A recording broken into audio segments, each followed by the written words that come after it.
I am sorry. Are you okay?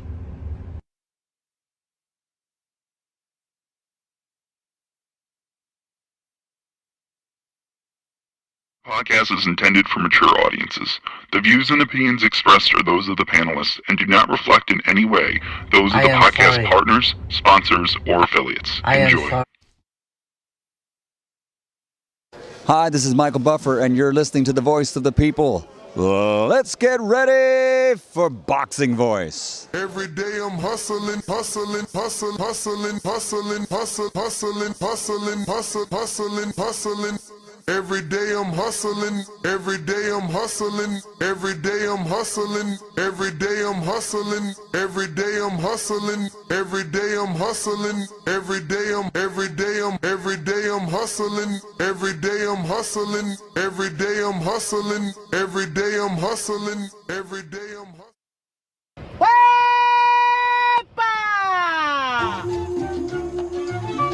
Puerto Rico.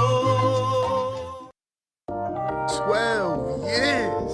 I never expected it to turn out like this. TheBoxingVoice.com. Shout out to the community, man. I appreciate y'all. What's happening, people?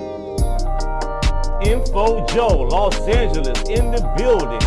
Adrian, the problem wrong, the man from the frozen tundra.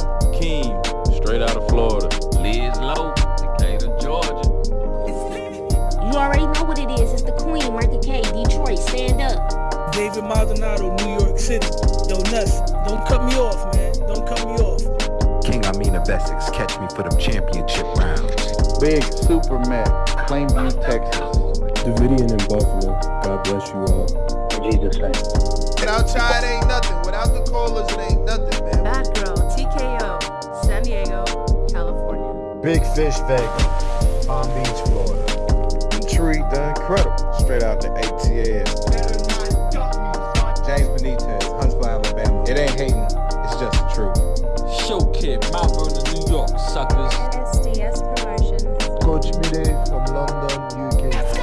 I'm ready! Checking in from Tennessee, it's Lethal James, P-A-Y-N-E. It's lethal. Line 6 Reed, just spreading that boots gospel. Bo from Bama, only in America. Well, I'm a true attestation to the American dream. King Born, Crown Heights, Brooklyn. You heard? 4 chicken wings and french fries, breakfast of champions. Let's get to it. JT, New Orleans, Louisiana. Stuff like that. Yo, TVV, this Coach J-Mac. New Orleans, Louisiana, 504, baby. What have you? C. Y. E. California. Like the video, subscribe to the channel, join YouTube members and Patreon for some. This is the #1 pound for pound and 2 division champion, Marvin the Tank Furman from Dallas, Texas.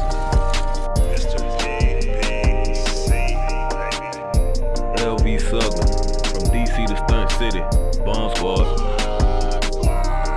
Brandon Maurice, a.k.a. the AJ Trucking, straight out of Cincinnati, baby. Madback 100, U.S. Virgin Islands. Chickarelli, Hollywood, California. Louis Reyes, Boston, Mass. Yo, drop that SDS shit, This son. message was brought to you by SDS Promotions. The voice of the people, there is no equal. You can add Nestor Gibbs on Skype to be part of the conversation. TheBoxingVoice.com. As I always say, please make sure you push the thumbs up. Share this in every episode of the Boxing Voice podcast. This is TBD for life. If you ain't on Patreon, that's because you're stupid.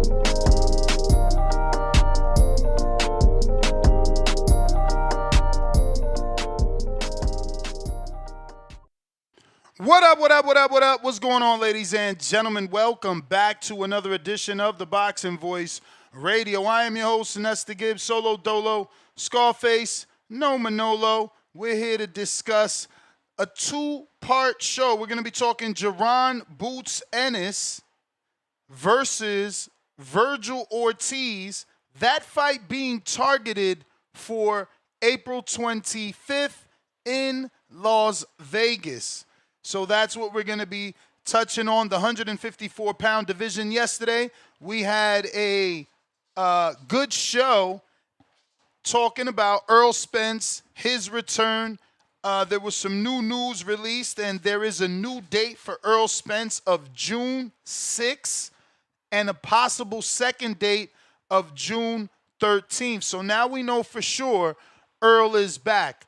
Plus, a gym mate came out and confirmed it once the news broke, and we played that video. We did have some audio issues, and, I do apologize for that. Last 2 days, we've had some audio issues, but I've been able to situate things. I just went back into my video vaults and followed my tutorial videos from a couple years ago and put everything back the way that it goes, and it actually helped. They say education is power, man. So, while searching for the solution, I actually realized that my mixer had an update.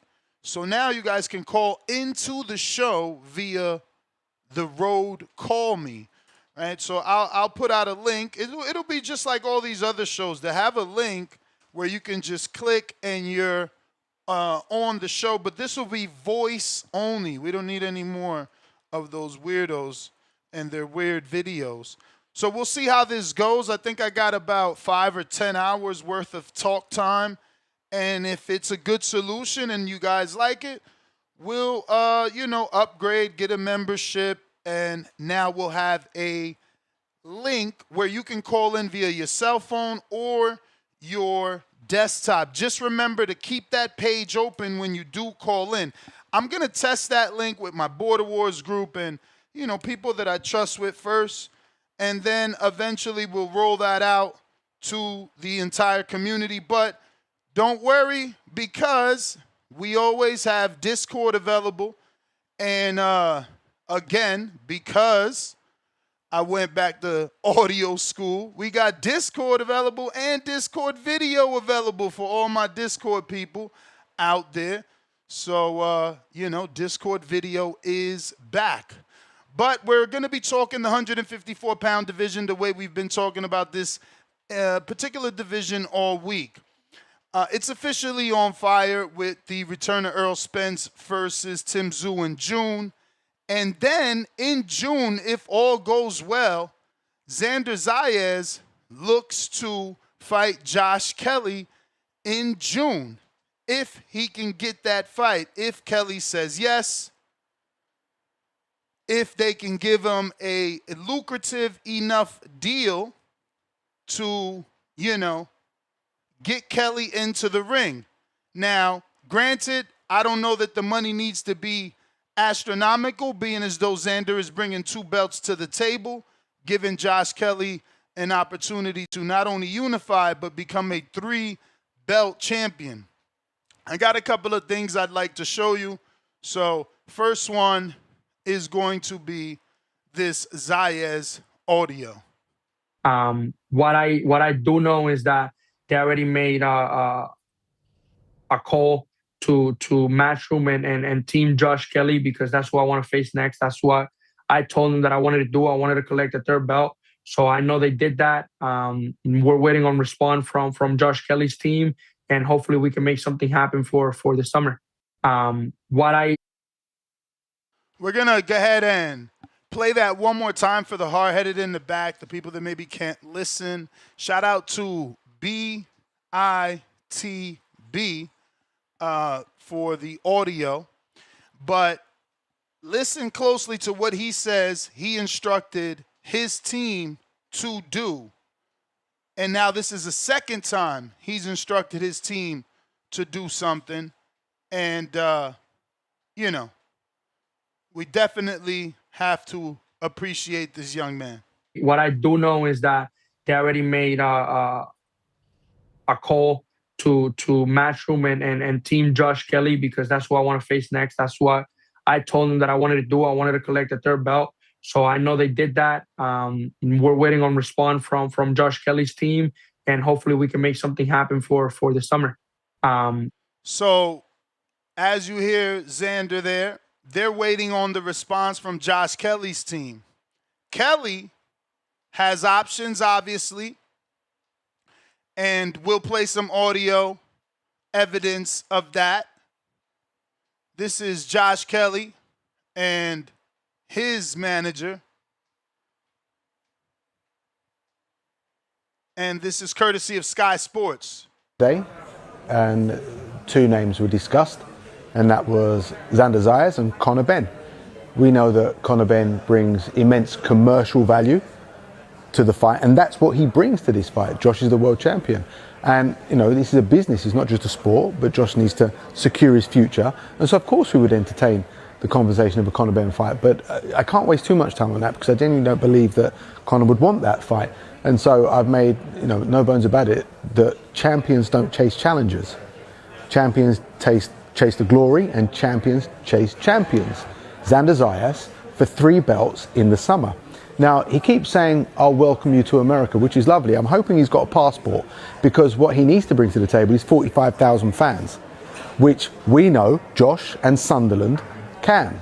So once the conversations start to get deep, and I'm delighted that he's joined us and he's saying that he's accepting the fight. Met with.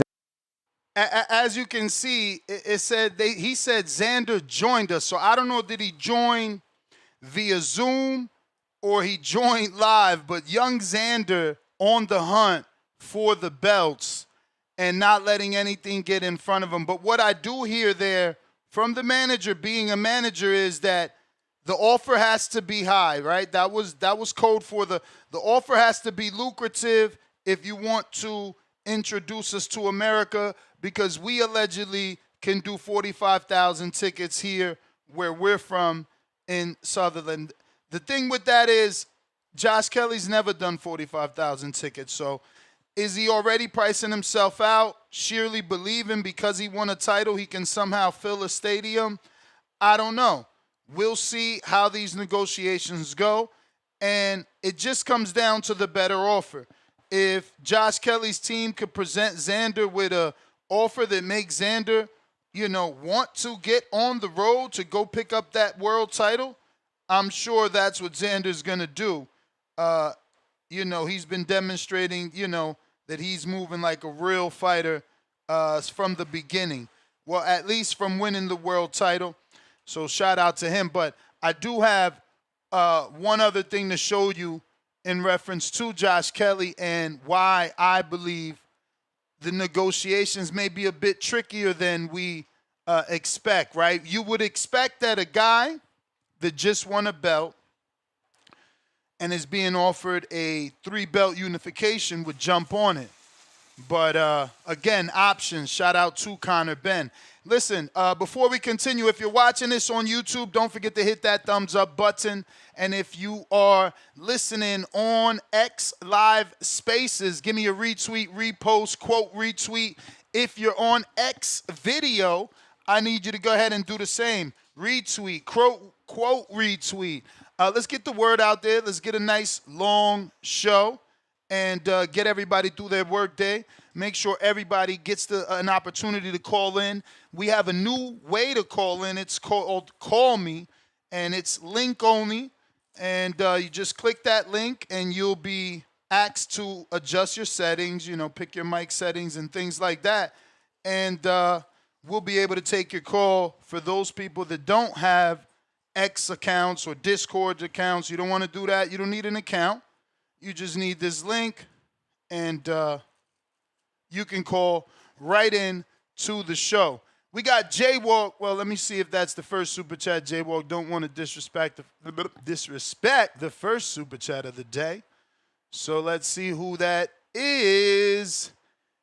Ring Theory HQ. I would go with high quality. Welcome to the prospect level. First member of the day, first super chat of the day, Adrian, pound for pound, number 1 in the chat. Drop a bomb for the status. Shout out to all my pound for pound chatters, man. You know, YouTube only recognizes the top 3, so salute to the top 3, you know, for holding them spots down, keeping us well engaged in the comment section. We got Jaywalk, pound for pound, number 2 in the chat. $2 super chat. He says, shame on Bakram for making this BS a thing. Hey, man, I'm not mad at it at all. I love the underdog story. Josh Kelly was counted out, and, he's back, He's back, man. And that's beautiful, bro. Just when you thought a dude wasn't good enough, he goes and beats the boogeyman. Like, salute, man. Salute. You got to love it. You got to love it. Meanwhile, Xander Zayas just unified the WBO and the WBA titles at the young age of 23. He's already hunting for more on the heels of Josh Kelly, fresh off his win over Abbas Bararu. Zayas called out the newly crowned IBF champ. I played that video. He had his team contact him. And, it's all about, can the young Puerto Rican star become undisputed, before he could legally rent a car, right? Because at 21, he can't even rent a car. You got to be 25. So, like, can he become undisputed like Deon Haney at the young age of 23? He's only 2 belts away. And then some might say Boots, Ennis, and Vergil Ortiz are the biggest or best names in the division, but they don't even hold the belt. Xander could actually unify. If he beats Josh Kelly, why wouldn't Fundora want to do it? Why wouldn't he want to be like his sister? Why wouldn't he want an opportunity at not 4 belts, but 5, because the ring would be on the line in a fucking 4-belt unification? How could they say Xander isn't the 2 and Fundora isn't the 1? I don't know. Right now, though, I'll tell you, in the rankings for the division, at 154, Xander in the Ring magazine is not number 1 with 2 belts, believe it or not. So belts matter, but not too much to the Ring, because they got young Xander Zayas at number 3, Sebastian Fundora at number 2, and Vergil Ortiz Jr. at number 1. But that's what I'm saying. Vergil with no belt. If Xander beats Josh Kelly, I'm sure the Ring moves him to number 1 over Sebastian Fundora, that never been 3-belt unified, only 2-belt unified. So then it would be Fundora and Zayas for undisputed, quite possibly. Listen, we got a poll here on our community page. We're asking, which 154-pound junior middleweight class has you the most hype? Is it Ennis versus Ortiz, the Vegas blockbuster? Is it Xander Zayas versus Josh Kelly, the summer unification for 3 belts? Is it Tim Tszyu and Earl Spence in the land down under? Or is it Fundora versus Thurman? Right now, on our poll on the community page, Ennis versus Ortiz, the Vegas blockbuster, is 71% of our votes. Kelly and Zayas are only 10%, while Spence and Tszyu down under 17%. The Fundora Thurman pay-per-view, no one cares, at 3%. So far, those numbers might change, as the show continues and the day goes on. But we're also talking, obviously, Jaron Boots Ennis and Vergil Ortiz. The latest reports have said that this fight should get done by the end of the week. Negotiations for Jaron Boots Ennis, who's 35-0, undefeated with 31 KOs, will take on another undefeated power puncher in Vergil Ortiz, 24-0, 22 KOs. And it looks like this fight is hitting the home stretch. Targeted for April 25th in Las Vegas, so we get a nice spring fight. Another big month. We already got a pay-per-view in pay-per-view fight in February. We had one with Tio and Shakur in January. I don't know. Do we have one in March already? Is there a big fight in March that I'm blanking out on? But April already penciled in if they can get this matchup on paper. It definitely, to some, represents the pinnacle of the division. To me, I can't say Jaron and Vergil are the best. They haven't fought the best in the division. So while they're the most popular names, I don't know that they are the best. That hasn't been proven. Now, Jaron recently made an amazing statement when he stepped into the division for his debut with a first-round demolition of Usman Lima. While Ortiz, he continues to do what he does, looking like a Texas Chainsaw Massacre whenever he steps in the ring. And, we last remember him destroying Erickson Lubin. Now, many blame Lubin for his approach, laying on the ropes. Rumor has it he told his team he wanted to feel the power, and that's why boxing is dangerous, right? You want to see, can you take the power, and then all of a sudden, you can't take the power. Mozzie, $5. Xander just got to have Bad Bunny walk him out. 50,000 in attendance. We got Rocky Rodriguez, $5. Xander hasn't faced a slick boxer yet. This could be interesting. Thinking emoji. Yeah, listen, Kelly did a good job boxing. Can Xander cut the ring off on Kelly and do a better job than what obviously Bakram did?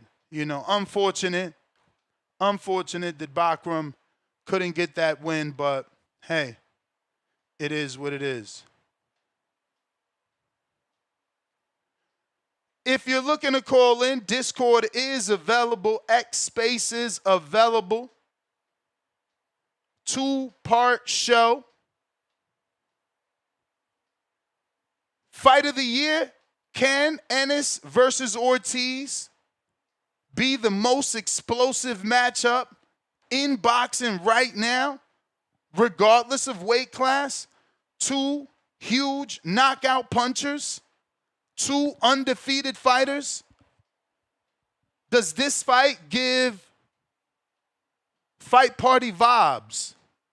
Or does this fight make two-tone right? Do belts not matter? There's not a title on the line, even though Vergil will step into the ring with his interim and Boots will step into the ring with his WBA interim. What about Boots' power? Did his move to 154 make him more dangerous after that explosive one-round knockout? Was he holding back his power by struggling to make 147 pounds, and now that he's at 54, does that extra weight add more power, or does that extra weight favor Ortiz's natural size, who's been at the division longer?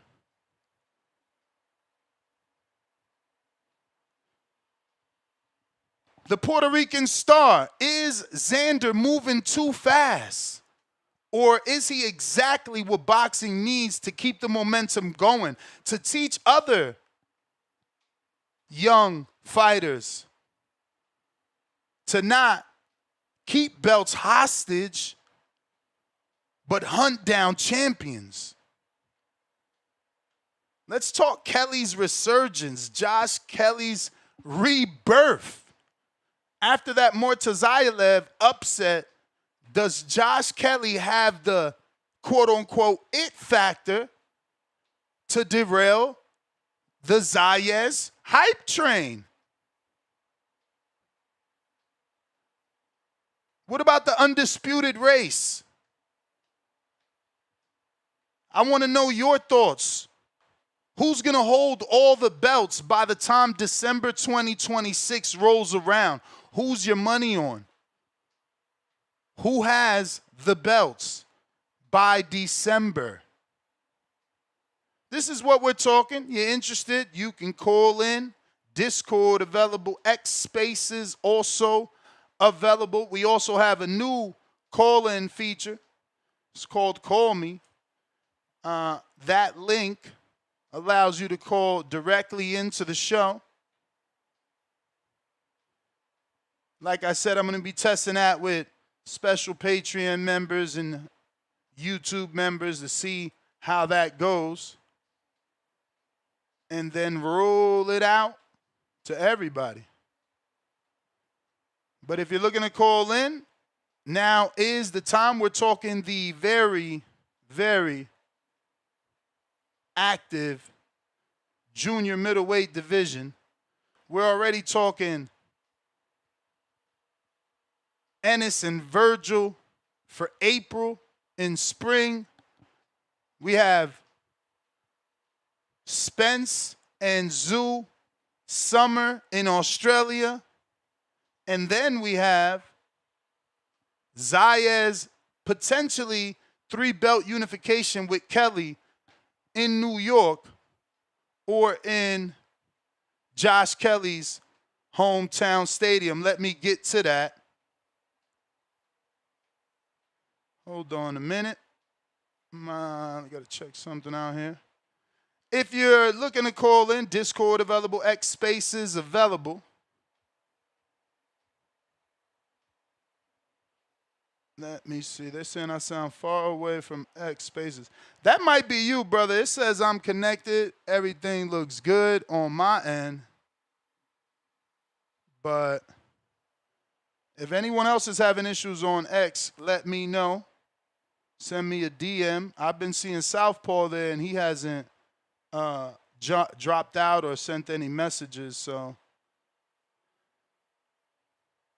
let's get to that audio video I wanted to show you on Kelly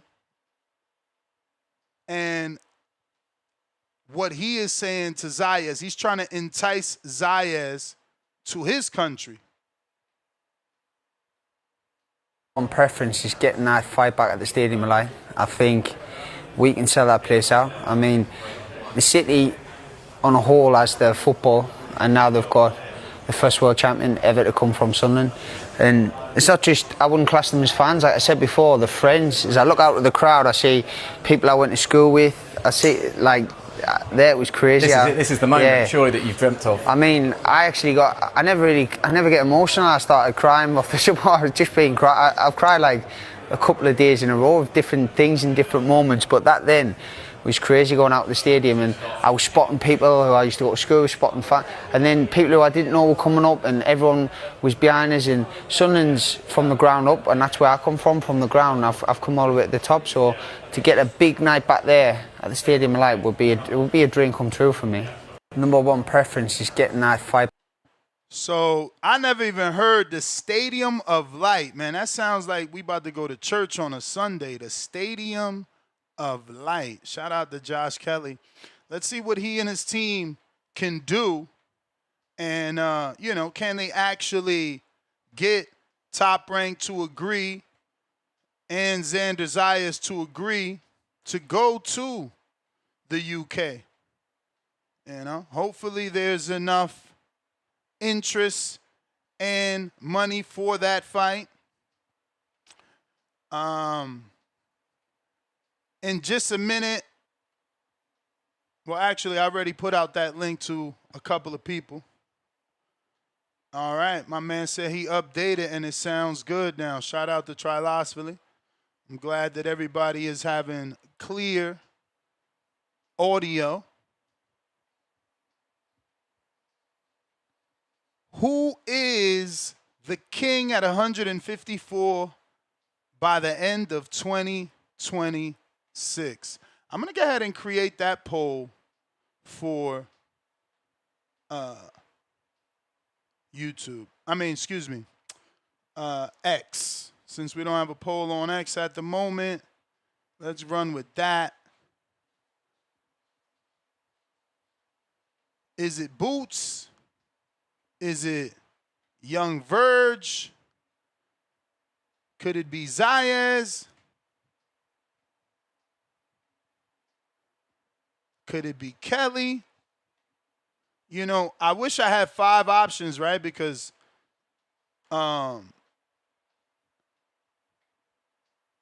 we should be able to put, let me see if I can fit that. Maybe if I put Ennis.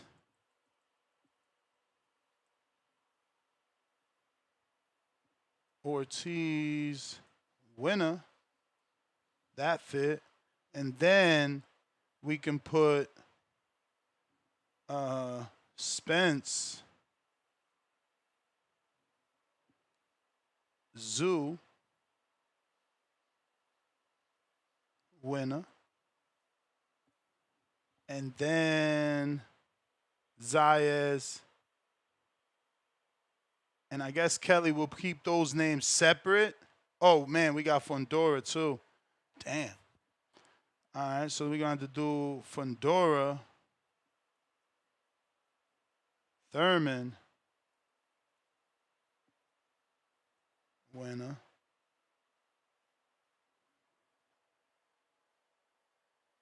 So, I guess to be fair, we're going to go, even though people, this is probably going to cause people to get upset on Twitter because Kelly and Zayas aren't done. But whatever, I'm putting Zayas Kelly winner, man. Zayas Kelly winner. We got Discord, H-Town, what it do? What up, Ness? Can you hear me? Perfect. H-Town, baby. Hey, I don't know, as far as PBK, his best move would be to fight Xander. I mean, you know they want to sacrifice him to Boots. I don't think that fight with Carter Ben is, I don't think they'll make a lot of money, man. I just don't. I mean, his best shot is to try to take advantage of the young champion, try to outbox him, try to get him to his stadium where they could do that home cooking. You know how that goes. If they lose, they throw bottles. But that'll be his best bet, man. I mean, great for Xander. I mean, I know he's not rated like the number one guy, even though he's the unified, and he'll be probably 2 times unified by the end of the year. Yeah, he's fought good competition. He just hasn't fought the best guys there yet because those guys have been they've been avoided, so they're not champions. And those 2 guys are set to fight each other. But everybody's forgetting about Fundora, man. I think at the beginning of 2027, Fundora might be holding all the belts, Ness. He keeps getting better. He's got all the physical attributes. He's got the grit. You know, he already made the mistake of getting stopped. So he's corrected that. You're not going to catch him making a dumb mistake again like that with a guy that could punch. I think Fundora's the most dangerous guy in that division. You know, respects to Boots and Vergil. But those guys,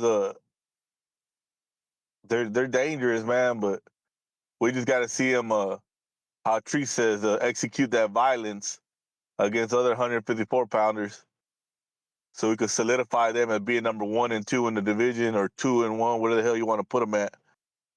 But PBK should just move to Xander. He's the young star. He's coming up. He's got all the potential to be the face of the division as well. And it's a good fight for Xander because he continues building up in the opponents to get to Boots and Vergil and Fundora at the end. You know? So, I mean, I think that's the best route for both fighters, unless they're going to just try to do tune-ups. And then it's boxing, man. These tune-ups can mess up your whole damn trajectory. Take one bad punch, you're out of there. You know, even though Figueroa beat Ball, this was supposed to be a simple fight for Ball. Look where he's at now. Knocked out twice in the same fight, Ness. You know? But that's all I got.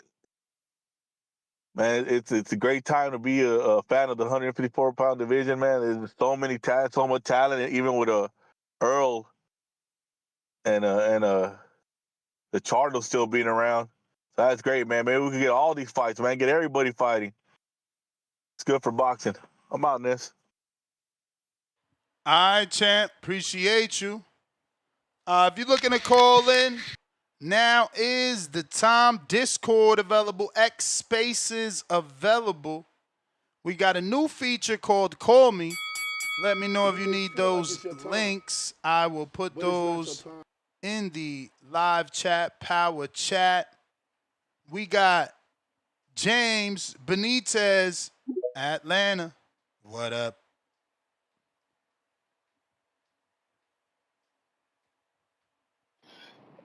Yo, what's up, Ness? You hear me? Good morning. How you doing? Good morning. Good morning, man. Good morning. I don't know what the fuck's a good conjectory, but a good trajectory.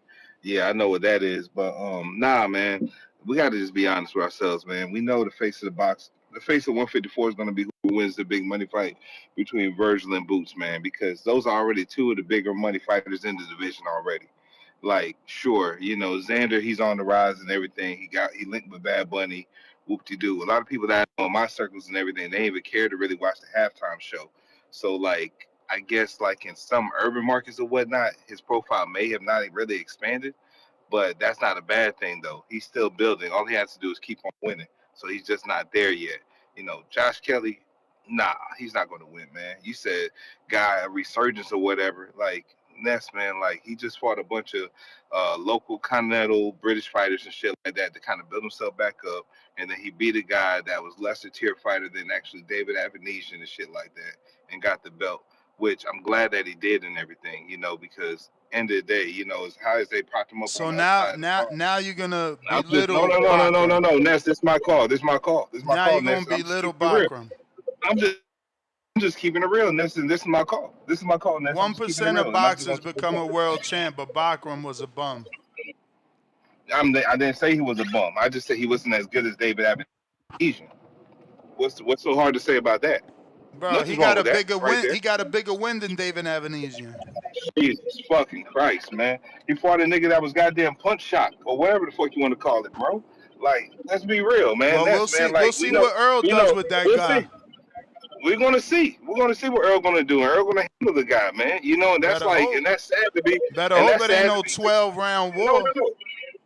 Man, bro, let's stop the bullshit and let's be sad to say that's like Sebastian Fedor's greatest accolade, injuring the motherfucker and the same guy. You know he got PSTD every time in the ring, and you beat him again. Whoop de fucking do. Like the real face in 154 could be Conor Benn if he really cared about boxing more than just being a star or a social media phenomenon. Conor Benn would be the face of 154.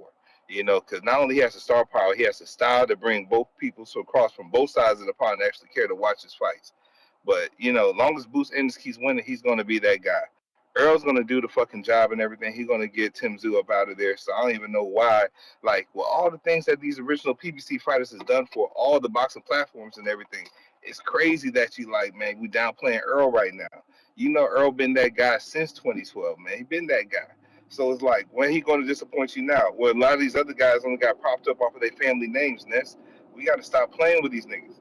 We know Earl's still going to be a dog. He forever will be. So stay tuned, Ness, man. So hopefully June 6th or whenever that fight is, man, I can just be like, I told you so. He got the motherfucker out of there, and you can sing a different song. Other than that, Ness, man, I ain't got nothing much, man. Shout out to you. Shout out to the community, man, as always, man. Y'all boys be cool. I'm out. All right. Shout out to James, man, staying true to his hateful self. We got Based Grant. What it do? What's up? You can hear me? Perfect. Yo, I got mad love for Spence, right? But I don't think we should treat the like Tim Tszyu fight like it's a foregone conclusion, like he's just gonna like steamroll the guy. He apparently has Roy Jones as his trainer.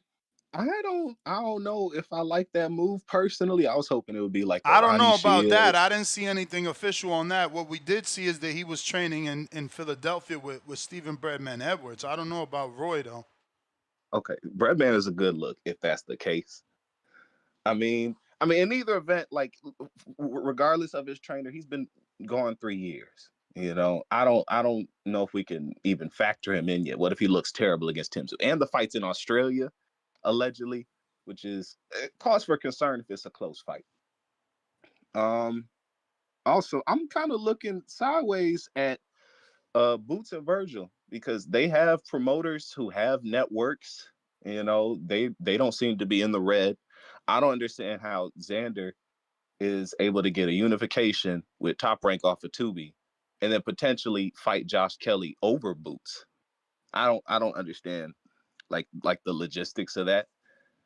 I understand like Boots and Vergil are in negotiations, but I've been saying Boots should like take the Crawford path. Like if you like how he did Spence, like you're in negotiation with Vergil, they're acting funny. You can negotiate on the side for another fight. That Abbas Baral fight could have easily been his. And frankly, he needs to jump on Xander now. If Xander gets a win over Josh Kelly, I think that's excellent preparation for Boots. And I've been saying, you can put me on the record for saying this. That's the hardest fight for Boots in the division. And I know people are like, oh, you know, Sebastian. I think Boots could handle him with ease. I think he handled Vergil with ease, but I think Xander could replicate a lot of the success that Karen Chukajan had. If he can get up from a knockdown like Chukajan, he has the footwork, he has the counterpunching ability. I think that could be a tough fight. So I think he should jump on the opportunity now. I don't know why that's not being called for, and instead Eddie is moving him towards Josh Kelly. But what do I know? That's my call. All right, champ. I appreciate you calling in, and looks like we got our first call me call here. Looks like Alex Vega is gonna test it out. Vega, you there? Vega. Yo, can you hear me? Oh yeah, we do. All right, excellent. Good morning. Yeah, it's all right, I guess. Like I said, when I joined, it said on air immediately, and I guess maybe we muted it at the same time. So we'll see how that goes. But How I mean, I'm different glad is it's it? How different is it from like a StreamYard? I know StreamYard is video. I'm saying eliminating the video. I mean the setup when you get the link and you have to set it up. Is it any different from like Zoom, StreamYard, or all those things you're used to? Was it familiar?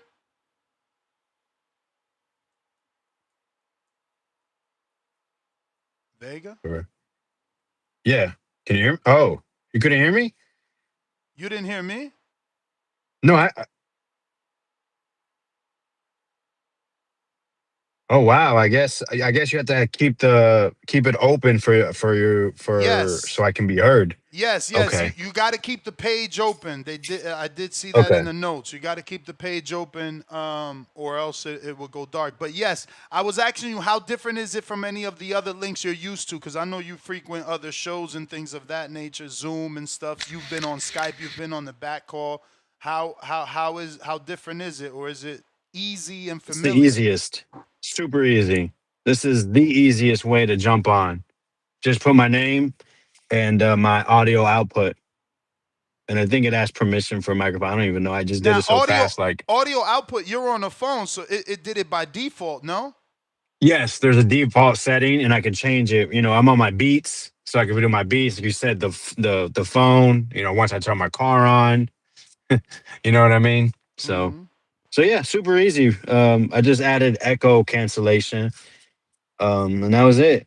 So it sound okay? No, you sound great. Great. Like, I mean, super clear and nice and loud. I actually turned it down slightly.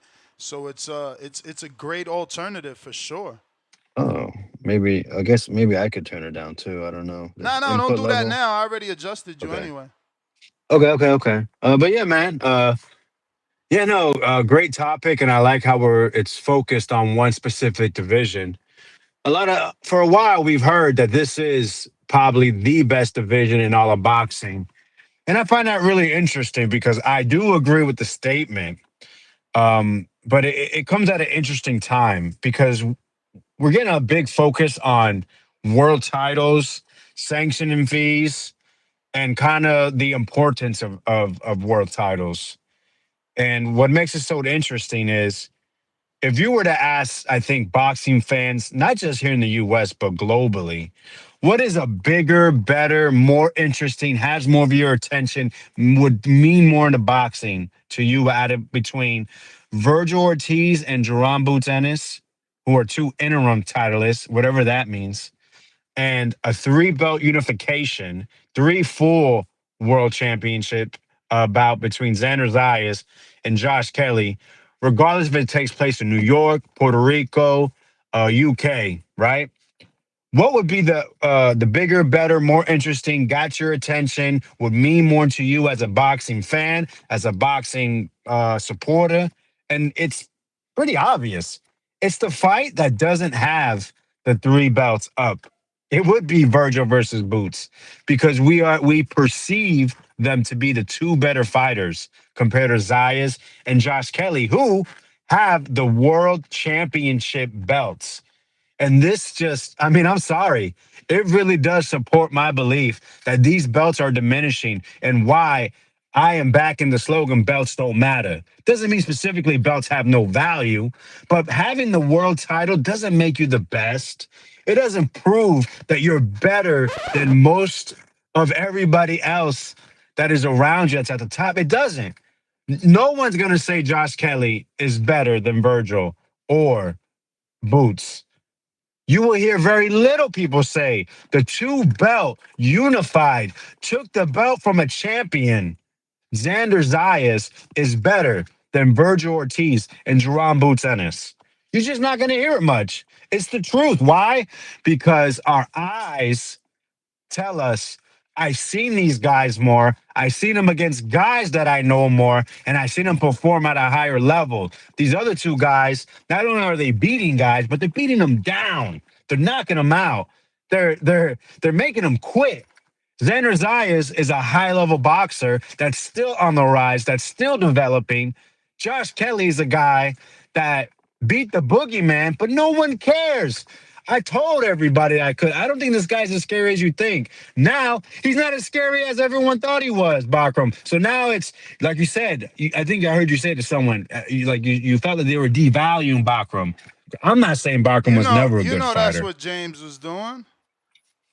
And it's I'm not saying Barkham was a bad fighter, bro. It's okay to say that he wasn't the boogeyman that people believed he was, because I've said that again, like with guys with Loma, not boogeyman, but like people think someone is as good as they are, and in your mind they're not, and that's okay. But to now say that he wasn't good is different. He was a world champion. It doesn't matter what you perceive of Tim Tszyu. He became a world champion. Only 1% of people can do that, bro. In boxing. No, for sure. And that's how I was gonna follow that up. I'm not saying Barkham is not good, but people were saying that they think he's the best at 154 when they just saw 3 rounds of the guy. Do your research. Say you want to see him more. There's nothing wrong with that. But to say someone's better than other people that you've seen 4, 5, 6, 7, 8 fights, that you've seen those different fights, and to say this guy for 3 rounds is the best, that's not a very educated opinion. And that's what I try to do. I try to give educated opinions. I could be wrong, or I could be biased, or I could have an agenda. What is it? Tavon Burns says Bakram was robbed the hell, and there's an argument for that, right? Because certain fighters get backlash for fighting in the manner that Kelly fought. Devin, Shakur, they get shitted on if they fight on that back foot the way that Kelly was fighting. Again, I am accustomed to boxers. That's how they box. So I had no issue with what Kelly was doing. Even during a live fight chat, look, you're in there with a fucking puncher, you're moving. He dropped him. But people feel like you can't win a fight on the back foot. So some feel it was a robbery. No. Hey, listen, I absolutely, when after the fight, I called in, I said, this guy threw, people love the numbers, power punch numbers. They like to go to combi box and say this guy won because he landed more or landed more per round. If you look at the numbers, Josh Kelly had 8 rounds of less than 20 punches thrown. 20 punches or less thrown, or 25, something like that. Ridiculous. And I agree. It's so funny how some people had Josh Kelly for the performance of the weekend when he threw 207 punches. But a couple months ago or last year, Canelo was ridiculed in his fight against Skull. Devin Haney versus Jose Ramirez was ridiculed. Rolly versus, Ryan was ridiculed. It's so funny how it works. It just depends on who it is, how you feel. Like I said, there's agendas, but let's be educated on it. And that's all I'm trying to say in regards to that. Let's try to be as even as possible. We're all going to have a little bit where we lean. But you know what? Let's acknowledge, hey, I feel this way because I like this guy or I appreciate the way he's moving. Just like when it comes to Xander Zayas. I just said I think belts are diminished. However, Xander is saying they mean something to me, and when I collect, and I'm going to kind of collect them. I'm going to be whoever has the belt. It doesn't matter who has it. If you think they're weak, that is my goal, to beat the guys with the belt and to do it my way. And I appreciate that because that's what we're told, when I was a child, and also the boxers say it, being a world championship is a dream. That is the pinnacle to become the man in the division, to get every belt you can, whether it's a WBC, the alleged most prestigious belt, the ring belt, which is supposed to be viewed as the lineal champion.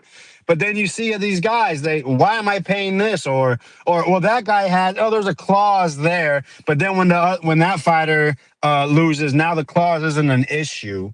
It's always this funny business. And that's what I'm hearing with not just the boxers, but it's the fans. So now the belts don't matter because Xander's defeating guys you haven't seen or know. But if it was someone else collecting it, such as a Vergil Ortiz, then, oh, man, he's the best at 154. Put him on the pound-for-pound list. I bet you that would have been said when it comes to certain fan bases, and it would have been much louder because the Puerto Rican fan base has been a sleeping giant. And now we're starting to see it's creeping up. And you're going to hear it. Xander collects his third belt, you're going to start seeing a lot more Puerto Ricans call in, a lot more people that are around Puerto Ricans or that actually love the belts, love people unifying. They're going to come out and there's going to be more support. And that's, like I said, it's kind of ridiculous because at the end of the day, it's supposed to matter. You should be championing someone like Xander that's not going on Twitter, being a fucking crybaby or saying, fight me, fight you. He said, low. He comes out and says, I told my team to reach out to this. When it came to a boss, my team reached out. He's making shit happen, and he's leading by example, by action, backing up whatever he says. And that should be more very appreciated. And I hope to end my call, I hope the Boots and Vergil gets made. I'm sick of this rumors. I'm sick of A-side. I don't want to hear it with Xander or Kelly. Whatever makes the most sense. We just want to see the fights. You two fight. We want Vergil and Boots for a while. Kelly and Xander. Y'all want to unify, you say? Make it happen. Whatever makes the most sense. I don't give a shit if Xander thinks he should fight in New York. If fighting in Sutherland makes more sense for him to collect that belt and make good money, whatever is important to him, and to see 45,000 people sad because you took that belt, I think that should be worth something too. Just like Kelly coming to New York and fighting in front of Xander's fans and the Americans. Appreciate the time and have a good day. All right. Shout out Vega.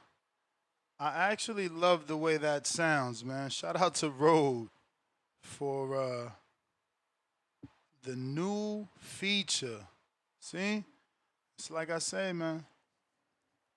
One door closes, another one opens. Listen, scrolling here on Twitter during that call, a lot of shit made me laugh. A lot of shit. This first one, I'm gonna go one at a time. I'm gonna get to a call, but I'm gonna just show one.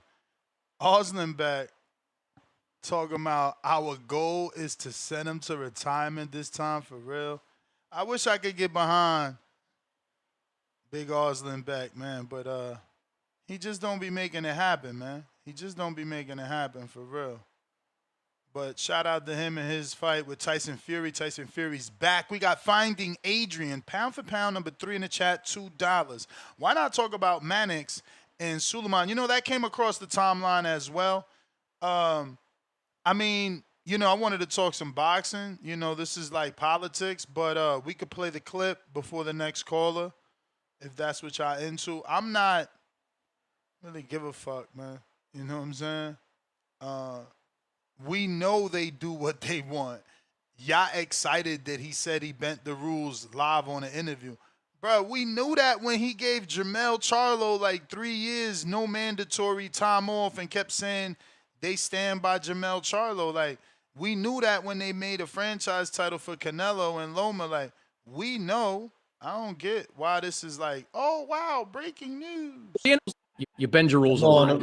You do. Tell me where we bend the rules. I don't know. You let Jermall Charlo have his belt for over 2 years. That feels like not ordering a mandatory. Like, you bend your rules a lot, Mauricio. If we're being honest here, you bend your rules a lot. You are being judgmental. Why don't you open and listen to the rules and listen to my explanation? Okay. We can go case by case, but the fact that you never enforced a mandatory on Jermall Charlo for years. That's a fact. Please let me talk. I think I deserve the courtesy, if I'm in your program, to be able to talk. Jermall Charlo. Jermall was scheduled to fight, and he got injured. He was going to make his title defense. He got injured, so the fight was postponed. Then he became in a very difficult mental health problem. So he got completely he was completely disturbed in his person. I met with Jermall Charlo several times, and I promised him. He told me that the only thing in life keeping him from making a stupid decision like killing himself was because he was a WBC champion. And I saw and I met him and his wife, and I promised him to have the full WBC support until he got his mental situation better. And if you're going to blame that for me and say that I break the rules, I take it. I took the fighter's life and I took the fighter's sentiment and did not affect anyone in doing so. This is like a novela, man. I don't even understand like how y'all want to talk about that. But hey, there it is for those interested. Cliff, Connecticut, what up? Let me see. Somebody said they can't blame Ness. Can't blame me for what exactly? Because it ain't that I'm on, trying to protect them. It's just like they do this all the time. Yo, good morning, bro. What up? Damn, Alex, yo, you almost put me to sleep, man. The fuck what you talking about? Yeah, but y'all ain't gonna give me credit, but I was the first one to say Xander, the future face of the boxing. If they handle him correctly, he could be the face. But I think that he's the most underrated champion in boxing right now. I feel like he don't get his respect. He's always looked at as the weaker of all the 54-pound guys, and even till recently now, I've been hearing people say Devin can move up to 54 and will be favored versus Xander, and I'm like, damn, like why is he looked at like that? I understand he's 23, but goddamn, like you gonna favor all the other guys that have never been the champion at that division over not a 54 champion, but the unified 54 champion. I think it's very disrespectful. He's very underrated, and I do think though, if I was top rank, I got like gold hair, and I gotta move him very carefully in case one of these guys do get him. I want it to be worth it. I don't want to cash out the first big bag that comes across my table though. I feel like Devin is a safe fight. You could beat Devin. Yeah, that's not realistic. That's not realistic. I spoke to, sources close to the camp of Xander, and like I said a day ago, they're targeting Josh Kelly. The unification is more important, and if not Josh Kelly. Well, I thought belts don't matter. I guess they do. But that's what you talking to a content creator telling you belts don't matter, bro. Of course belts matter. Of course belts matter, and that's why we was arguing that they matter. He's arguing that they not. Like, it's cool for a show, but of course belts matter. You see how Shushu acting? Belts matter, bro. Yeah, that's what I said in the comments the other day. I was like, Shushu was crying when he won that, bro, so that shit mattered to him. Forget crying. Did you see him go back home? Yeah, he was dancing down the street with the belt and shit. Like, bro, yeah, that shit means everything to him. You that shit, bro. Two-Tone win a belt. He gonna be a different person, because believe me, he ain't gonna win a belt in that shape. He gonna get in better shape to win the belt. I bet you he'd be just as happy as everybody else. Listen, he's saying that because that's not his job. That's not what he's dedicated his life to. If he gets inducted into the Boxing Hall of Fame for being a boxing content creator, he gonna be just as happy as Shushu. Yeah. And Keyshawn, even Shushu say him and Keyshawn had a moment because he became champion. I know this shit matters to them personally. Like that, yeah. they all wanna accomplish that shit. I just be like, whatever. But back to like the Xander thing, you don't feel like he's underrated a little bit or disrespected? Yeah. He's underrated, bro. What he's doing isn't done often. Shakur did it. We went through it's great names that did it. So, we got to respect him.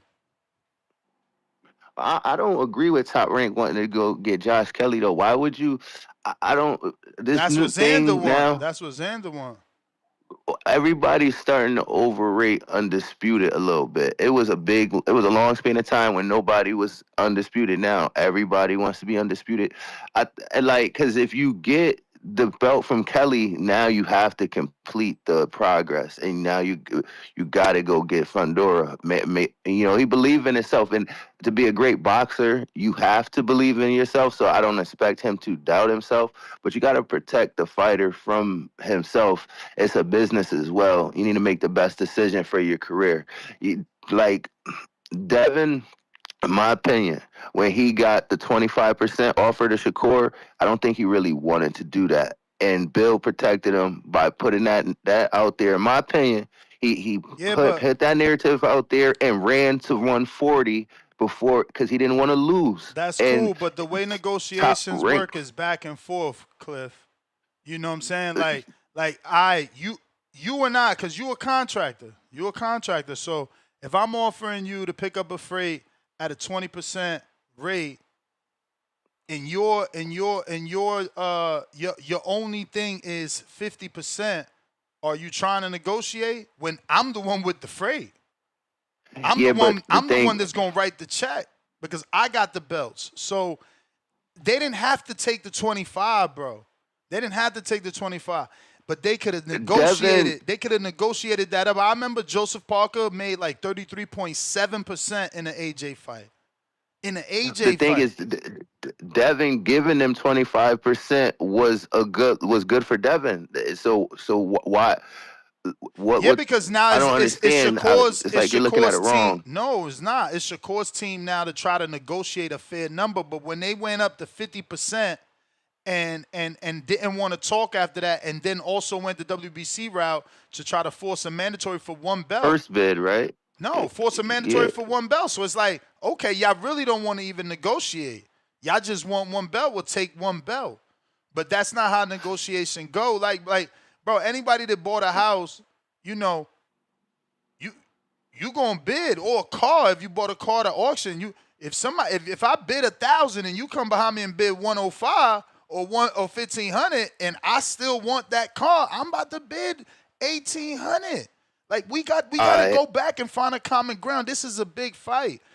It's a big fight. My point is, and that shit always was going to be a pay-per-view. And this is what I told Shakur back then. This is why that shit was always made me upset, because it's like, was T.O. Shakur on pay-per-view? Yeah. All right. Was Devin Shakur gonna be on pay-per-view in your eyes as a consumer? At that time, it might not have been. Bro, Devin was on his first pay-per-view, third straight if you count Australia back to back. But cool. Don't count Australia. No. Listen. Don't count Australia. Don't count Australia, and just count that he did 150,000 with Lomachenko. Yeah. So like, why would you go off? And he didn't go off. In theory, he didn't. Shakur didn't make the fight. He moved up to 40 and went pay-per-view with Regis. With Regis, he did, and that's my whole point. And then after that, went to pay-per-view with Devin. With Ryan. And then after that, with Jose Ramirez. And after that, with Norman. And he stayed undefeated. If he would have fought Shakur, he possibly could have lost, and we don't know what that would have did to his career. And that's the point I'm making. But think about it. He lost to Ryan. He legit He didn't lost. lose though. No, he did. He was awarded a loss. It wasn't until the post-fight drug test results that it got overturned. Yeah, but hold on. But he didn't go into the Ryan fight thinking he can lose that fight. They thought they could win the fight. And the point that I'm making is the way Devin moved, every fight they put him in, they believed he was going to win. I ain't ring no bell. You can't seriously sit here and say that if you played any sports, if me and you was 3-3, how the fuck do I know I could beat you? Because of the development of the way they developed as professionals. Man, I could assume I was a better crazy higher. We all thought Devin was going to win that fight, Ness. No, for sure. But again, if you're 3-3, how can I assume that? It's telling you it's 50-50. Yeah, but that wasn't the perception at the time. For sure. And it's not even going to be the perception in the rematch. But again, it's still not going to be that way after the beating. You're talking public perception. When you started this particular part of the conversation, you was talking about Devin's perception. So which one is it? Is it your perception of who was the favorite in the fight, or is it Devin's perception going into that fight that he was better? I don't know, but not me. But I'm telling you that when the way they moved Devin's career, they was picking fights that they believed that he was going to win. They strongly believed he was going to win. Of course, you believe you're going to win every fight. $20 million offer. They didn't know they was taking that risk. They sent the $20 million offer versus via. Are you hearing me clear? Yeah. Okay, cool. Loud and clear. Okay, cool. No, we had sound issues last 2 days. Just trying to make sure I got everything right.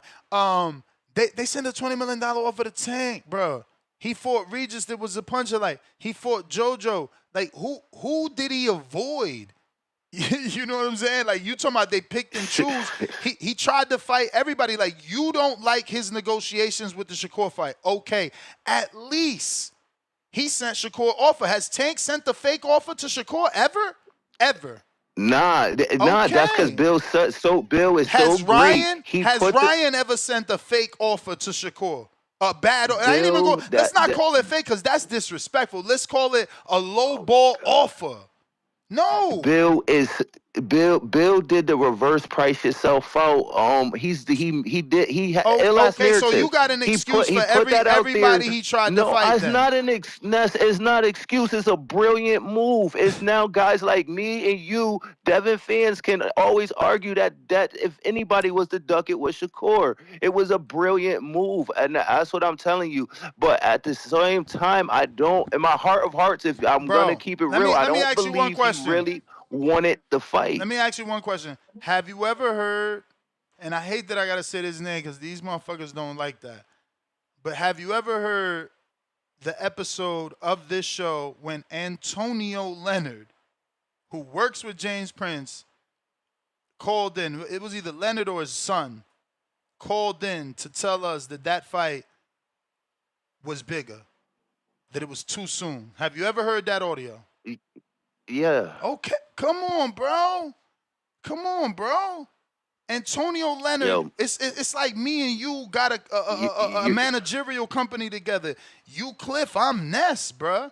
If Ness Jr., who works with us, is telling us that the value of this product will be greater 3 years later, who the fuck is dragging their feet? Like, yo, why y'all act so blind with this shit? It's so disrespectful, man. I don't get why they hate this kid. Why y'all hate this kid, bro? I love Devin. He's my favorite boxer. Honestly, your passion for him just is like runs deeper than mine. And I try to remain unbiased. But let's say I'm wrong. You literally have a person from the managerial side call in. That shit had. I heard. Bro, we used to have. So they were scared of each other. And everything calling in this bitch, man. It's so crazy. Deep down inside us, then they both had their doubts about each other. Because you remember the famous "we going to 40, bro." But that's like what I'm just saying is Top Rank needs to move Xander to win every fight if they want to complete the mission of becoming the face instead of becoming undisputed. The being the face of boxing, and to me, is bigger than being undisputed, rushing to be 54's undisputed champion. 54 fighters don't even fight each other. They steady ducking each other, that we glamourify in this division, and no one hasn't fought anyone yet. All I'm saying is, Xander, you got the world in front of you. Move correctly, accomplish the mission, don't rush into the undisputed. And I feel like, I compared it to the Devin thing because I thought it fit, but maybe it don't fit. But that's really the point I'm making. All right. Appreciate you calling in. Real quick. Since we're talking the division and we're talking Zayas, this is the Ring Magazine rankings. Vergil at numero uno. Sebastian Fundura, numero dos. Xander, 2-belt champ, moves up to number 3. Israel Madrimov, Terrence Crawford, victim, moves down. Jaron Boots Ennis, without doing anything, moves up. Josh Kelly moves up and doesn't surpass Ennis, who has an interim. Bakram drops. Brandon Adams drops. Off of a fucking Boachuk win, he drops. Abbas drops. And whoever the fuck, Barclay Samaki, I don't know. Samaki? I don't know what the hell that is. But listen, why they be dropping dudes that ain't do nothing? He won and just waiting on a fight. He literally just got placed in the WBO #1 spot. You know, if Xander can't unify, he might have to take Brandon Adams to Puerto Rico for a unified title defense, because Brandon Adams, as the WBO #1 potential mandatory, will obviously get a shot to, fight and win the other belt. He's just going to have to pay them fees. He's going to pay them fees. But, yeah, man, salute. If you're trying to call in, Discord is available. And if I fuck with you, then ask me for the call me link. Because, we still just rolling that out to people that we rock with right now. We don't want no strangers on that just yet until we make sure that works 100%. We got H-Town with the $2. Actually, we got Dr. Obi, $2. Miss Super Chat from Adrian. I actually said it, bro. I actually said it. He only sent 2 so far. Shout out to Adrian, pound for pound, number 3 in the chat at the moment. We got Quest.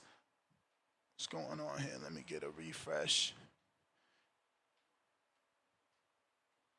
Don't forget to hit that thumbs up. Let me get some help with that visibility. Let's get that algorithm activated. Quest the best. Welcome back to that prospect level.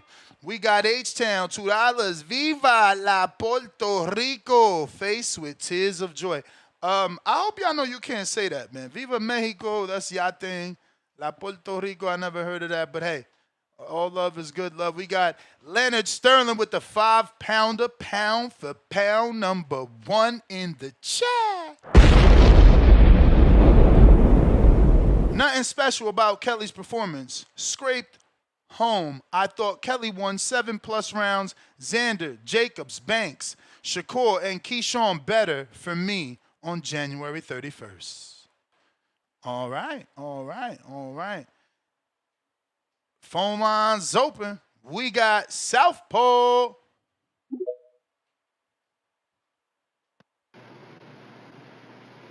Yo. Top of the morning, TBV in the chat. Same thing. Yeah, 154 is on absolute fire. Kelly and Zayas, I think that's obviously going to happen. Didn't I saw something saying a sanctioning body or somebody wouldn't let Zayas do 2 unifications in a row. I don't know where I saw that at, but I thought that was a problem for him. But outside of that, that'd be a great fight, whether they do it in Puerto Rico or the UK. That'd just be I don't know if it'd be a great fight, because like what you said about Kelly's style and how a lot of people usually get some shit for it. I mean, I thought Kelly threw. I thought Kelly threw when he needed to, though. He hit Bachman with some shit when he needed to, but he obviously was on the back foot the entire time. But I mean, he's never gonna get the type of slander and vitriol Haney and Shakur get. But that's fine. I don't think he's no disrespect to him, but I don't think he's a major player at 154. I think he's just a guy that has a belt right now. And as for the belts don't matter conversation, I mean, nobody believes that. From a little kid, when anybody steps in a boxing ring, or you can be an 18-year-old starting, you want to win belts. Obviously, you want to make money, but how else do you make money without being a champion? So belts matter. They always matter. They always will, always have. As far as Ennis and Ortiz, I have a question. I got a lot of shit from people on the internet because I said Boots better not fight him, at least early in the fight, southpaw. Because I think Boots is much better defensively when he's in orthodox. I think he has a razor jab when he's in orthodox, and he's just more defensively responsible. He might move better as a southpaw, but it's all offensive when he's in southpaw. He's real dynamic as a southpaw, and that could get his ass knocked out. But besides that, and Fundora and Thurman, I don't know why nobody's talking about that. Why everybody hate that fight? I think that's a good stylistic fight. I think that's in March, right? Yeah, March 28th. I think it's just, Thurman. He's always out so long, so you just don't know what you're gonna get. I don't think Thurman is Tio, right? Because even his Barrios performance was a clean performance. And his only hiccup is Pacquiao, but this is a step up in division. But he was also a career welterweight, so it's no different than Earl moving up in weight. Yeah, I mean, like stylistically, I think it's a good fight. Like it's going to be an entertaining fight. That's why I don't understand why people are against it. As far as Zoo and Spence, that being in Australia, that threw me for a loop. Like you said yesterday, they must have threw Spence a $12 million, $10 million bag to go to Australia. And that kind of makes me wonder, like, I mean, I like Spence as much as the next guy, but Benitez, that was Benitez that came on here and was like, he's just going, I don't know why y'all think he's going to just wash him.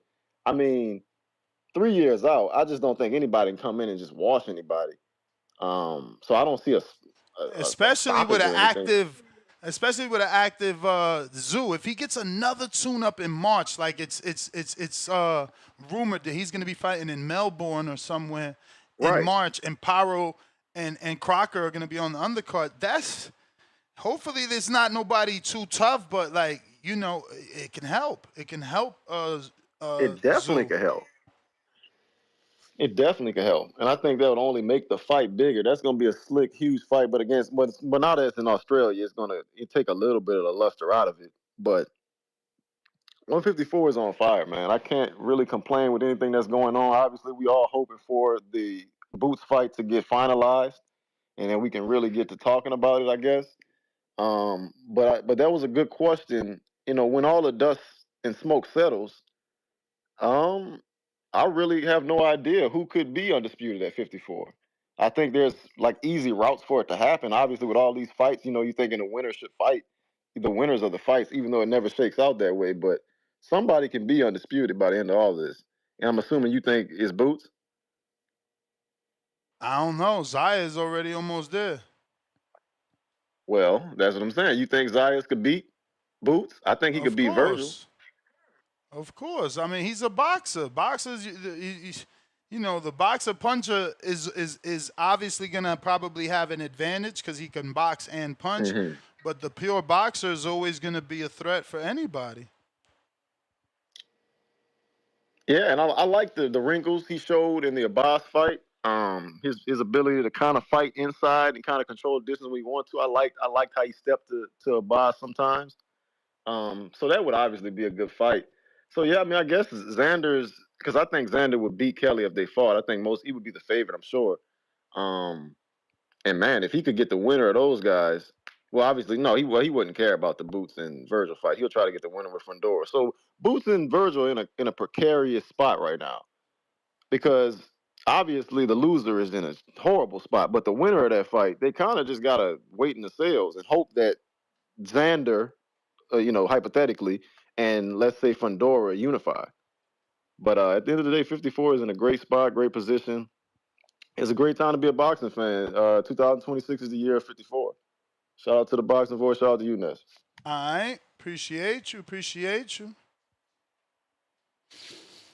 We got Tres with the $5. Latinos and Brits respect the belts. They got their countries and hardware with them.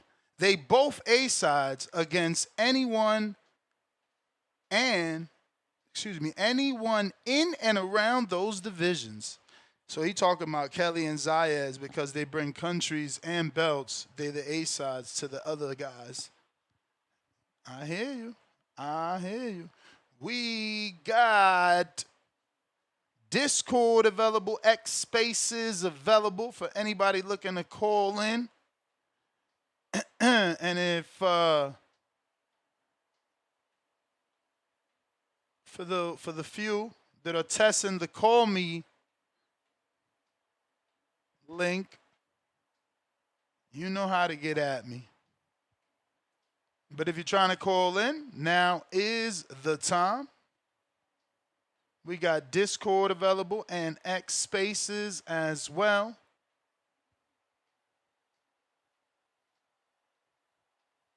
Pristine Sports says WBC ordered Devin versus Shakur. Why didn't it happen? Because if it would have happened, then it would have happened at the percentage that Shakur got the WBC to approve, and it would have been for all the belts. Because if you defend the WBC, you can't not defend the other three. So that would have mean Shakur would have gotten what he wanted in the negotiations without negotiating. So he was forced to drop the belt. Because again, I'm bringing you undisputed to our fight. You want to go get 50% or 35% that the WBC gave you for one belt. You know? Yeah, I mean, Pristine, it's crazy because you call in here and it's clear that you're not a young man. You're clearly an adult. But I guess, you know, even adults find joy in chatting in the chat and just cracking jokes because, you know, the next thing you say is bottom line, Shakur don't have to take no demands from Devin. It's not demands, bro. It's negotiations. You know, Miguel Cotto is bigger than Shakur and Devin. Miguel Cotto is bigger than Shakur and Devin. And he took 144 pound catch weight with Pacquiao and B-side money. Miguel Cotto is, Canelo Alvarez is bigger than Devin and Shakur. And Canelo Alvarez took a catch weight when he fought Miguel Cotto and B-side money. It's like, bro, you know, again, chat trolls are chat trolls. It's just, it's strange because I think every now and then you call in, you might be a real person. But I guess not, you know? I guess you're just one of those guys that likes to chat and troll. Because logic is logic. And it's nothing wrong with using logic.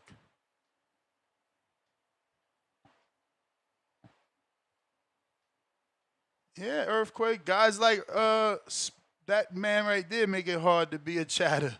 That's exactly why that chat's been members only, because it's like you get these toxic loonies that's what they get off on is arguing. You know, so there's no logic. There's no logic. You see, I'm not such a Devin Haney fan that I'm like, oh, 25% is great. No, it's a great offer for sure. For me, I always say it's a great offer because you're getting undisputed. You're getting 5 belts. The ring was on the line, and every other sanctioning body, WBA, WBC, WBO, and the IBF. Now, you know, if you can negotiate more, do that because who am I to tell you your worth? But there's 5 belts and legacy on the line. You know, and regardless of who would have won that fight, those dudes could have fought again down the line. Like they're about to fight now, which, you know, or at least the conversation is starting again finally.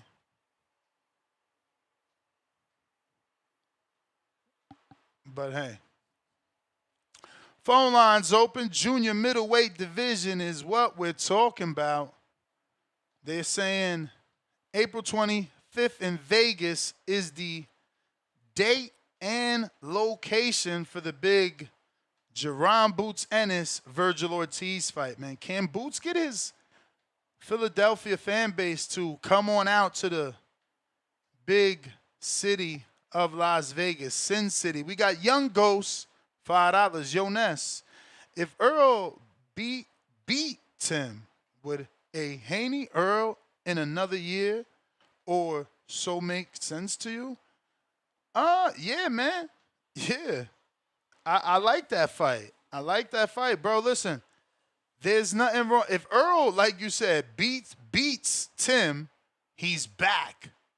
The big fish is back, and that's what he is, a big fish. And if Devin went up in weight to his 4th division and lost to the big fish who only lost to Terrence Bud Crawford, there's nothing wrong with that. He's daring to be great. Guillermo Rigondeaux lost to Lomachenko, man. Nobody remembers that in a negative way. Kell Brook lost to Triple G. At the end of the day, it becomes just a loss on the record. Amir Khan lost to Canelo moving up. So, again, at the end of the day, it's just a loss on the record. And people move on. Cliff, Connecticut, $2. Did you see Shakur on stream say Key versus Devin coming? I did see that. But I'm hearing that isn't happening now.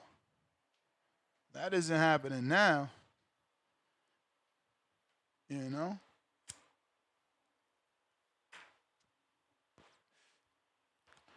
You seen who Devin wanted. You know? Y'all seen who he called for. And we'll see who takes that actual fight, bro. Earthquake says, get him at the right time, Haney. Yeah, man. Brian Norman was at the right time. Young. Listen, in this sport, you have to know how to fight, man. And who to fight. I think Mayweather's the first one to ever say it's about timing, man. It's about timing.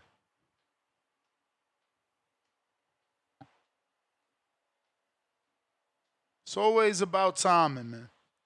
You know, you put your young fighter in with a former world champ to see where he's at. Timing. You don't put him in 5 fights. You don't put him in, you know, in 6 fights.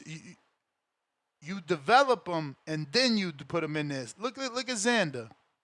You know, they put him in there with Patrick Teixeira, who obviously is a common opponent, with Carlos Adames, who's a current WBC champion. Patrick Teixeira beat Carlos Adames at junior middleweight. And Xander fought him in 2024. You know? Then they gave him a couple of undefeated guys that have some spunk, right? That never lost before, to see how Xander does against that. And then it was time for the title fight. It's not his fault Fundora didn't want to fight and drop the belt. Don't forget that. He would have fought a champ. So instead, he fought for the vacant because they dropped the belt. Politics. Jorge Garcia Perez fought for the strap. So what'd he do to legitimize himself? The next fight, he hunts down a champion in a unification. So That's how that went, man. You gotta. It's always timing. Always timing. It's no different than when Jeff Horn won that belt from Pacquiao. Everybody jump out the woodworks trying to fight Jeff Horn.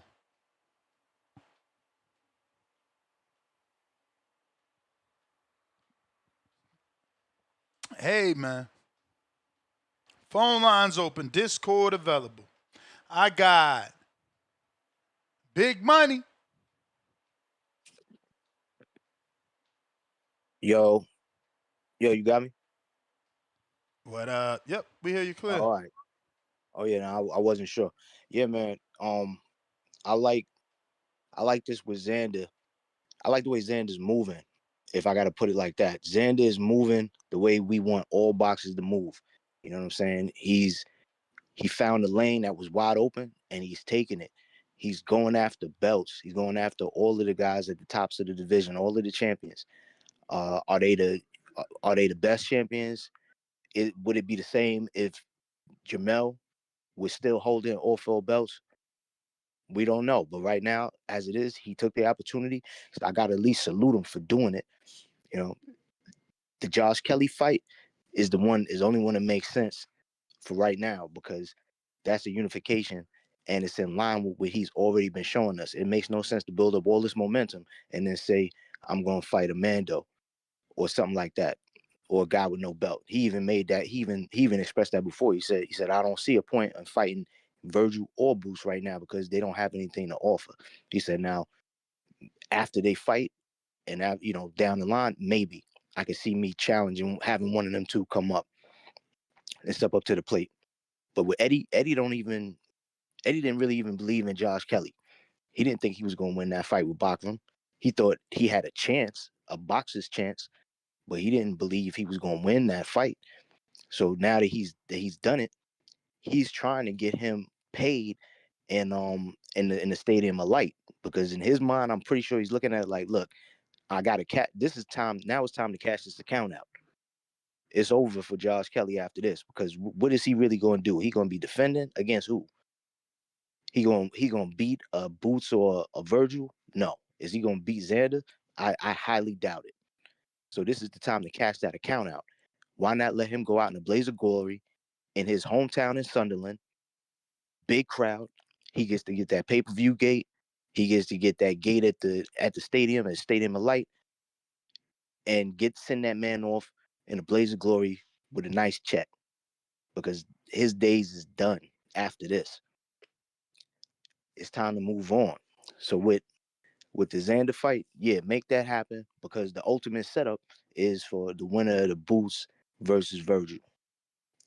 And Boots versus Vergil, I'm glad it's coming to a close. They need to make that fight happen, because if they do that, then the plans are all coming together. Now Boots has a chance at a 3-division unification that he gets to take over. You know what I'm saying? Right now, Xander's in that position of that EJ position with Bud coming along. Bud didn't do, everybody says Bud didn't do none of the work that EJ did, but yeah, he came in there and he showed you how easy it could be. Now, I'm not saying Boots is going to make it easy, or Boots, it's got to be that easy. I believe in Boots, but he going to have a fight, because ain't no way in the world I'm collecting 3 belts and I'm just going to let you take them. And it ain't like Xander's not a puncher and a boxer, and he can move. He got good feet. So we've seen what you did, Boots, when you had to deal with feet before. I don't know if you stepped that part of your game up. Hopefully you did. But I'm excited to see how that shit play out, because that's going to be real, real good down the line. I always look at Eddie as he's always playing, chess. You know what I'm saying? Especially ahead of the game. He's never slacking for that. He was talking about, but the I actually negotiations. wanted to play them videos you sent me, bro. Are they all the same because you bumped it to remind me, or are they 3 separate videos? Oh, nah, those are the ones that remind you of the old ones. I'm going to play those.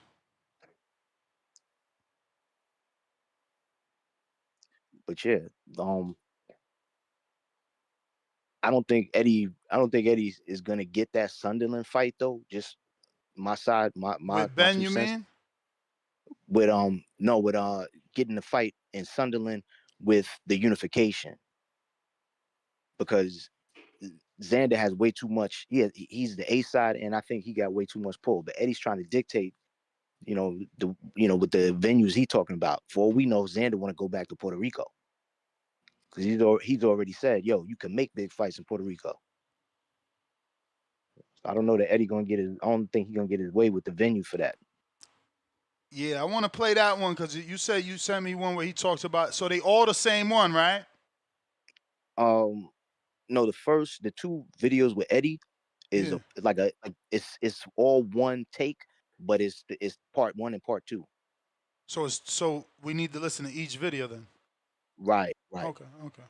And it's only No, it's all good. I didn't know if you was bumping it because I wasn't realizing the message, because I got my notifications turned off, so I gotta physically go check. Oh yeah. No, it's part 1 and part 2. You gotta play both. Because if not, it would sound off. So I'm gonna go with the Xander first. Making history for you, for your people, and that's what it's all. That's what it's all about. At least for me.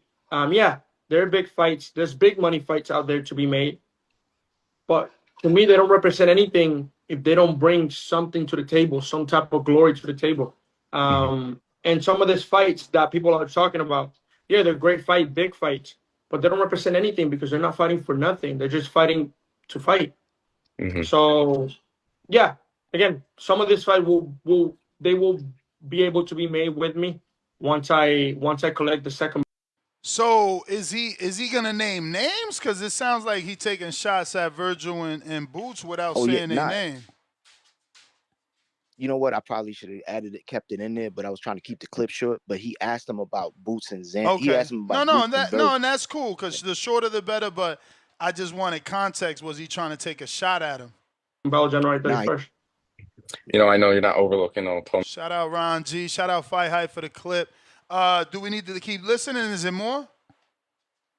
I think that's pretty much it. Okay. For that one. Yeah. And then I think look, for Conor, I think he's made a decision to move to 147. He wants to fight Ryan Garcia, maybe Rolly Romero. I said to Adam and Josh yesterday, I think the fight right now is Xander Zayas, right? He's just picked up 2 belts. That would be a 3-belt unification fight. In an ideal world, I would do Boots against Ortiz, Kelly against Zayas, and the winners be the winners. Right. And that's for me to, like, when you look at the poster of Xander Zayas and Josh Kelly, I mean, firstly, they look like something out of a Next catalogue, or maybe a little bit higher quality. Next. Like 2 really good looking athletes, great, fantastic boxers. I think that's a really good matchup. He's agreed to fight Boots, and that might be an option if we don't get the Ortiz fight. But, I think look, for Conor, I think he's made a decision. So sounds like he's ruling Conor out. He's ruling Conor out. There's rumblings of a little fight at the Stadium of Light, and there's never been a world champion from Sunderland before. You know what the fans are like up there. You could do a one-off event that will never ever be done before. It's never been done, will never be done again, which is one of their own in a massive unification fight. At the Stadium of Light. And that's what we're talking about, planning for. There's also the opportunity to potentially do the Xander Zayas fight in New York, MSG, Puerto Rican weekend. But it's just great having these conversations with Josh and Adam, because you got, like I said, the flip side of what happened. You're talking about fighting a unification fight at the Stadium of Light or at MSG. Whereas if you lost, you're either retiring or coming back in a 10-rounder at Whitby Bay Ice Rink. Do you know what I mean? I mean, that's the. Shout out Eddie, man. Fucking love Eddie. Yo, can you imagine on PR Day Parade weekend in New York City, you got the Xander fight for the unification? That would be fire. Fire. But That'd be huge for him, man. Hopefully Top Rank doesn't blow that. Because, at the end of the day, they have a track record for losing fighters when they want to become big, right? Berlanga wanted to be bigger than what he was. They didn't want to do that. they felt like he needed more grooming, which clearly they were correct, but so was he. There was money out there, right? And he wanted to go get it. They lost him. They lost Mikey. They lost Floyd. They lost De La Big Hoya. Baby. They lose fighters when they try to hold them back. So hopefully they're embracing young Xander's, aggression, right? Right, because he's moving through the sport like he really wants to get that action with everybody. I hope they believe in him because remember, like in their mind, I think a top ranked mind, they still remember what happened to Big Baby and Bacoli. They still remember what happened to Belonga and Shiraz. They, when Turkey dangled that bread in front of them, they took two good prospects that they was moving up. They was trying to groom, and they both got washed. And it's never been the same for either guy. You know what I'm saying? So I think that they're nervous, but hopefully they're gonna let him have what he wants. And I think Xander's gonna say Puerto Rico. Dead ass, because that's what he said after the fight. He said, "Yo, I'm showing y'all we can make big fights here." So even though Eddie and I like that idea of the Puerto Rican Day Parade weekend, that's gonna be crazy. You know what I'm saying? I'll definitely hook up with everybody in New York. We gonna run down on that whole situation. It's gonna be fire. But that's what Eddie want. The same way he want the Sunderland joint. You heard what he said. He said never again. He said it never happened before, never happened again. Because he knows that he gonna cash Josh Kelly out when he get out there. Because Xander's winning that fight. That's just my opinion, though. You know what I'm saying? Yeah. But yeah, man, that's my call, bro. All right, man. Peace. All right. Phone lines open. Phone lines open. We talking boxing. If you want to call in, Discord available. X Spaces also available. We got Timbo Ski in the building. Yo. Yo. What's good, Mr. Gibbler? What's up? Salute to the community.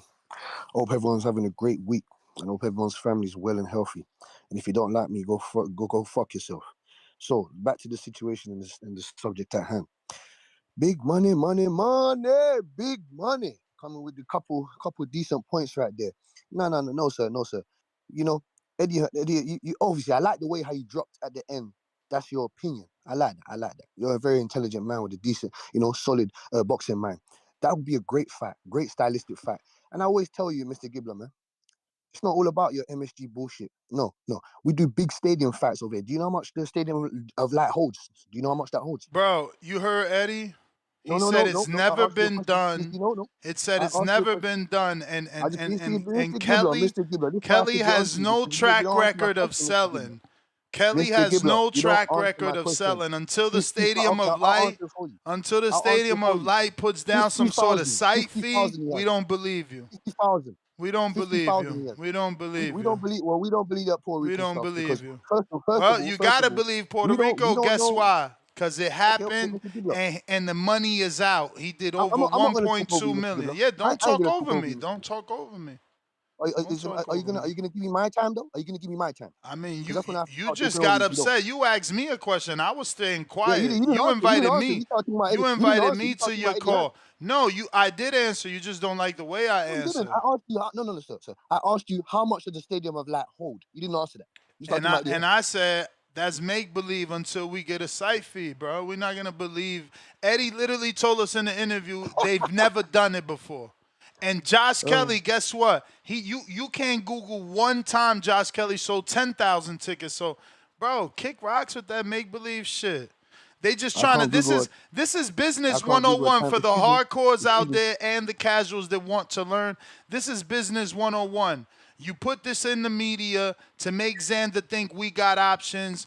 But let's see if that's really gonna come to fruition. Are they really gonna get Xander to go to the UK and bring his 2 belts over there for a guy that never sold those tickets? Now, Xander, on the other hand, his profit and loss sheet, when he goes to and send an offer, he can show he was in the green.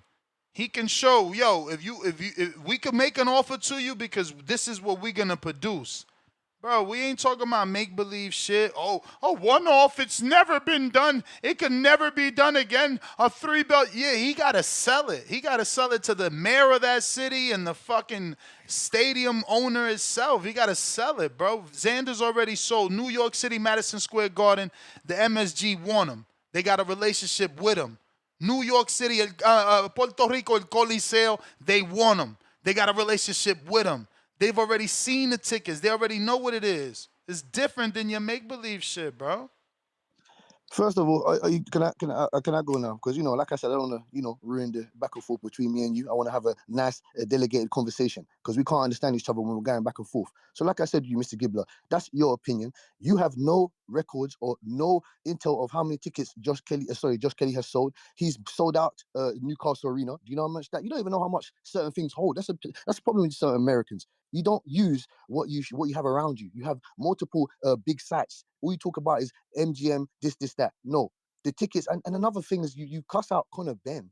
Why isn't this? Why is that? He's a big ticket seller. He sells out 64,000, 50,000, 80,000. Same as Josh Kelly. We can have that unification over here. You know what I'm saying to you? Bring Xander in the light of other fans and other countries so we can see him. Because I know you like the way he was at the Bad Bunny, swinging punches with Vargas. That was real good. And if you remember, Mr. Gibbler, I've always spoke good on Xander Zayas. I called in it 2.5 years ago and told you that he should be the real face of Puerto Rican boxing because he has the look. He has I love the way he fights. He's a very textbook fundamental fighter. I've got nothing bad to say about Xander Zayas. He wants all the smoke. He went behind Fundora's fucking locker room and asked him for the smoke. I love Xander Zayas as a fighter. I've got nothing negative to say about him. There is a couple, obviously, when it comes to the technical aspect of things, there are a couple, fights that I would love to see him in. But let me give you this, because I'm not here to battle you with about Josh Kelly or whatnot. That's a great fight, in my opinion. I would like it over here. You think that's a decent fight? You like it over there. It's cool, I understand. But when it comes to the technical aspect of things, how do you see? We hear callings of Deon Haney moving up to 154, the winner of Boots and Vergil. How long do you see Xander staying at 154? Because I believe he's got one more fight left, and then he'll maybe two max, and then he's going to move to 160. What do you say to that? Yeah, I'm not ready to put a timeline on him because it looks like the young man is got a goal to accomplish. So I think he's not going to move up until he does that. Mm-hmm. And Miss, you're cutting out, Mr. Gibbler. I don't know if I'm talking over you. You're cutting out. Did you hear? Do you hear me now? Yeah, I hear you now. I said I'm not going to put a timeline on it because it seems like the young man wants to. He set a goal and he wants to accomplish it. Okay, no, fair enough. Like I said to you, he's all about legacy. And see, Mr. Gibbler, that kicks the teeth in these people, like Two-Tone, a great podcaster himself, has a decent, solid boxing mind. That nips that in the bud, talking about belts don't matter. You need the belts to unlock other doors. You need the belts to put you on a national limelight, national stage, so people can understand that you are a serious candidate in the sport and legacy. Look at, for example, look at Keith Thurman and Fundora. People are writing that off. They want the stars to align so Keith Thurman could possibly beat Fundora, and then Errol Spence could possibly beat Tim Tszyu, and then we can have a ultimate fight that we wanted years ago there. That's what I'm saying to you. 154 is Shark Infested Wars. I would like Xander Zayas to stay around there. You know what I'm saying to you? Unify the division, 2 belt chat. He reminds me of a young Cotto. You know what I'm saying to you? Doesn't he remind you of a young Miguel Cotto, Mr. Gibbler, the strong left hook, you know what I'm saying, to solid foot movement. What does he remind you of? Or does he remind you of his own Puerto Rican self version of a fighter? Who, Zayas? Yes. Nah, his own version of a fighter. He don't remind me of none of them guys. You don't think stylistically, you don't think he's offensively minded like Cotto. He got modern technical discipline. Listen, I love myself some Zayas, man. You get me? That guy is a solid fundamental fighter. I wish him the best. You get me? He's young. We're gonna see him in the sport for another decade or so. You know what I'm saying to you? He's a big boy. Got great dimensions as a 154 fighter. Like I said, it will be a great stylistic matchup for Josh Kelly, because Josh Kelly won't be moving around like how he's moving around against Backram. He'll be coming forward. Josh Kelly can punch, and big money, man. You talking about Xander's power? This nigga got 55. What was it? 59 KO percent ratio, man. Yeah, that would be a great fight. Him and Josh Kelly. Josh Kelly is punching, in my opinion. So we saw him drop the fucking boogeyman Backram. That would be a great fight, because if Josh Kelly does come out on top, Xander's young, man. He's young. He can rebound and come back. There's nothing wrong with that. But I know you American fans will throw the man away and say he ain't shit. And another thing, big money. It seems like he had Boots beating Xander. It seems like he got all these guys beating Xander's eyes. It's funny enough, the way you made it sound. But like I said, man, Mr. Gibbler, this is a very interesting topic. I hope people can, call in and break shit down properly, like how we always do here. You understand? So like I said, man, let everyone enjoy the rest of the day, man. And we're gonna get a whole load of unifications, a whole load of battles. You know what I'm saying? Because Abbas ain't going nowhere. Errol Spencer's coming back. Tim Tszyu, they said he's washed. We're gonna see what's left of him still. Keith Thurman. I know, Mr. Gibbler. Do you have Keith Thurman beating Fundora, or is it too late for your prediction right now? Too late. It's too early. Way too early. We gotta see, bro. Listen, you know, with Thurman, you know, that phrase, we gotta wait for the weigh-in. You definitely need that with Thurman, man, because you don't know if he's gonna make it to the ring. If we gonna have a bruised knuckle, wrist, elbow? Is he gonna have calcium in his elbow again? Like, bro, we don't know what's gonna happen. So yeah, I'm waiting to the weigh-in, bro. But we all know I'm rooting for Thurman, man. We all know I want Thurman to get that win. Fundora, I don't even know what's up with Fundora. I used to rock with him. He mad at me. I don't know. We always was Team Thurman over here anyway. He just be inactive. That shit get me aggravated. But Thurman was a star that never happened, bro. My man was supposed to fucking beat Pacquiao, and that's what slowed down his trajectory, bro. You know, you're forced to have that reset. Correct. And before I leave you, because I know you have other intelligent callers, you know, shout out Mr. Brandon Maurice. Like you said. Yes. Shout out to Venom as well, coming in there. Like I said, Mr. Gibbler, man, we're going to see. If it was up to you, let me ask you this before I leave your beautiful platform. If it was up to you, you know, we had a tournament, miniature tournament, Mr. Gibbler, Junkyard Dog Shit, miniature tournament, Fundora, Thurman, Boots, Vergil, Xander Zayas, and you select one more 154 pounder in your life. Who do you think comes out on top? And I'll leave you to there. Just a quick little, you know. Who? Oh, pardon? Who'd you say come out on top?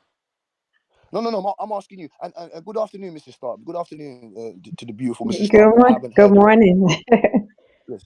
I see you working real hard. You know what I'm saying to you, always keeping yourself in shape. I hope you're well and healthy. Also, Mr. Gibbler. I said you got Xander Zayas. You have Fundora.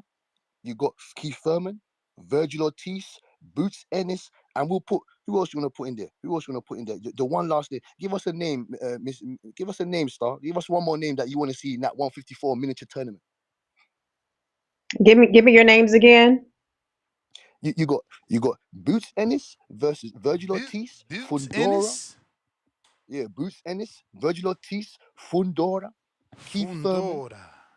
Yeah, Fundora, Xander Zayas, and I give you one more name in there. You give me one more name in there, because and another thing, I'm hearing that Boots is gonna be fighting, you know, Boots. So they're gonna have tune-ups.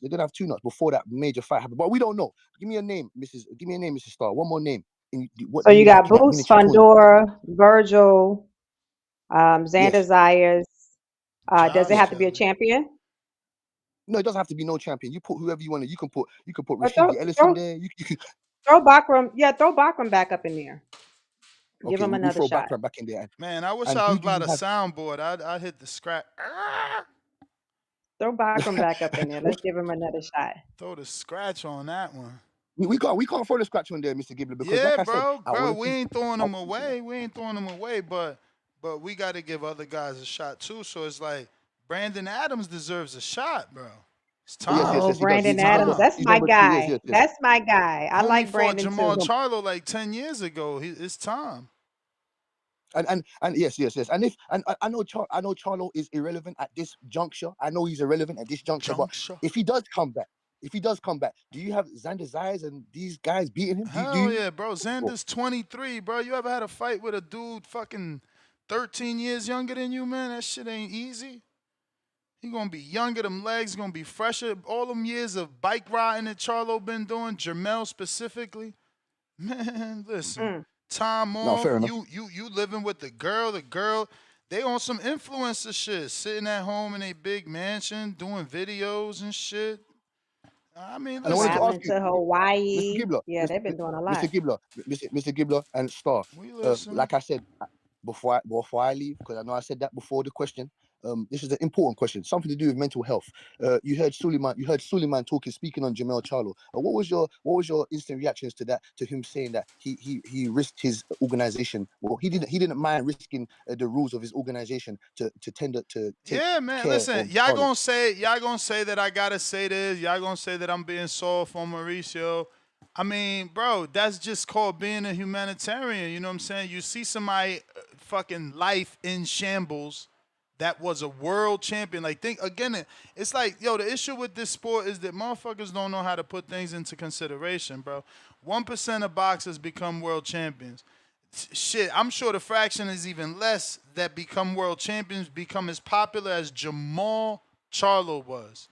You know, and his life is spiraling.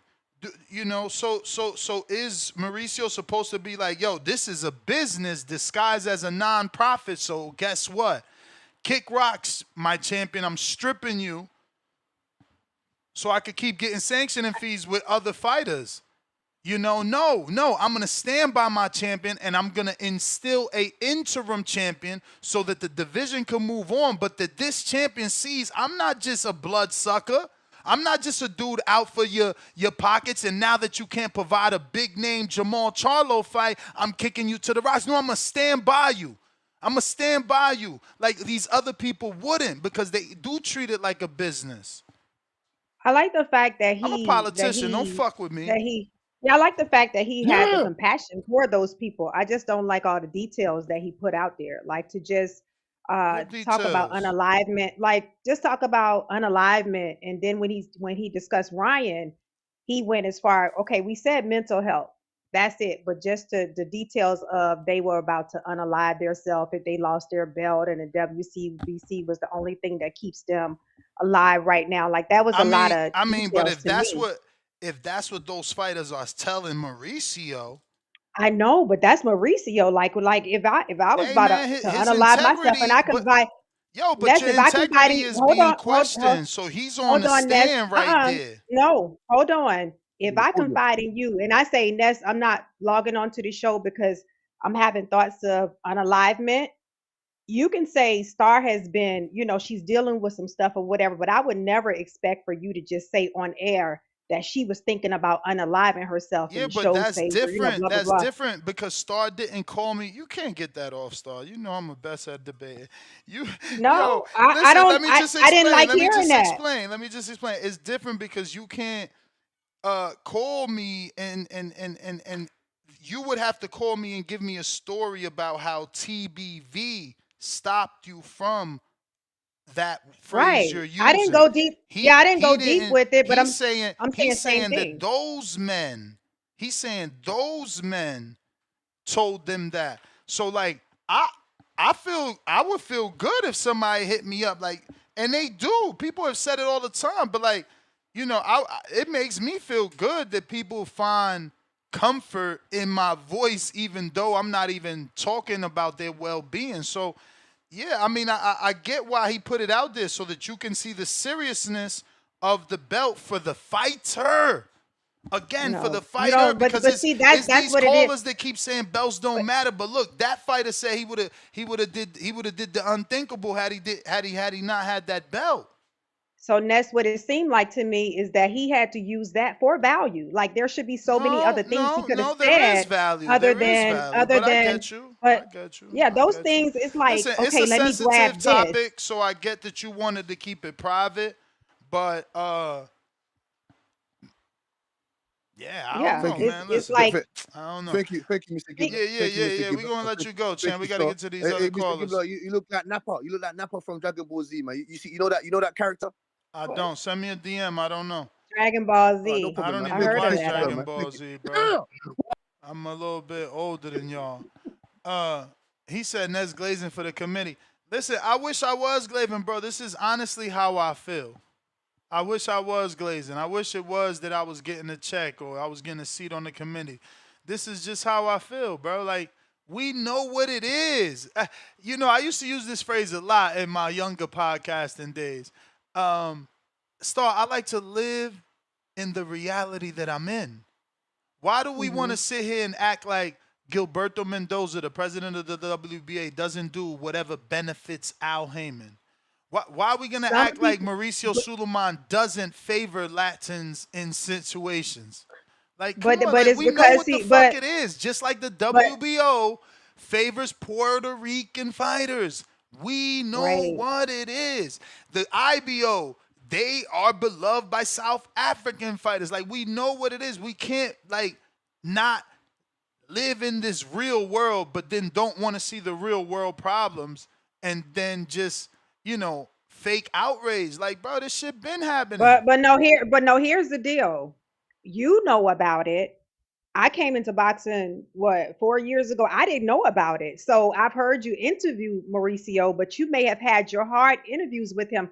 But the way Chris Mannix like put his feet to the fire, I needed to hear that because there's some things I really didn't know and I really didn't understand, like how people, and I wanted to hear his response on how people get bumped up, how people get shots at titles and all that stuff. I wanted to hear his answers because since I've been on the show, people have asked you and you just be like, well, y'all know. It's because you know it. You've interviewed him, you know it, you kind of know the politics behind it. But some No, people it's don't it's it's know. it's as simple as this. If you put in Mauricio on my YouTube channel, you're gonna see all the interviews we've done throughout my 15-year, 14-year career. He's Bill Haney, Latin Bill Haney. They spin. They spin. Right. It's like you gonna ask him, well, why did you allow this fighter to fight that fighter for the vacant title when the number one is right there?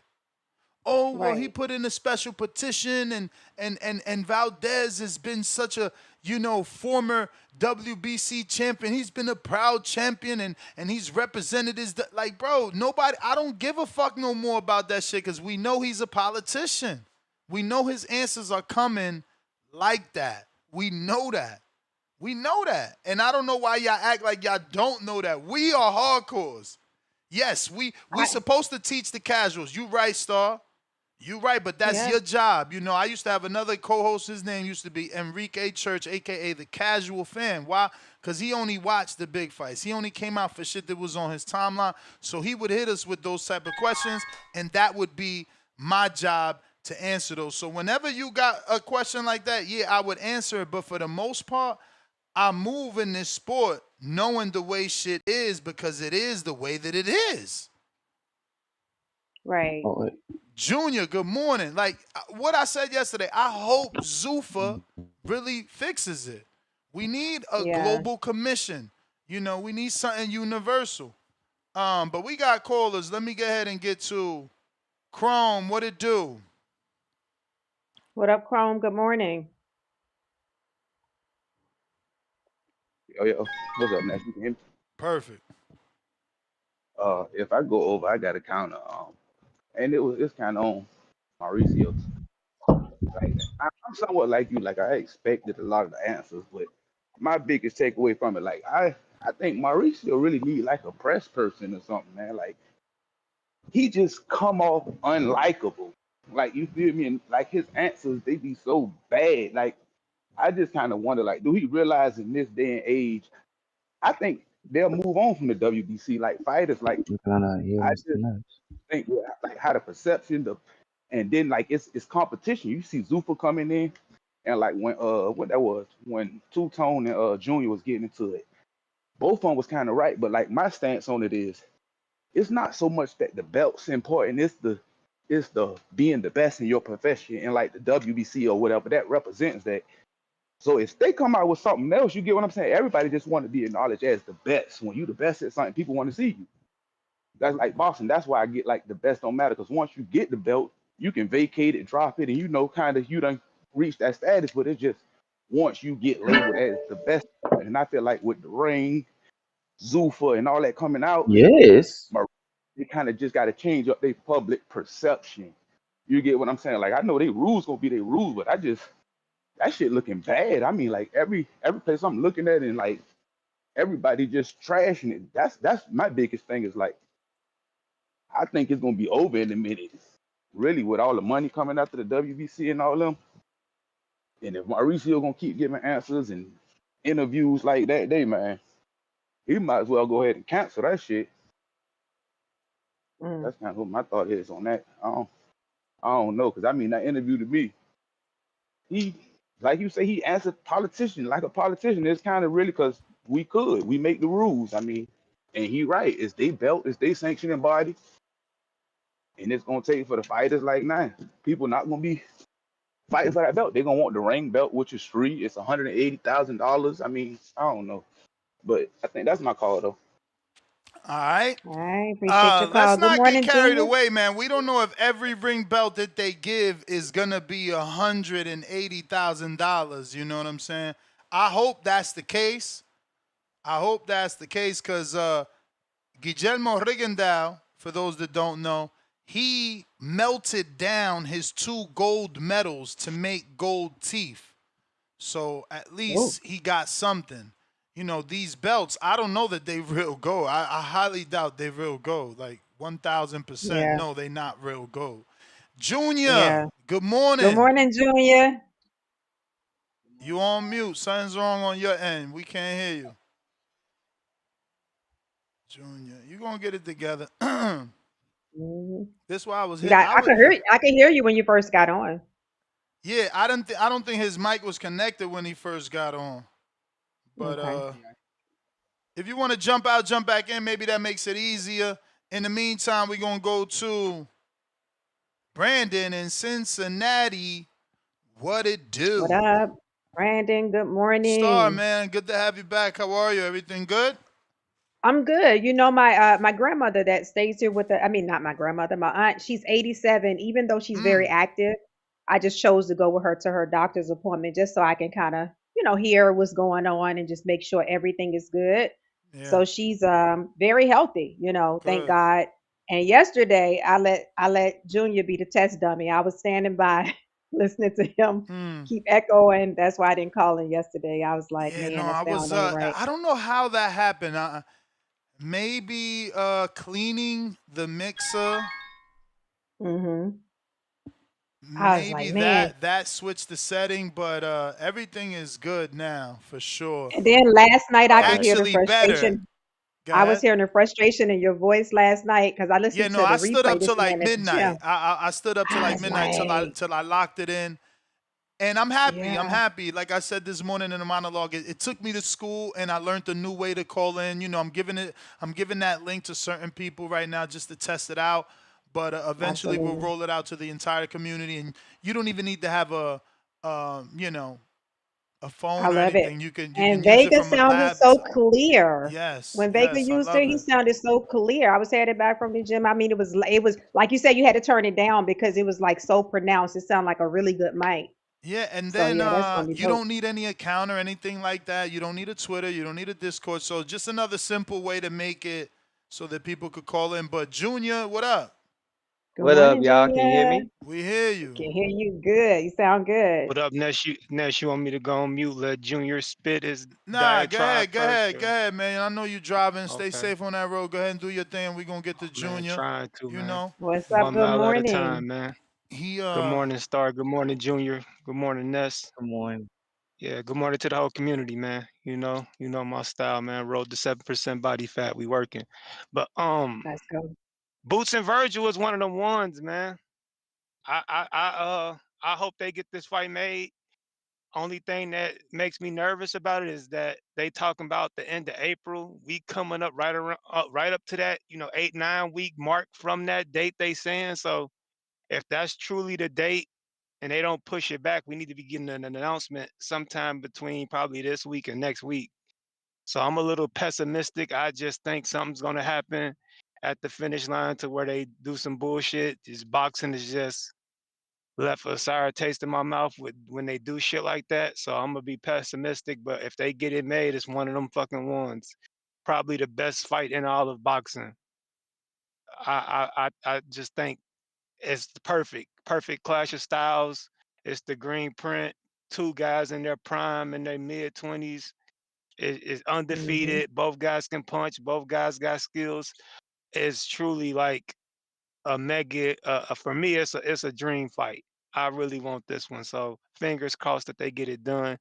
154 is on fire, man. 154 is on fire. Like you said, in the perfect world, Josh Kelly fights Xander, Boots fight Vergil, the winners fight each other. Thurman fights Fundora, Arrow fights Zoo, the winners fight each other.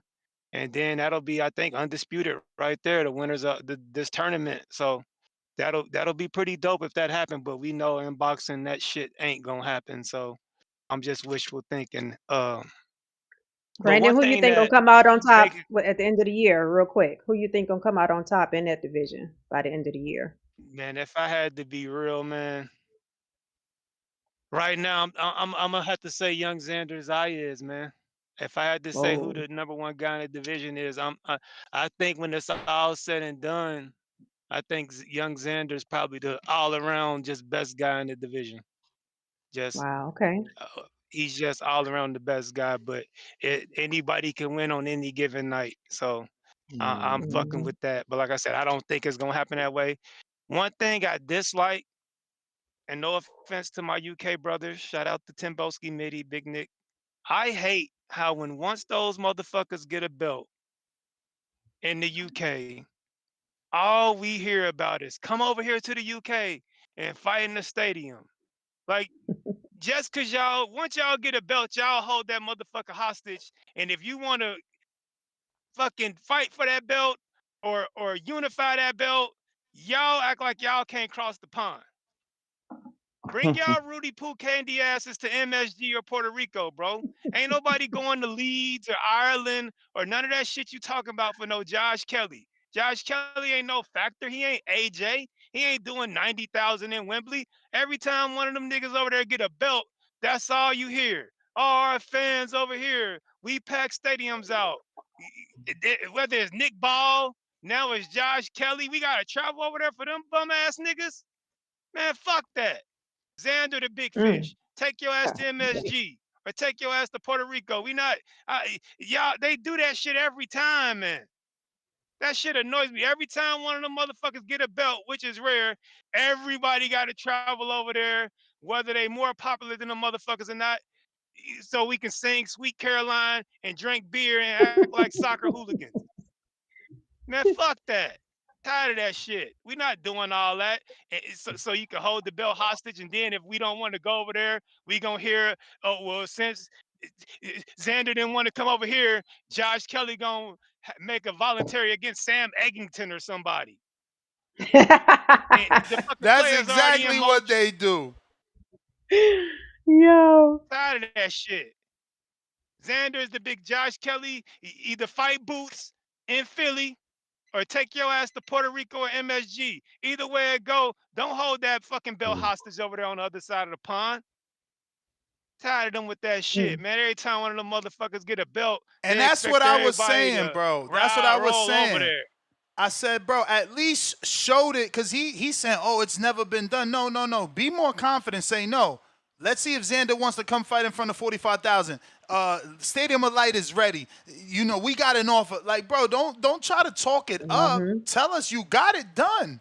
If there's really an offer to fight in front of 45,000 people, there should be an offer attached to that to box, you know, with a purse. Wow. Mhm. Yeah. Man, but I like Josh Kelly and I like that fight, but they always do that shit with them across the pond motherfuckers. They expect everybody to run over there. Fuck that. You gonna want career defining money and we gotta come to you with that faulty ass judging? Nah, man. Whew. Nah, fuck that. Fight Xander or fight Boots and get your belt took, Josh, or win. Shit. But there'd just be too many ramifications when once them UK Man. motherfuckers get belts. Brandon Figueroa just Mm. had to go over there to whoop Nick Ball's ass and take his belt. Brandon Figueroa, you mean to tell me Nick Ball the biggest star than Brandon Figueroa? Hell no. But they do this shit every time. Travel. I know Ricky hadn't got his ass whooped and that left a sour taste in y'all mouth, and y'all ain't wanted to come back since. But I thought you motherfuckers traveled for y'all fighters. 30,000 in Vegas for Ricky Hatton. What happened to that? Mm. That's my call, man. I just get tired of that. Every Touche. time one of these UK niggas get a belt, they want to hold that bitch hostage. But yeah, protect your mental Hey, health at all times. I'm out. All We on the right, road to champ. Great December. as job, Let's get bodies Brandon. back. Appreciate as you. much as I love UK boxing and UK boxing history and they values over it, He did. He wasn't too far off. He Mm. wasn't far off. I can't even get mad at him. I can't. Ain't much I could defend there.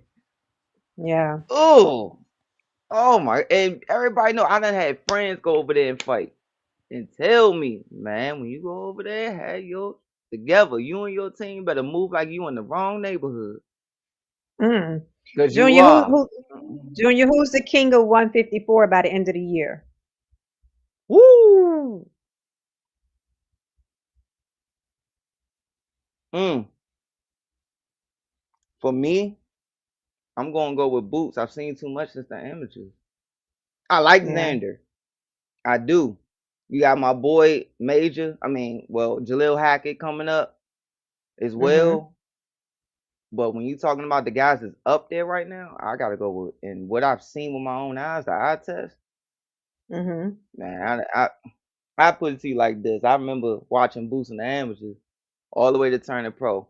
You go on sparring sessions, you work on stuff. I've only seen two Mm-hmm. guys like really go neck and neck with him. Yeah. Like really, when it gets to doghouse type sparring, only two guys get neck and neck with him, and Mm-hmm. then you sparred him again, couldn't touch him. Like, and he's working on stuff, and you just see certain things when you look at certain things. Xander could still get him though. I I ain't gonna guess my knock that thing nigga. be like most of the people that I hear talk about how amazing Bootsy is like a person like you that's seen him in the gym and seen him in sparring and seen him in amateurs. I want to see that transcend into the ring on a professional level Yeah, with yeah, with talent that would just as good as him. yeah, So that's my thing with Boots. I want to see it because everybody I hear to say how amazing he is. These are people that go in the gym and see him, So it's like, is there a thing where somebody can be so amazing in the gym and inspiring, but that may not oh transcend yeah, into their professional career? So I want to see him oh, with that like talent. oh my god, I done seen that all my life. I done seen guys. Yeah. You ever heard the term? Lord, I hate saying this term, but he a gym fighter, and I'm Hmm. like, and it's different variants to that saying. It's a rough saying to hear somebody call somebody that, but what it means is they look no matter who you throw them in there with, and nigga has 60 fights. Like you might have a guy that might not have 100+ fights on national titles, but you can throw him in there with anybody, and he could box on their level. But then when you get him under the lights, or you get him under, sometimes they fight down to their competition. Sometimes they never do all that stuff that they do on a guy that's not in shape like them, not on a level like them. Yeah. When they get in there with a guy on their level, they don't. And you wasn't here, but I said it when I said, man, Boots, I've seen him do stuff to people. Matter of fact, I think you were here for one part of it. I said I've Hmm. seen him do stuff to people, but I said I didn't. It was the Boots conversation. It was the Bud conversation actually. When I said Hmm. he was doing Oh stuff to people, yeah. but he was in top shape. I said, but the Yeah. first fight when he was taking punishment, I ain't sweat that because I knew through the grapevine that he was killing himself to keep his weight under the regulated limit after the weigh-in for the IBF. So and Hmm. that caught up to him. His like when you get to that space, your kidneys be aching when you're moving around the ring, your legs be cramping up. I've been there, done that. It's not fun. But then the other fights when you're taking punches, like okay, you gonna get hit as you get higher up. You in there with other guys as you get higher. Like I tell guys, when you turn pro, when you fighting guys on the lower level, you got a whole second to make a mistake, and then you can get away with it. Once you get higher up, you got a half a second. Once you get to the level boosting them is at, you got 1/10 to 3/10 of a second to make a mistake, and that's your ass. Mm. And now he's Okay. getting touched more. And it's like, okay, what will happen? He ought to be able to do that with them. Right. Right. Next, we got a caller. Let me see. Yeah, we got Tip Bellis. Yep.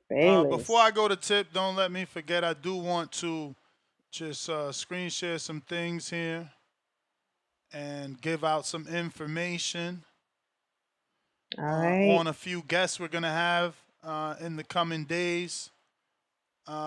We're gonna have Jerome, Too Quick Royster. We're gonna have Jerome. Brandon Yes. McCarthy. We're going to have Lisandra Contreras. She'll be on Pro Box. We're going to have Danny Bodish or Bodish. And then F.A. Ajagba this Thursday. And Charles Martin also this Thursday. Tomorrow, right? So drop your questions. Just go to the comment section. Click the comment section and drop your question. Who is this person? Nice. And that's just, what time is he coming on tomorrow so I can do a reminder? 11:30 and 12 o'clock. Okay. 11:30 and 12 o'clock. And McCarthy, I don't know when we locked it in, but I'll let you know. Everyone is coming on, so, just drop a question. Head on over to the community page. If you are a $3 member, if you're the lowest member, you still can drop a question to anybody and everyone that we interview, man. So drop a question, put your name, where you're from. This way the fighter also knows that he's got people tuning in from around the world, listening to his answers. We got Tip Bellis on the check-in. What up, Tip? Yo. What's up? Yeah, man. Yeah, drag me through that Timboski call, man. Get his ass off the line, man. Talking a bunch of rubbish. Rubbish, man. Fucking guy. Yeah, man. I had to call in, gloat a little bit, man. I hope y'all took that free play I gave y'all yesterday, man. You know what I'm saying? Good money on that, man. Good money on that. We definitely hit yesterday. If you ain't followed, then I feel sorry for you. I feel sorry for your picks. But yeah, man. Xander calls out Kelly, man. Listen, respectfully, I don't want to see that right now, man. They need to get my boy Bakum Murtazaliev a rematch. Come on, bro. You know what I'm saying? Come on. What you mean, That was a bro? mandatory. There's no rematch. Even though they petitioned, he did petition, but there's no rematch on a mandatory. You know how that goes. Rules are rules. But who knows, man? Listen, they need to get that man a rematch. The man had a draw on one of the scorecards. He went overseas. He fought in his opponent's back. He fought in his opponent's backyard as the champion. This is nasty, man. It's a cop-out plea for Josh Kelly. It ain't nasty. Let's be real. Let's not forget that Murtazaliev couldn't get anybody to pay for a fight. We wanted the Lubin fight.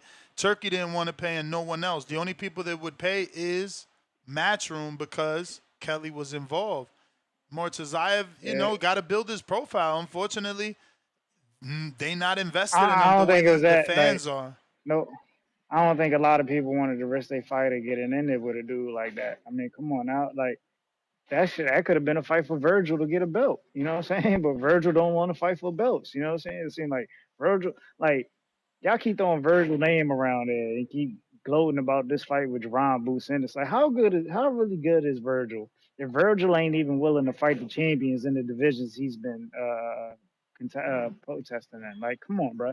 Like, this is third weight class now. He's going on year 2 at 154. Why are we talking about Boots versus Vergil instead of Vergil versus a champion? We moving ass backwards, man. We moving ass backwards. This shit don't make sense to me. You know what I'm saying? It don't make sense. But hey, it is what it is. It is what it is. Yeah, McDoonan's right, man. Tell Kathy Duva to put a card on. Because that's how it works. Your promoter got to promote you. You can't just sit around waiting for someone to want to fight you and want to pay for the fight and want to have a stadium and a television that want to rock with you. That's not how this works, bro. This is business. Yeah, they should have had my boy fighting in like Russia or Canada or some shit like that. Sure. Yo, and that's what you got to love about Eye of the Tiger Promotions. They don't sit around waiting for nobody. They keep busy over there in Canada, Quebec. He keeps their guys moving. Look, that guy Iglesias is about to fight for a world title versus a dude that I think I heard of one time, if not never, ever, ever heard of. Crazy.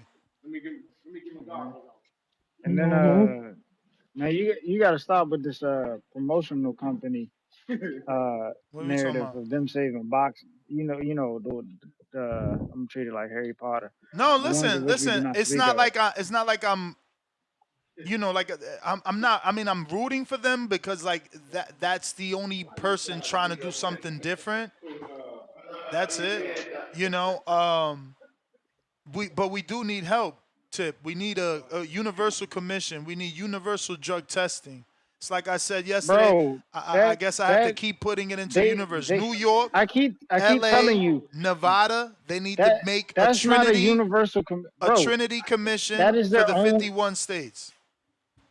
That is their own commission. I mean, that is not their own. That is their own entity, bro. That's They do not why we have operate. to change that. We need a universal commission. So Mm-hmm. since It's not gonna happen. the Like strongest the way you keep commissions, trying to, since the the way you keep strongest trying and to most say they could successful save boxing ain't commissions, gonna work, bro. hey, listen, I'm here putting out ideas. You here wanting to stay in the old regime. And then the fact that like they have this mindset that you could just keep throwing fighters in there, giving them 50-50 fights, and they could lose and nobody would care. Like, no, you have to build a fighter a certain way. Like, this is what Oscar was talking about.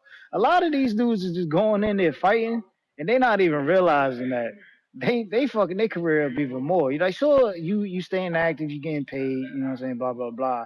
But, you know what I'm saying, once you leave that type of company, bro, like, you're dead weight. You know what I'm saying? Like, ain't nobody gonna look to sign you unless you're coming in as a B side. So you're still in the same position that you were beforehand.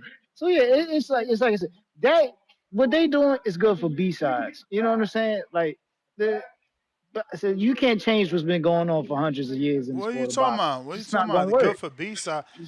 Hey man, listen. Whatever you say, bro. You know what I'm saying? Hey man. I'm Hey man, always gonna be a, for the fighter. Big, little, small. We interview them all. You just seen the 7 or so fighters I said I'm gonna interview.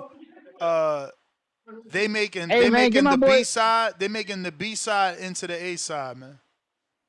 You gotta get my boy Angelo Leo on, man. Hit up Angelo. Let me hit him up again. Nah, the last time I hit him, he was down too. I don't know. I guess I didn't stay persistent.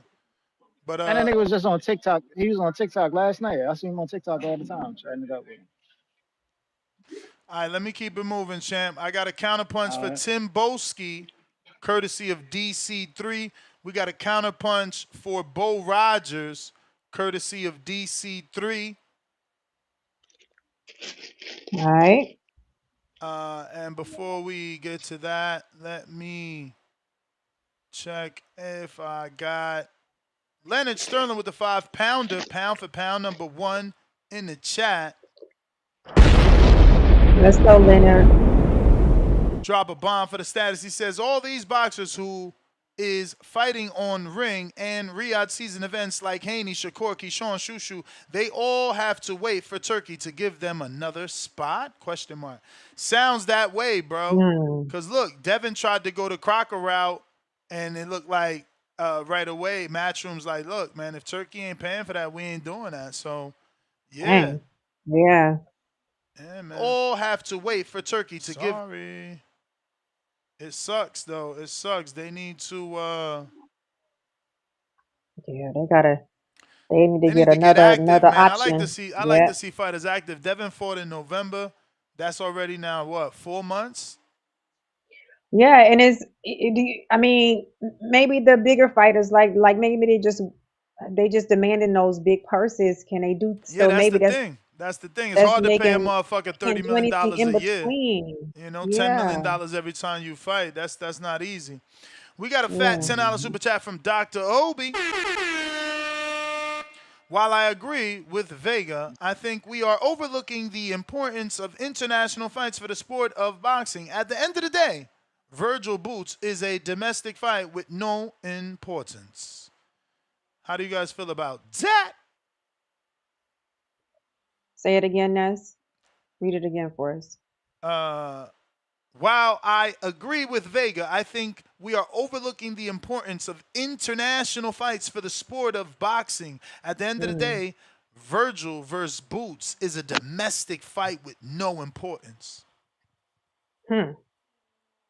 It is, and that's why, earlier when I was listening to the show, and I think Vega said, in this case, belts may not matter because the fighters are well known, and that's my question. I guess I'm here to learn, and being somebody that's fairly new to the belts and sanctionings and champions and versus the popular fighters. That's a question that I actually have. Like, like what impact does that make on the sport? Is that okay as long as they pull in people?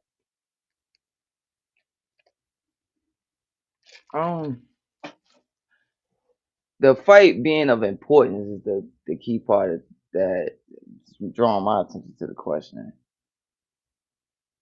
There's got to build like a little bit more. Are we all once again? It goes back to what I said a few days ago.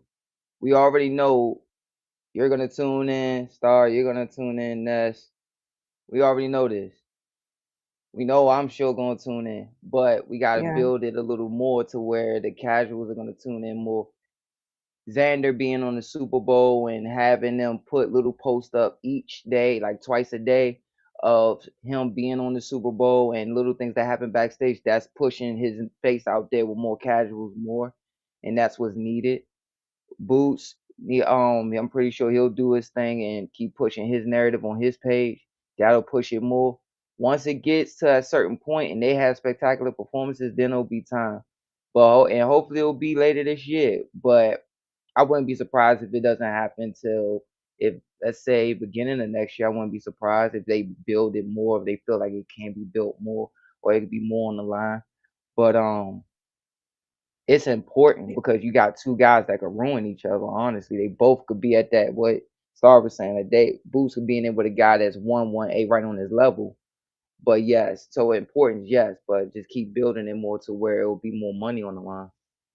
Yeah, because see, me, Junior, like I would have thought that it would have been better if Virgil went and got a belt, Boots went and got a belt, and it's a unification fight. Like that's what Yeah. I thought. But just hearing different, different opinions, it's like, okay, is it a big fight right now? So why not do it right now? I would have thought that doing it as a unification would have been better for the sport. Yeah, I mean, that's why he says no importance, right? There's no belt on the line, so it's Right. only domestic. It's not even for a world title that can get the attention of the world. But he's minimizing it clearly. These Yeah. guys' names have already transcended, I think, across the pond.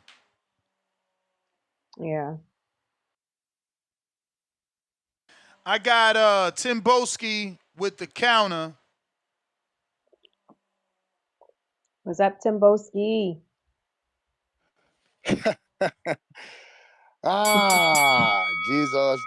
Jesus. Salute to my fucking Texan native fucking DC free, man. What's good, my guy? Salute to you, bro. Hope you're having a great day at work, your family's good, bro. So where do I start? Do I start with a gerbil brain, fucking no nothing, shit connection, go stack them shelves, go close that fridge, tip Bayless? Or do I start with, honorable caller, a very intelligent one, Brandon Maurice? Where do I start? Speaking of, Brandon has a counterpunch courtesy of DC3. Yes. Let me deal with Brandon real quick. So Brandon, man, I respect your quality boxing, man.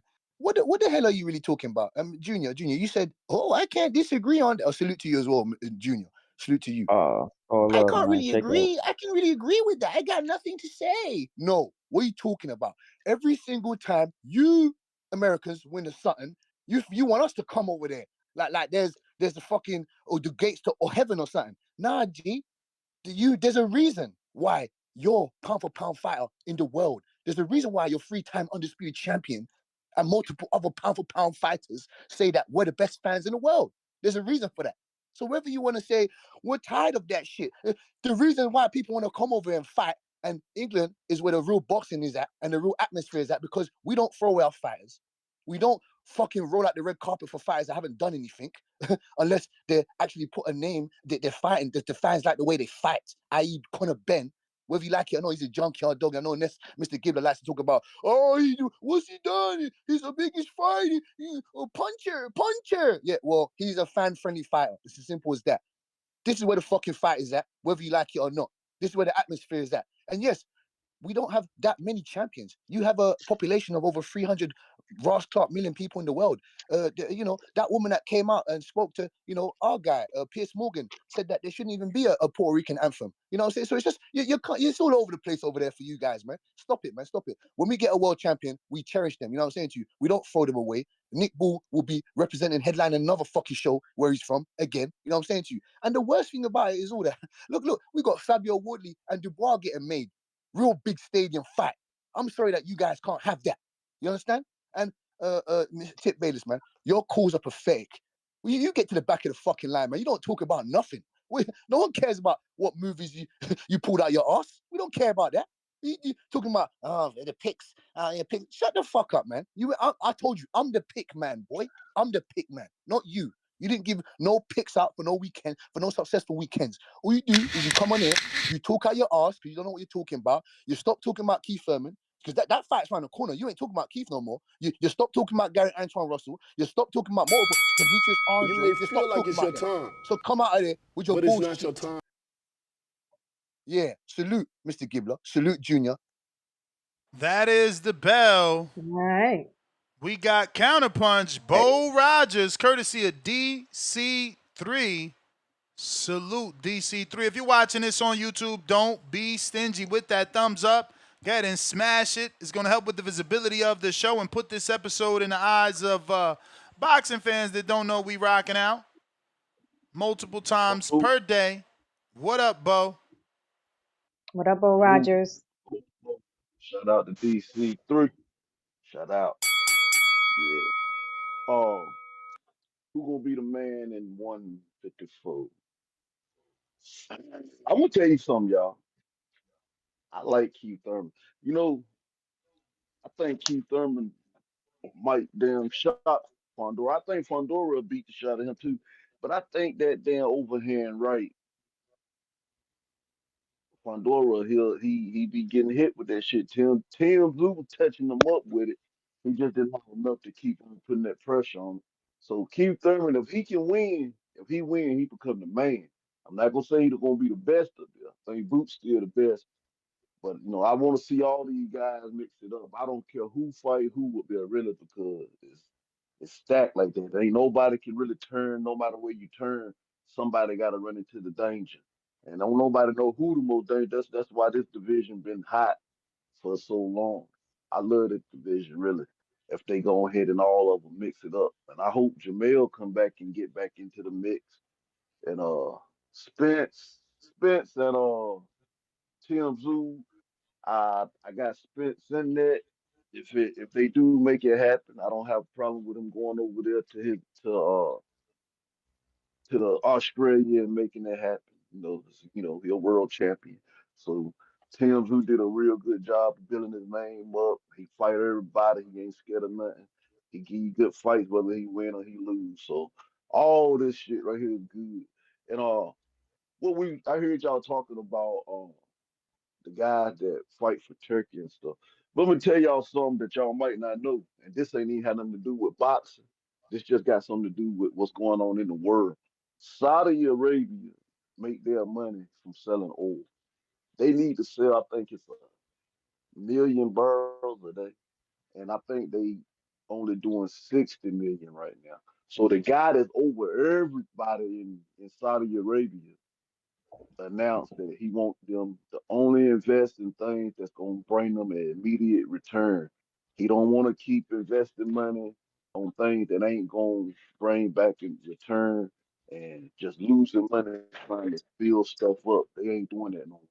And that was something over top of the box. I know y'all a lot of y'all don't probably keep up with that type of stuff, but that's what I keep up with that type of shit.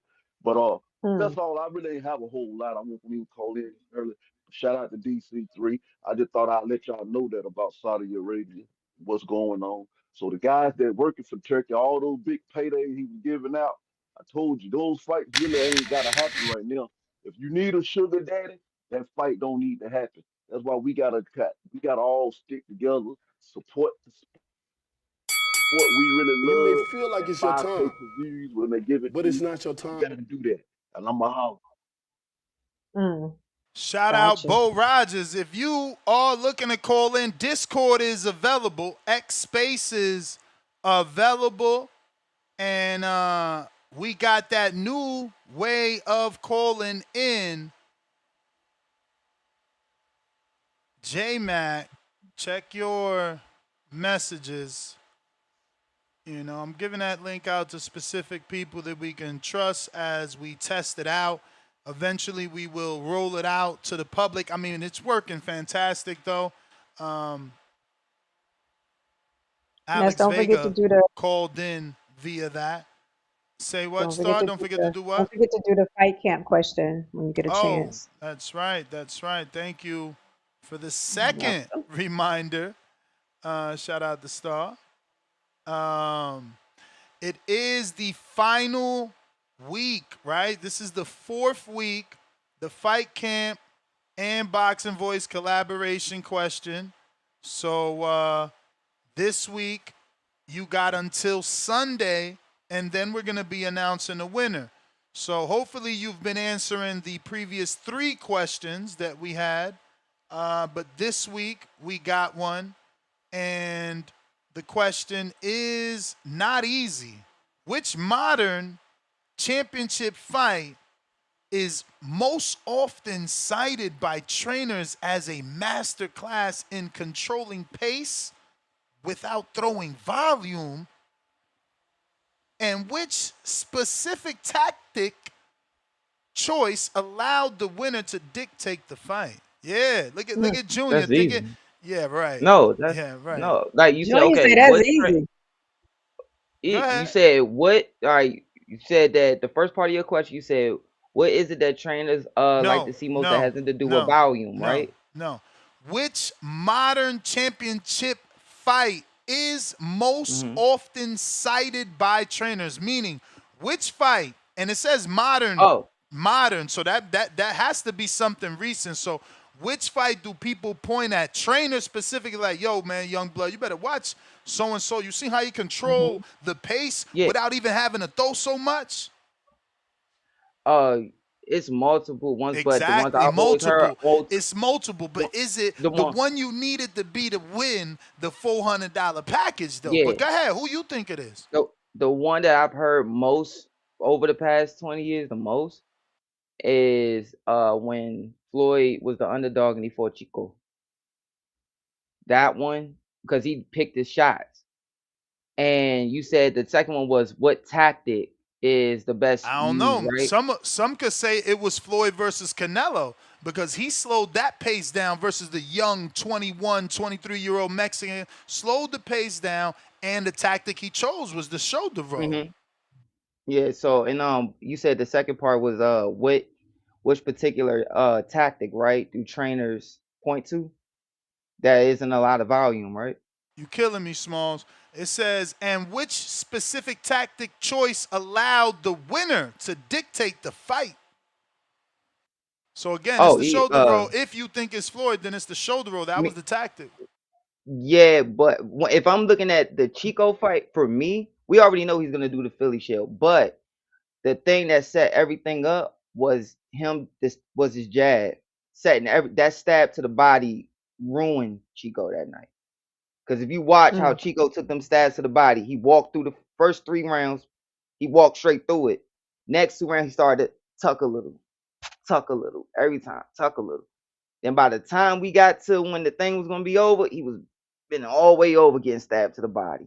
That took everything from him. Took everything, made the weight cut worse. That made him feel every bit of that weight cut for that fight. Well, if you answer that question correctly, you have a high probability of winning the Fight Camp Connect package. Even higher if you answered each week correctly, because remember, this is week 4. Hopefully you've participated in each week. You do get the opportunity to win the Fight Camp Connect package on the left. It comes with the hand wraps. It comes with the ankle wraps, 4 trackers, a console, charging station, which connects HDMI to your television so that you can actually see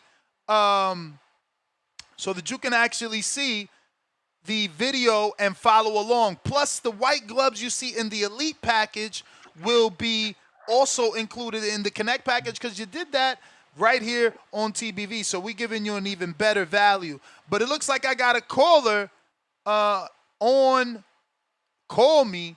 Who's this, Keem? Yo. Oh, that's Water Walker. That's Water Walker. So that means that's J Mac. What up? What up, J Mac? J Mac. All right. Well, we got White Mike with the King Counter. J Mac, are you there? All right. White Mike, talk to us.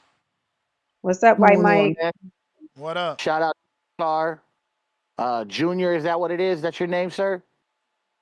Oh, JR, either one. Yep. JR the Golden JR, Boy. it's nice to hear from you this morning too as well, man. I like your boxing mind, man, because you're a fighter. You know what I mean? So I like to hear your takes. But here's my thing, right? Why are we constantly downplaying Boots? Like, I just don't quite understand it. And we're talking about Boots fighting Vergil. Vergil don't want to sign the contract. Boots has already signed the contract. He's ready to go. And Vergil just keeps, backstepping and not wanting to sign the contract. So if that contract doesn't get signed, why not a mandatory with Xander for the WBA? So when you say why go ahead. Okay, go ahead. No, when you were saying why are we downplaying Boots? So on my take earlier, I said I want to see, like, I'm not downplaying him, but everybody that I hear kind of rant and rave about him, it's about stuff that happened outside of the ring. So I want to see him in there but we with know some Boots is the competition. boogeyman, though. Like, they talk about Bachram being the boogeyman. They don't want to fight Boots. I didn't think Bachram was the boogeyman. boxing. All I'm saying is I need to see it. That's all. I'm not saying I want him to be as great as you guys say he is, but most people that's saying it, a lot of them reference in the gym and in sparring. So that's all I'm saying. I'm not putting them down. Yeah. But what I'm trying to understand is why can't we get the fight that matters? Which one is that? Boots for the belt. He's the interim WBA champion, right? Xander wants to go and fight Josh Kelly, which I get it. He want to do a unification, undisputed with Josh Kelly, but that fight isn't going to be bigger than Xander versus Boots for. I want him to get a belt. That's what I would like to see. Mandatory. Yeah, I would like to see. But doesn't he deserve his mandatory though? Who's his mandatory? His mandatory would be against Xander. Xander holds the WBA title, and Boots is the interim WBA champion. I would like that. So, and you can put that other piece of tin that you have on the line too as well. And I guarantee you're gonna go in there and get dogged walk. Like, I just don't see like what people are like. They praising Xander for, like, I get the whole Baru fight, but Baru was on his way out anyways. How he on his way out? He just became a champ and upset. Tell us, man. When's the last time Baru actually showed a dominant performance? Tell us. The fight before. What the hell? You bringing up somebody that, man, come on, man. Bro, Tellus was a heavily touted fucking contender. What are you talking about? He was favored to win that fight. He was favored to win that fight because Xander is young and Xander was unproven. No, favored to win the Boss Bararu fight. Bararu upset him. What are you talking about? I don't see that, man. Feel like it's your turn. So how's a champion the underdog? That doesn't make sense. What do you mean? Baru was the champion. Yeah, because his biggest win was Tellus. It was an upset. So you're considering that an upset? Someone who's a contender fighting a champion, and the champion comes out on top, that's an upset. What are you talking about, bro? I'm talking about Tellus being upset by a Baru, and a Baru only having one big win, not being a favorite in the fight with Xander, who's a young phenom. The kid got signed at 16. What the hell are you talking about?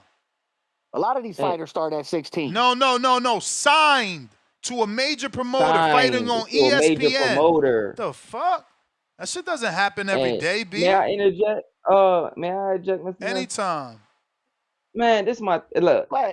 The reason why some people well, it's feel his call. He gotta say it's okay for him to interject. I'm sorry. Yeah. But I'm just trying to figure out why these fighters keep ducking boots. Like it just seems like everybody wants to overstep this man. Okay. First, I'm gonna answer your first part of your question. Nobody's ducking. Nobody is like. First of all, no fighter is scared to fight. No fighter. If it's anything, it's usually, and I've seen it, it's always either the trainer or the promoter. Now let's set this up. Now let's do this first. Now, when it comes to what people feel about Boots, it's because of what you just heard me and Miss Star say. We just sat there and told you that she said, well, Junior, you've seen him through the amateurs. And, you know, I hear stuff from multiple people who say they either seen him in the gym or seen him in the amateurs, and he does certain things. They want to see him do it consistently when he's in there with another A-plus fighter that is in his prime just as him. That's why they want the Vergil fight. That's why they want the Xander fight.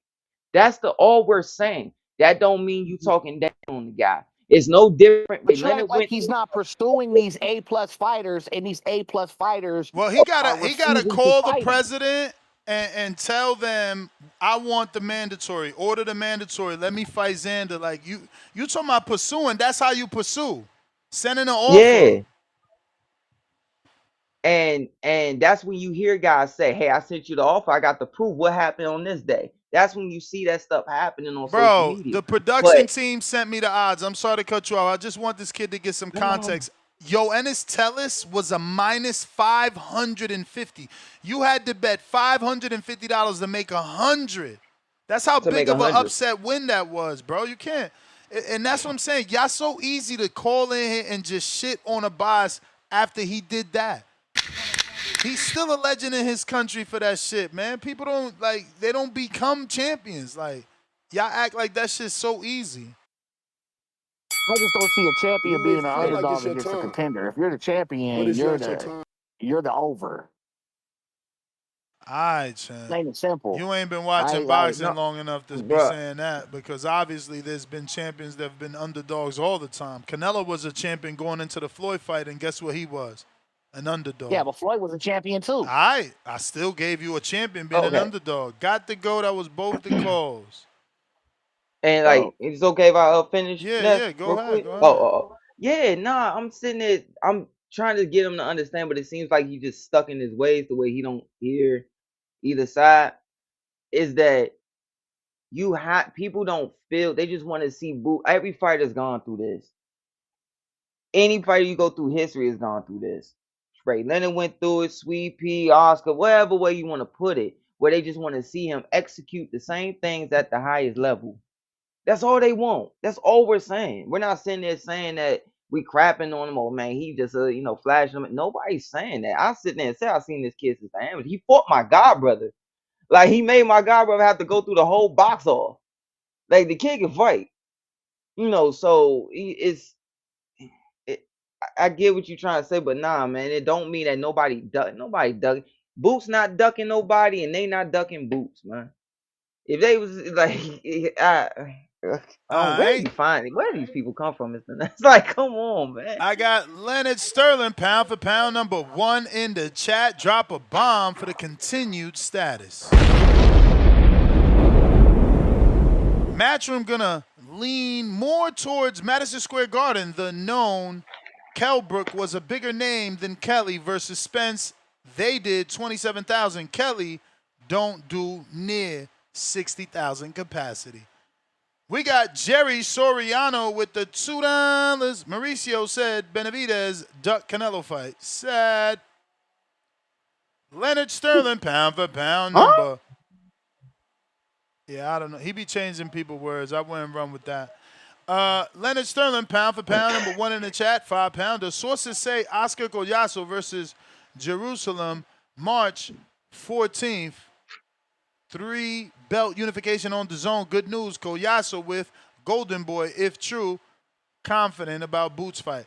Okay, so I see what he's saying. If that news is true, he's confident the Boots fight going to happen, which means that Golden Boy renewed their contract with DAZN, because that fight is rumored to be on DAZN. Collazo's a Golden Boy fighter.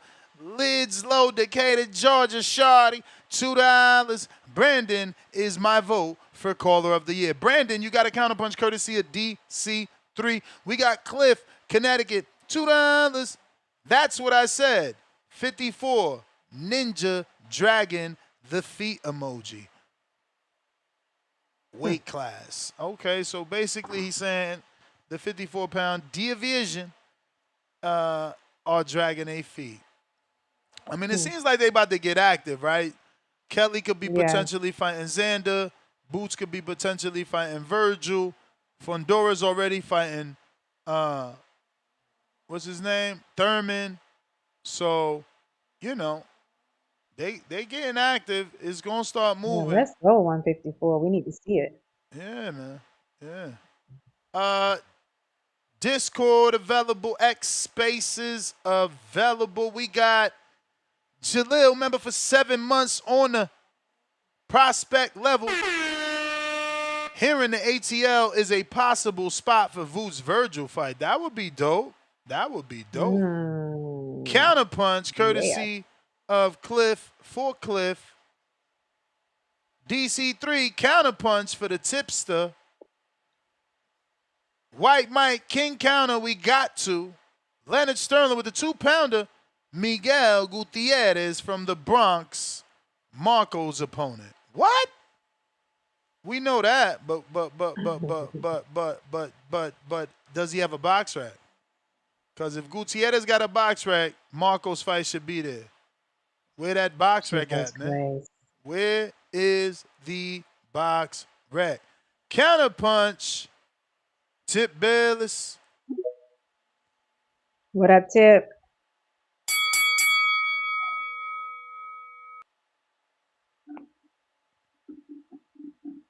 Tip Bayless, gotta unmute. Hey, go to another caller. All right. We got Counterpunch, Brandon Maurice. Counterpunch, Cliff, Connecticut. All right, Cliff, what's up? Well, Tip's call didn't work. Yeah, he said go to the next caller. Oh, yeah, I was supposed to be ahead of him anyway. That's that favoritism shit right there. Nah, I'm just playing. Even speaking of the champions, being over under right now, Ryan is a overdog versus the champion who's an underdog. So that he was wrong about that. Shout out, Star. How you doing? Everything good? How you doing? Yeah. Good morning. That's what's up. Yo, what up, Junior? I haven't called while you been up here, but you've been a great addition to the show. Like my favorite person since Star, because everything you say seems to come with a logical explanation. So I fuck with you. I appreciate the love, man. Thank you, bro. But somebody said something about. He sent a question about Boots and Vergil, saying it's like not important and this and that. I kind of understand what he's saying a little bit, but I feel like that fight is kind of not. It's ready, but it hasn't reached its full potential. That fight should really. That fight could be so good that's one of the fights where, like, when Crawford and Canelo fought, my girl and her mother watched it upstairs in the room together. I had made them go upstairs because I didn't want them bothering me. But they watched it on their own. Like, my barber, who doesn't watch no boxing, he knew Canelo and Crawford were gonna fight. So I feel like if you do that fight, like Junior was saying, yeah, Star's gonna watch it, and Ness and him and us, but the world is not gonna watch it.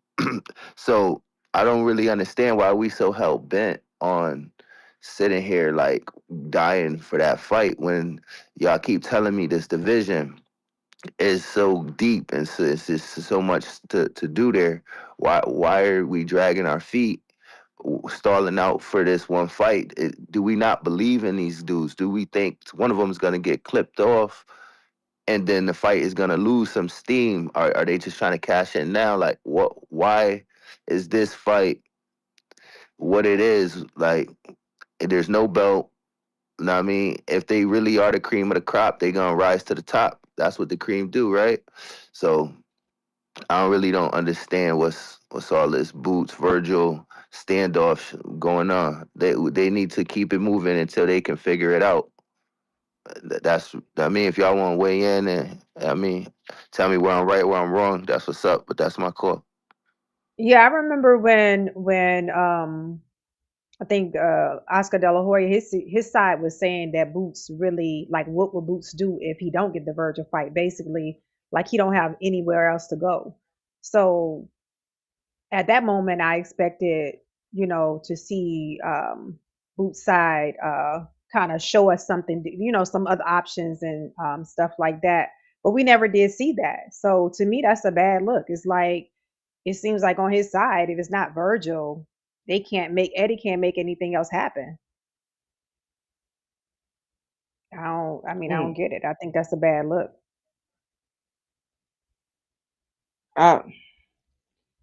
Ain't much I can add on that. That was what Miss Thursday was perfect. Like, I'm not.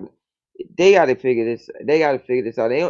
These fans only gonna sit here for this, but for so much longer. There's only gonna be so many more conversations. This is gonna be, a topic on this show to where fans are gonna be tired of both of them if something doesn't change with either one and get it done. Totally agree. Totally agree. They are taking very long to make this fight, and it's not that big a fight. You may J feel Mac, like it's your time, attack. but it's not your Hey time. Mac, what's up?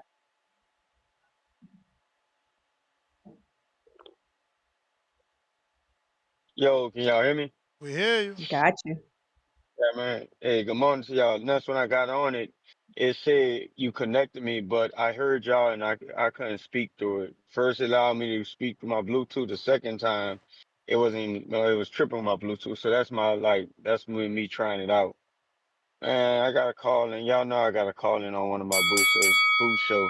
So we talking about boots, we talking about Zaya, and what else? I mean, Zayas and Josh Kelly potentially in the UK or Madison Square Garden, and Boots looks like they are finalizing the deal for April 25th in Las Vegas. yeah. Xander is on his way, man. I think I heard Brandon say he like him. I like him too. I think skillfully he might be the guy to beat. However, he's young enough, and I think he gotta get sharp enough too to perfect his style. It's purely boxing to me. And when you that young and you box, you gotta really understand, man, his distance. You gotta understand how to strategize. You gotta be able to pick your spots. But Xander, that guy, I can see him moving around, beating a lot of guys, unlike Boots. I think Boots is what you call a stylistic guy. I think he got to be put. He looks good with certain opponents in front of him that stand in front of him. I think you put an elite boxer in front of Boots. I think Boots actually gets exposed. For as a phenom, my critique has came from different spot.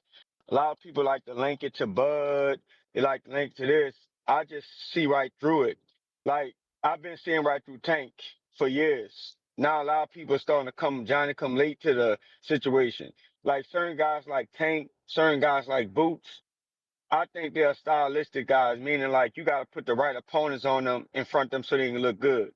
All this narrative about fighters like them being ducks and all that, that's just some bullshit they fan that snack on Doritos and fucking Mountain Dew and pieces in their mama attics and basements. Shout out to King. That's what they do. Keem. I'm saying I want to say Keem. Shout out to Keem. He know who he is. And like they come up with these weird ass infatuations talking about he's being avoided and all that. No, nobody's avoiding them. No, nobody's avoiding them. Them dudes are just picking and choosing your team. See the dollar sign. They move you collectively and with strategic because strategy because they know you got you limited. I think Boost is the product of a guy fighting smaller dudes. I compare him to Adrian Broner at the smaller weight class. AB looked like pound for pound best fighter in the world when he was fighting smaller dudes. As soon as he started moving up, and fighting dudes that cut weight similar to his size. We saw that change. I think Boots is similar. I think he's limited to what his father's teaching him for is the training. I don't see no advancement. I see a guy strategically going in there and doing the same shit and stuff. So my critique is going to be very critical of Boots because everybody hopping on the bandwagon, and I'm going to be here to sit around and watch it. For as the fight with Ortiz, Ortiz You can may be feel like Boots, it's your but time, Ortiz is. but it's not your Oh time. shit, that's my call. Let me keep going. Let me keep going. Can y'all hear me? Perfect. Gotcha. Yo, all right, making sure 'cause I just pulled up to the house. I don't want my Wi-Fi to like kick the call. Ortiz can beat Boots, but Ortiz gonna have to fight a real intelligent fight when in sense of picking his spots, catching Boots in between his shots. I think for his power and effective power, I think it would be Vergil's, but Boots has a way against a fighter like Ortiz, a little more flat-footed than him, that comes to him and stands in front of him to pick certain shots. But Booth's not the best boxer going backwards. He tends to rely on an amateur style as Philly Shell, and he get hit a lot. And I don't think he boxes well using a jab and controlling range. I think he's more of a pressure offensive guy that uses his size, speed, and athleticism to jump on guys. So the style of the fight is very entertaining, and Vergil could come forward and walk into a lot of that. And if he can survive it, catch Boots in between and place big shots on Boots and take Boots into the deeper part of the fight. If a fight breaks out in that ring, I got Vergil all day. Boots can box and fight, but I don't think he can outfight Vergil. A fight meaning Vergil standing in front of him and they start exchanging and throwing punches in between. I think Vergil throws the shorter, tighter punches. I think his punches are more snappier. Do Boots have power? Yes. Is his power explosive? Yes. Is his power more bombarding and catching you in openings you don't see while you freezing up and guarding up and blocked up and covering up? Yes. But for his outboxing and masterclassing people, I don't think Boots has that type of intellect. He got comparison to some of the great fighters before him that he hasn't earned. That's another reason why I've been very critical because it's like these guys come along and they get the grand pass and then y'all want to skip them. And so you got callers calling on here saying he's being avoided. I don't see it. I don't see it. And Okay. he actually has turned down some fights. So I think his team knows what he is and what type of fighter he got, so they're gonna do it. They're going to move him in a certain way. I like Xander, however, against a fight like Boots because I don't think Boots can beat outthink an elite boxer. A guy that's not going to stand in front of him, a guy that's going to work a jab, a guy that's going to create angles, a guy that's going to box with space, with discipline. I got Boots losing to him as well. At 154 is a competitive weight class. Guys like Spider Crab, fucking Fondora, his length, his volume, his size can give anybody a tough fight. I was big on Bakram, but Bakram seemed like he need to go back to the drawing board, and he's a little too straightforward for a guy like Xander and Boots. Josh Kelly, as talented as the win he put out, and I give all credit, he just a front runner. He don't have a second half fight in him, so the fight will break down. He get in there with You a may guy feel like it's that your can cut the time, distance off and put but him in it's a not your position to time. where he got to fight. Josh Kelly will get get put to sleep. And them UK them belts that they like to get and grab and hold on and cherish and say I That don't want to was the lose it. bell, champ. I'm gonna keep going. All I'm gonna right. keep going. I heard some shit this morning. Them UK guys, they get right behind their fan, and it don't matter who you are. You could be a cab driver, you could be a bum off the streets, you could be somebody that just jumped off a rail car off the subway station. They gonna get behind you because they have a loyal fan base. So they definitely gonna support shit no matter what it looks like. And Josh Kelly is a front runner, and the minute he get in there with a guy or one of them names in there, I can see him getting stopped. He actually made a comment in his fight, shout out to Mitty, when we was on the back call. He said, I thought about quitting or something when he got knocked down or some shit like that. And if he got quit on his mind and he gasses out the way he gasses out, he loses his form. He don't have no defensive technique discipline. He's going to get his ass stopped eventually when he run into one of them ones. Boots is a talented fighter. I just don't think he's as good as everybody giving him. I think Bozy is doing him a disservice. I think they can bring somebody else that can help him learn how to be more of a strategic fighter, because he's not going to always use his size, youthfulness, and athleticism to dominate guys. So his time coming. What else? That was all the topics, Nuts? Pretty much. That's it. That's all I got. All right. Yep. All right. Appreciate Okay. your call. Go ahead. Can I get in on this? Of course you can, man. You better All stop. right. Look. Jump Nah, in. you got Just jump in, calls. Junior. Just You jump I know, got but in. you like, you can got I get in calls on and it? stuff. Bro, you think I ain't All seen your right, bet. facial expressions and your body language? All right. So let me say what I first agree with what he said. You know, I do agree with certain aspects that he said about June, about Boots doing certain things, but no, he can fight going backwards. I think where you're looking at is where he goes, and they always tell you don't go straight back. They tell you to take 2 steps, either dip or slide, one of the two. Go out the side door in a sense and counter, like you like to see Shakur do it a lot. He'll take 2 steps back, maybe 3, and he'll dip, keep his eyes up on the guy's chest, and pivot, and use a little bit of the inside of the glove right here to grab his hip and turn him, especially if the referee's on the opposite side. But like Boots has a bad habit of pulling back towards the ropes and sitting there, and he pulls up. He like to use the top rope and bend it to get more leverage. Some guys use it for leverage. Some guys use it for just enough to let it go past you.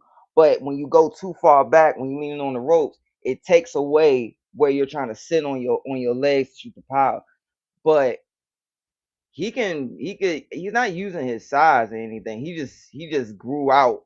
He just still growing. That's all. He can still box either way.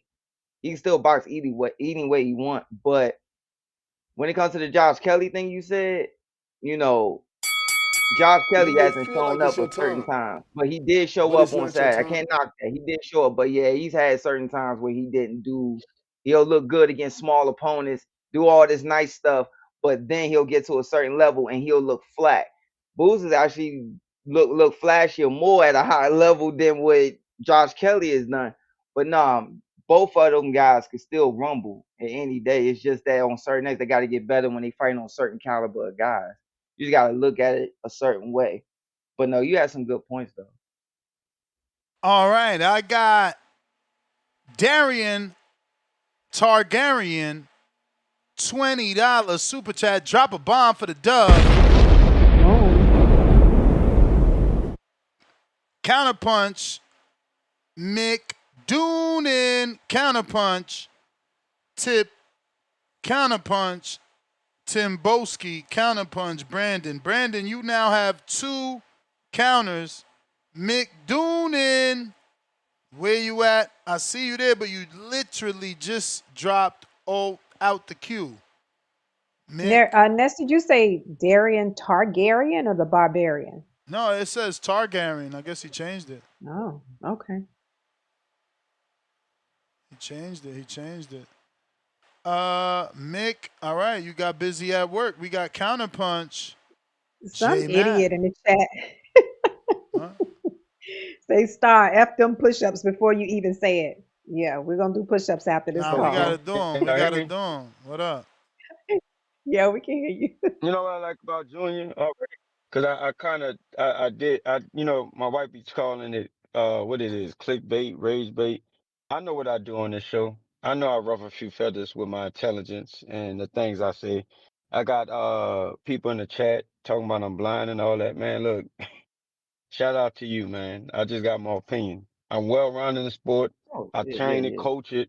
I know a lot more than a lot of you motherfuckers know on here. Y'all talk. So shout out to the Dorito eating piece of Mountain Dew drinking ass niggas that has an opinion you entitled to yours. But I'm gonna keep calling. I'm gonna pay for mine as well too. Junior, you said he can box going backwards. In the Yeah, same I've seen him sentence. do it Let me on the amateur. finish because I want to get Oh, my no, call I'm off not because interrupting. like, all right. You say he's seen him doing the amateurs. Amateurs is 3 rounds. Amateurs is completely different from a pro fight, and I'm not saying you stating it. I'm only using the strength of my argument. In an amateurs, you can fight your best of your best for 3 rounds because you know you ain't gotta exploit that gas tank. It's not long enough for you to get caught. A lot of times, dudes are just trying to get it off the muscle. And your Mm-hmm. best version of yourself can show up in the amateurs, and you can never be an elite pro because pro has duration, it has time, it has the length of a fight that takes place for you to find out, Around. hey, I can time this jab. In the amateurs, it's a lot more quick, it's a lot more get my shit off, I gotta score points. So your mentality is completely different. There's two type of strategies you approach to it. But boxing in a pro fight, you may have seen him doing it in the gym because you had the luxury. I can only Oh see yeah. what he showed me in his fights and in his moments. When it comes down to boxing with a jab, Boots does not have an elite jab going backwards. Boots has an athletic jab. He has a range find jab. He has an explosive jab, and he uses his jab to get his offense off.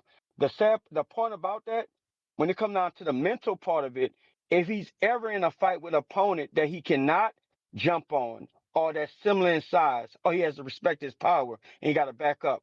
The same thing you just saying, pulling straight back.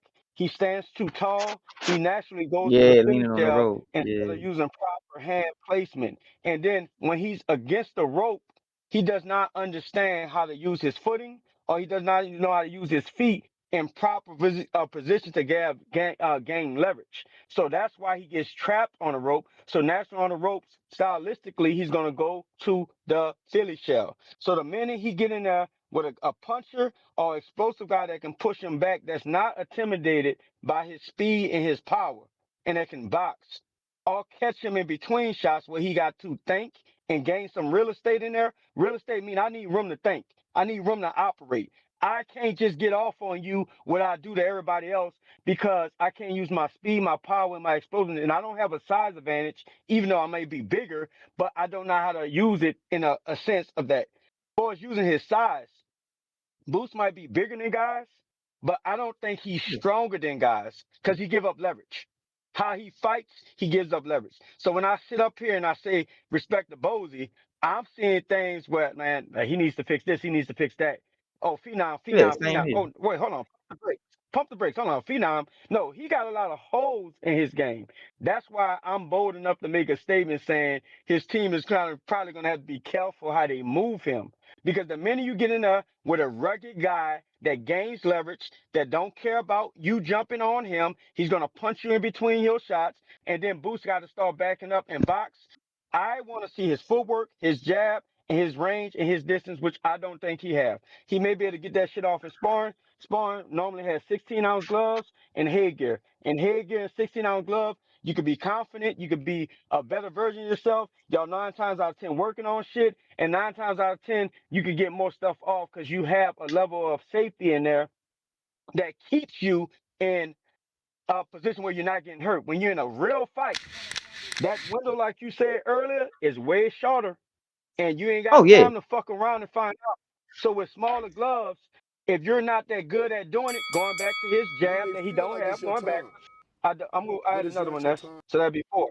Going back to his jab that he don't have, going backwards. Going back to he stands too tall. Going back to he hops. So guess what? He don't have the proper footing to move around and back out on guys. Bro, I watch Boots. Okay. I get the excitement. Boots is very exciting Mm. stylistically. You get a guy in front of him, he will make the guy look normal. But when you get in there and you fight at a championship level and you start having to fight guys that come in there with a game plan, don't let them have a elite corner.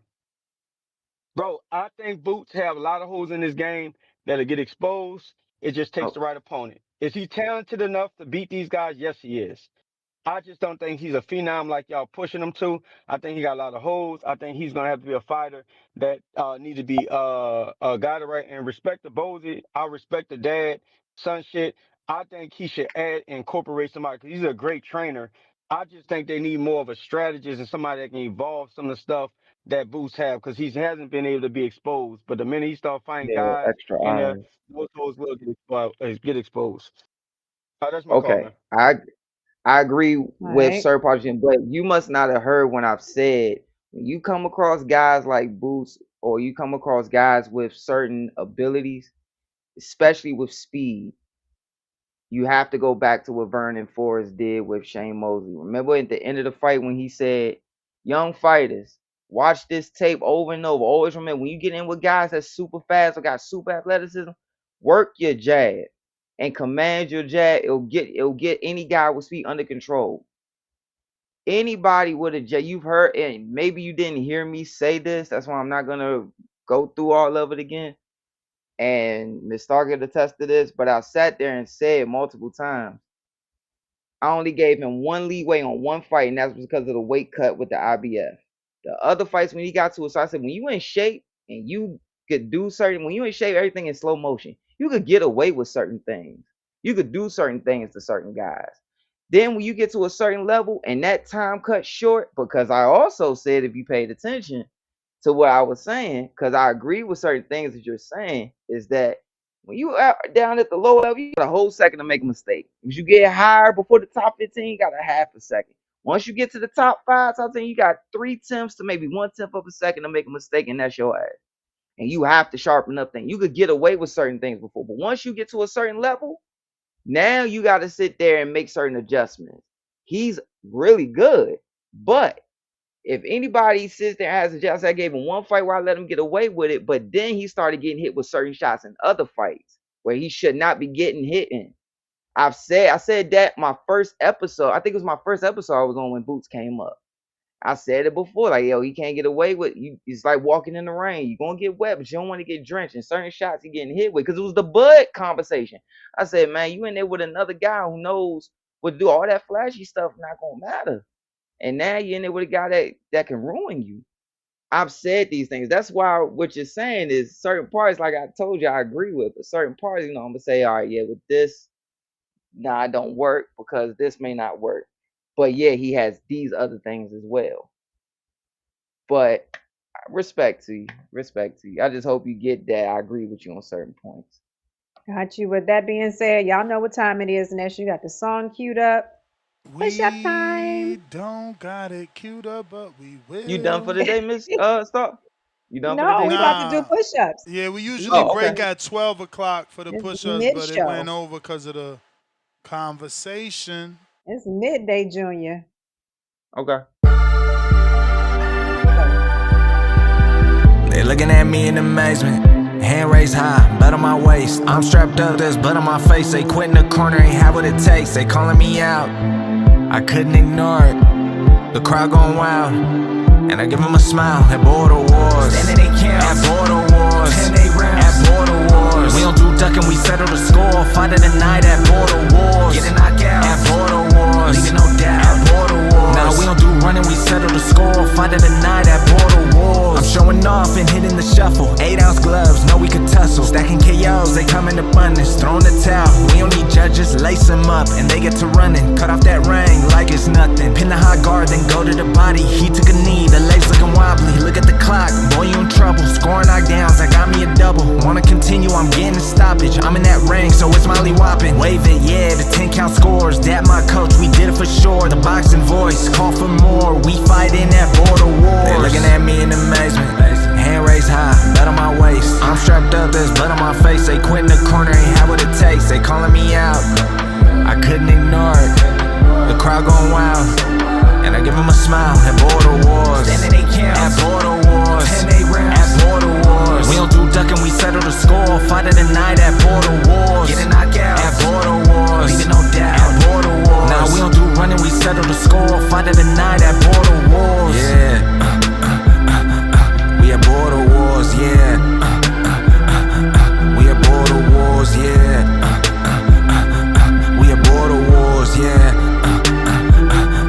We at border wars.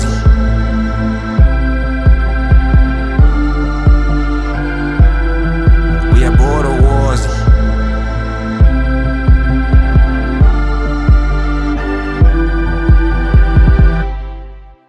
Alrighty then. We got Bobby Cuts. What up? What up, what up? What up? These niggas talking this Vergil shit, man. I can't wait for Boots to beat him the fuck up. You know what I'm saying? Talk about some Vergil Ortiz, dog. Ain't nobody at 154 beat Boots except for Charlo. Charlo's still the man. He's still the top fighter at 154. All these other niggas is email champions. Ted Boski talk about When we get belts, Mr. Gibbler, we support our peak fighters. We don't throw them away. These niggas is email champions. Y'all celebrate them. We got belts galore, nigga. You got to get like 5 belts before we give a fuck about you over here, nigga. It's top shelf shit over here. You know what I'm saying? Boots gonna beat the hell out of Vergil. Vergil is no match for Boots. He don't got the defense. He ain't got the heart. He ain't got the skill. That nigga know that ass whooping coming. Frank Martin dropped this nigga in the amateurs. Frank Martin started boxing as a grown man and beat Vergil in the amateurs. And you think this nigga gonna outbox Boots or do something with Boots besides get beat the fuck up? Come on, you see Bakram? That was y'all crown Bakram. Y'all act like Bakram was Ivan Drago because he beat up Tim Tszyu, who about to get knocked the fuck out by Earl Spence. Earl gonna beat the fuck out of Tim Tszyu, nigga. He gonna do that nigga like Ocampo. You know what I'm saying? Fucking Tim Tszyu, nigga. These bum ass niggas out of here. You know what I'm saying? 154 is the most overrated division. They gave Tim Tszyu more credit for being Tim Tszyu than they gave Charlo credit for being undisputed. They gave Bakram more credit for being the email champion than they gave Charlo credit for being undisputed. And he knocked out every champion to get the belts. He fought for all the belts and he knocked out everybody to get the belts. And this niggas, they ain't never put respect on this nigga name. So, you know, the chicken's coming home to roost. Boots Ennis, the future of boxing. He going up to 168 at the end of his career. We beat nobody at 54 can challenge him. It's gonna be easy work, easier than 147. And you know, y'all go see. And when I come back here, these the same niggas who said Canelo was gonna beat Crawford. These the same niggas who said T.O. was gonna do something with Shakur. These the same niggas. How do you know that? How do you know that? Because it sounds like you feel me? How do I know that? How did I know Canelo was gonna get beat up by Crawford? Same way. No. How did you know they're the same people? Who the same people? Because they say the same stuff. They got to say they don't look at the facts. They don't base their opinion on reality. They just like, you know what?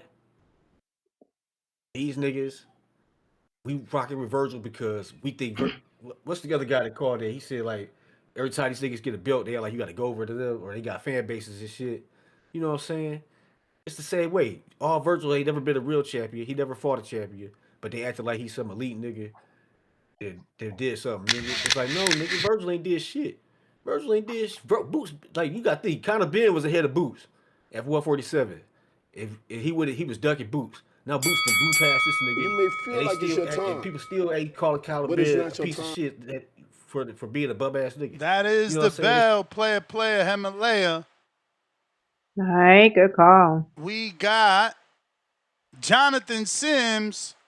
Keep cooking, J-Mac. Boxing IQ is average at best. Excuse me, Boots boxing IQ is average at best compared to the elite. White Mike, I hope Boots makes an example of Ortiz. KO first round. Then you haters can stop hating. Talking about flaws. Boots knocking poop emoji loose. Kerry G with the fat $20 super chat. Drop a bomb for the dub.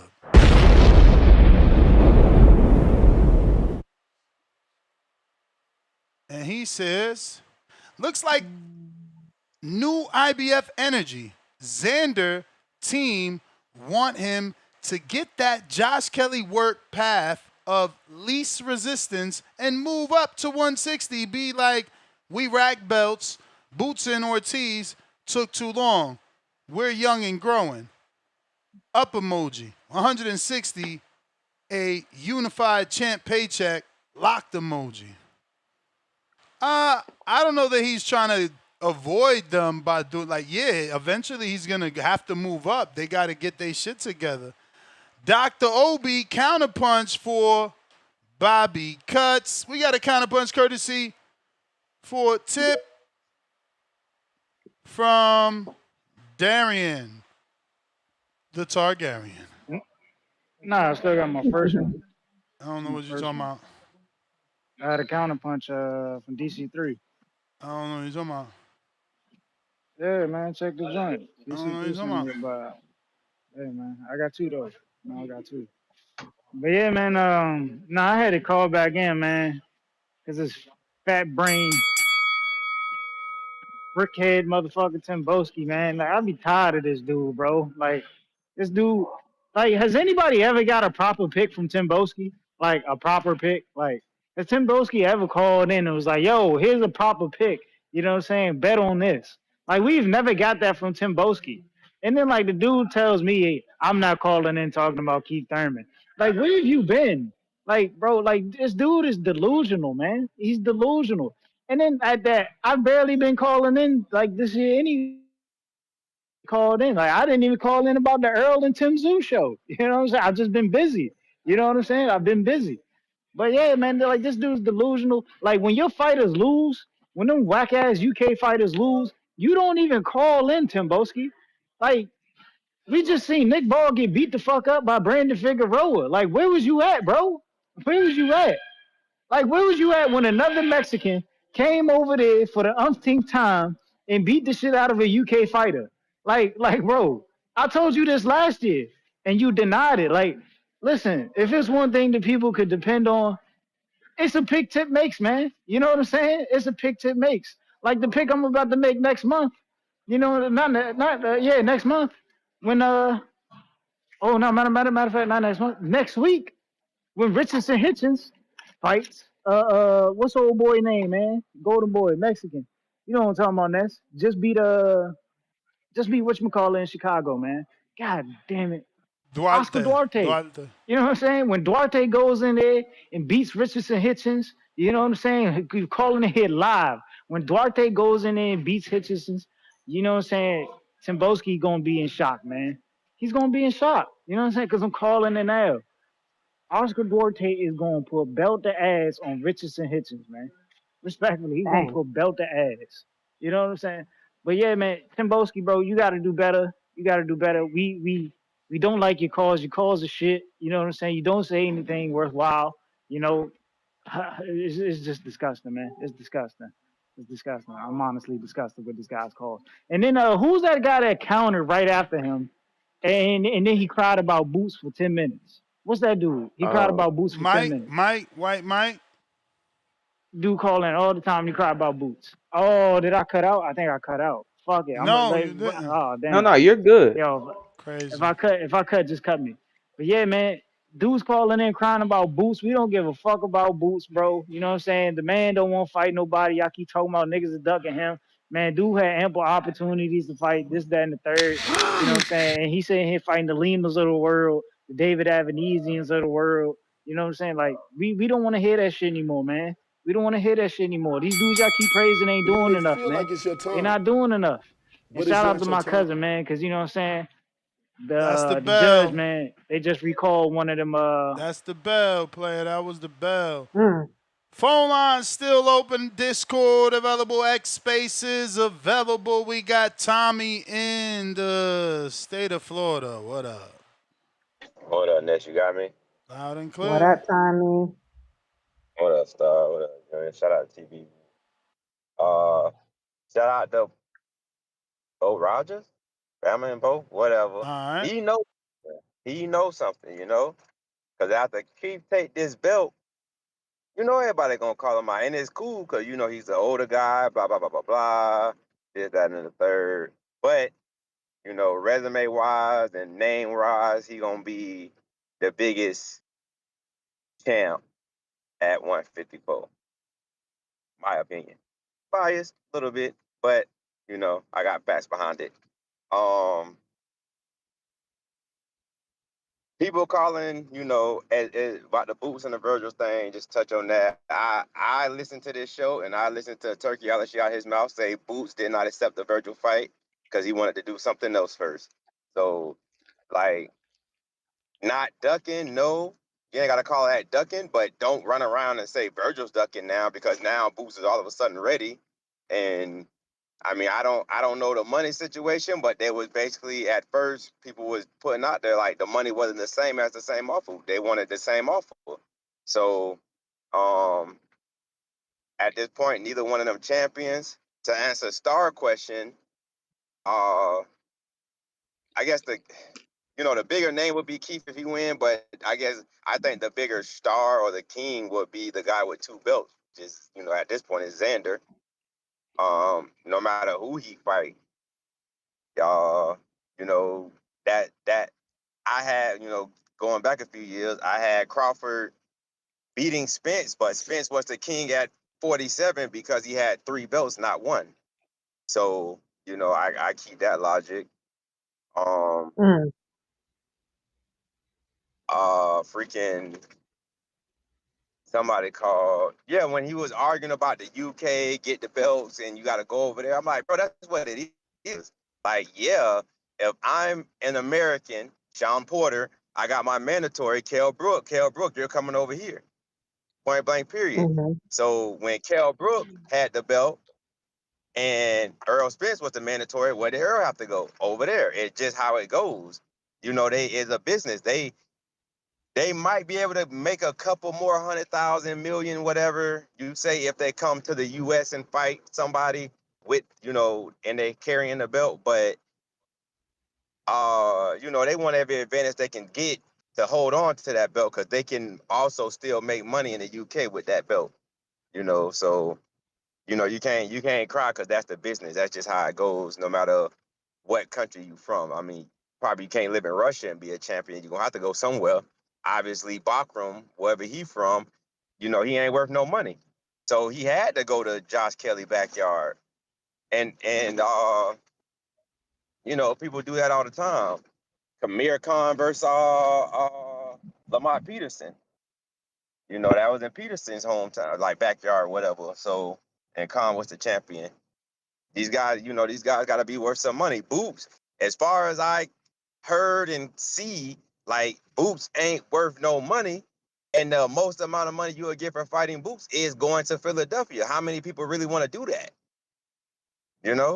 So, and you can clearly see it. I looked this up the other day while I was trying to, say it on the show. He never headlined nothing outside of Philly or what is that? What is that? Atlantic City? That New Jersey or whatever, whatever you can be there in 45 minutes to an hour. You know what I'm saying? He never headlined nothing other than those 2 places. And so what does that tell you that Eddie Hearns fears? Let's take him to New York. He might not sell in New York. Let's take him to Vegas. He ain't gonna sell in Vegas. But it's not your time. But that'll be my call. Shout out to TBV. You the man, champ. You the man. All right. We got a counterpunch for Tim Boski, courtesy of the Targaryen. Darius Targaryen.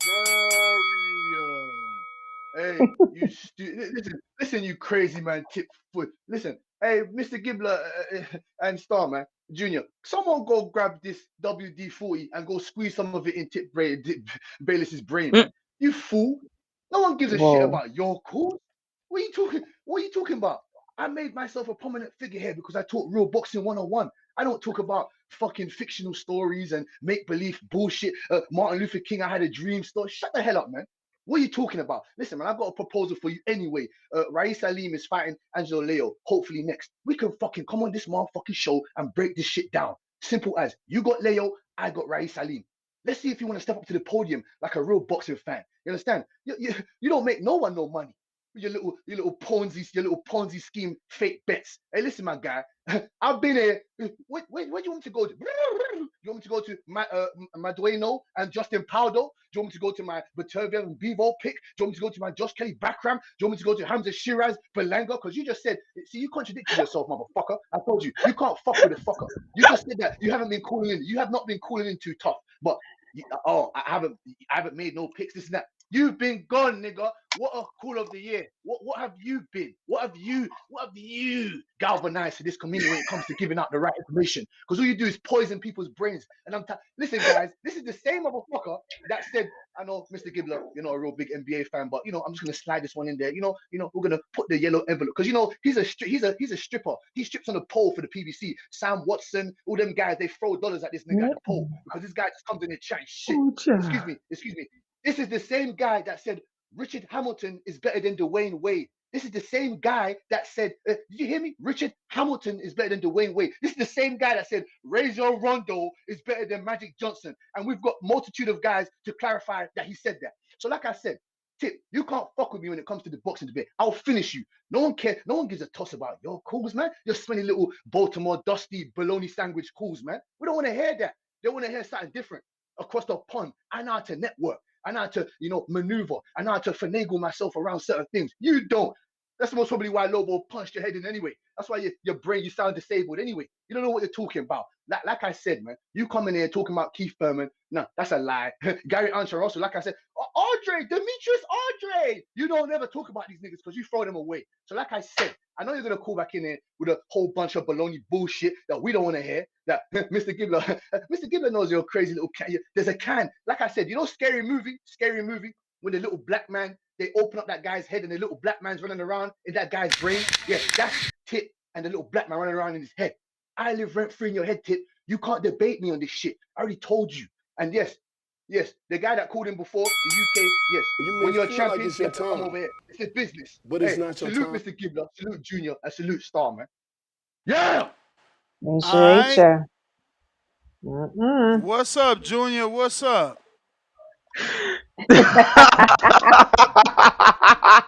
I'm sorry.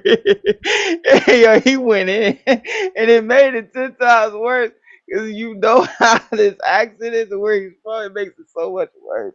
And you know that slang, it makes it so much worse, man. He pissed him off. Like, we got Dr. Jermaine on the check-in. Dr. Jermaine, what's up?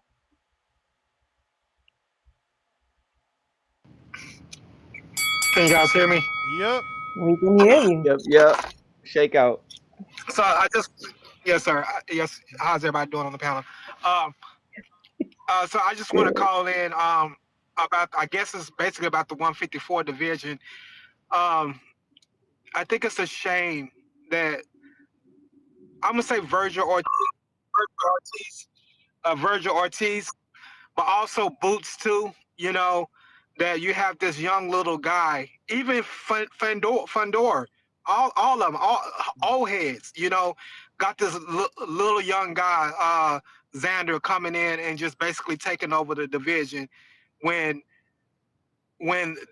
all three of them, especially Vergil and Boots, all of them have the opportunity to to get belts and unify and make a bigger fight, a bigger unification for Xander.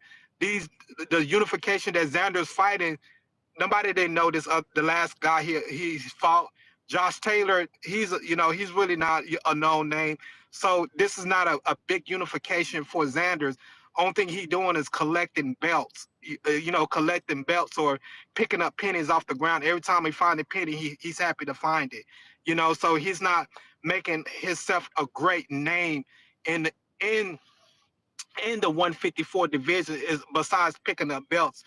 You need to get yourself into some great fights. Instead of picking up belts, call out Vergil, which Vergil I think turned it down. Call out Boots. Call out Boots. Call out, some other bigger names in the 154 division to get your name established in the 154. But belts is not gonna cut it, none whatsoever for him. Because he needs to be putting some names in on his resume. Where Earl Spence, I'm glad he's back, and I hope he's 100%. I hope he wins his next fight, and if it's a great fight that he put on, especially a knockout, hopefully he can skip the line, and get him a belt. And then same thing with Keith Thurman. If Keith Thurman and Earl Spence, get some belts, especially from Xander or something like that, then them two old heads can show the new heads, this is how you're supposed to do it. You need to get in there and get your ass into some fights, not sit up here and cherry pick some belts and cherry pick an opponent. You need to be, put your name on the map so people can know who you are. That you're a great fighter, not a belt collector. You need to be known as a great boxer, not a belt collector. That's my call. He sound like he hating. You may feel like it's your So time. his Bobby sentiment, Cuts, we already gave you So a counterpunch, Bobby Cuts. I don't know what you're doing. So Dr. Jermaine's sentiments is basically unifying is not the most important thing for Xander right now. He need to For fight some Xander names. only, though. He literally said for him, getting the belts ain't going to mean nothing. He hating. That's pure hate. Okay. Then he said fight some names like Vergil didn't turn down the fight. Like Fundora didn't drop his belt not to fight him. Like, Right. Yeah, and he's a and like, terrible fan of the sport. He's gonna say, "Oh, a boss ain't nobody."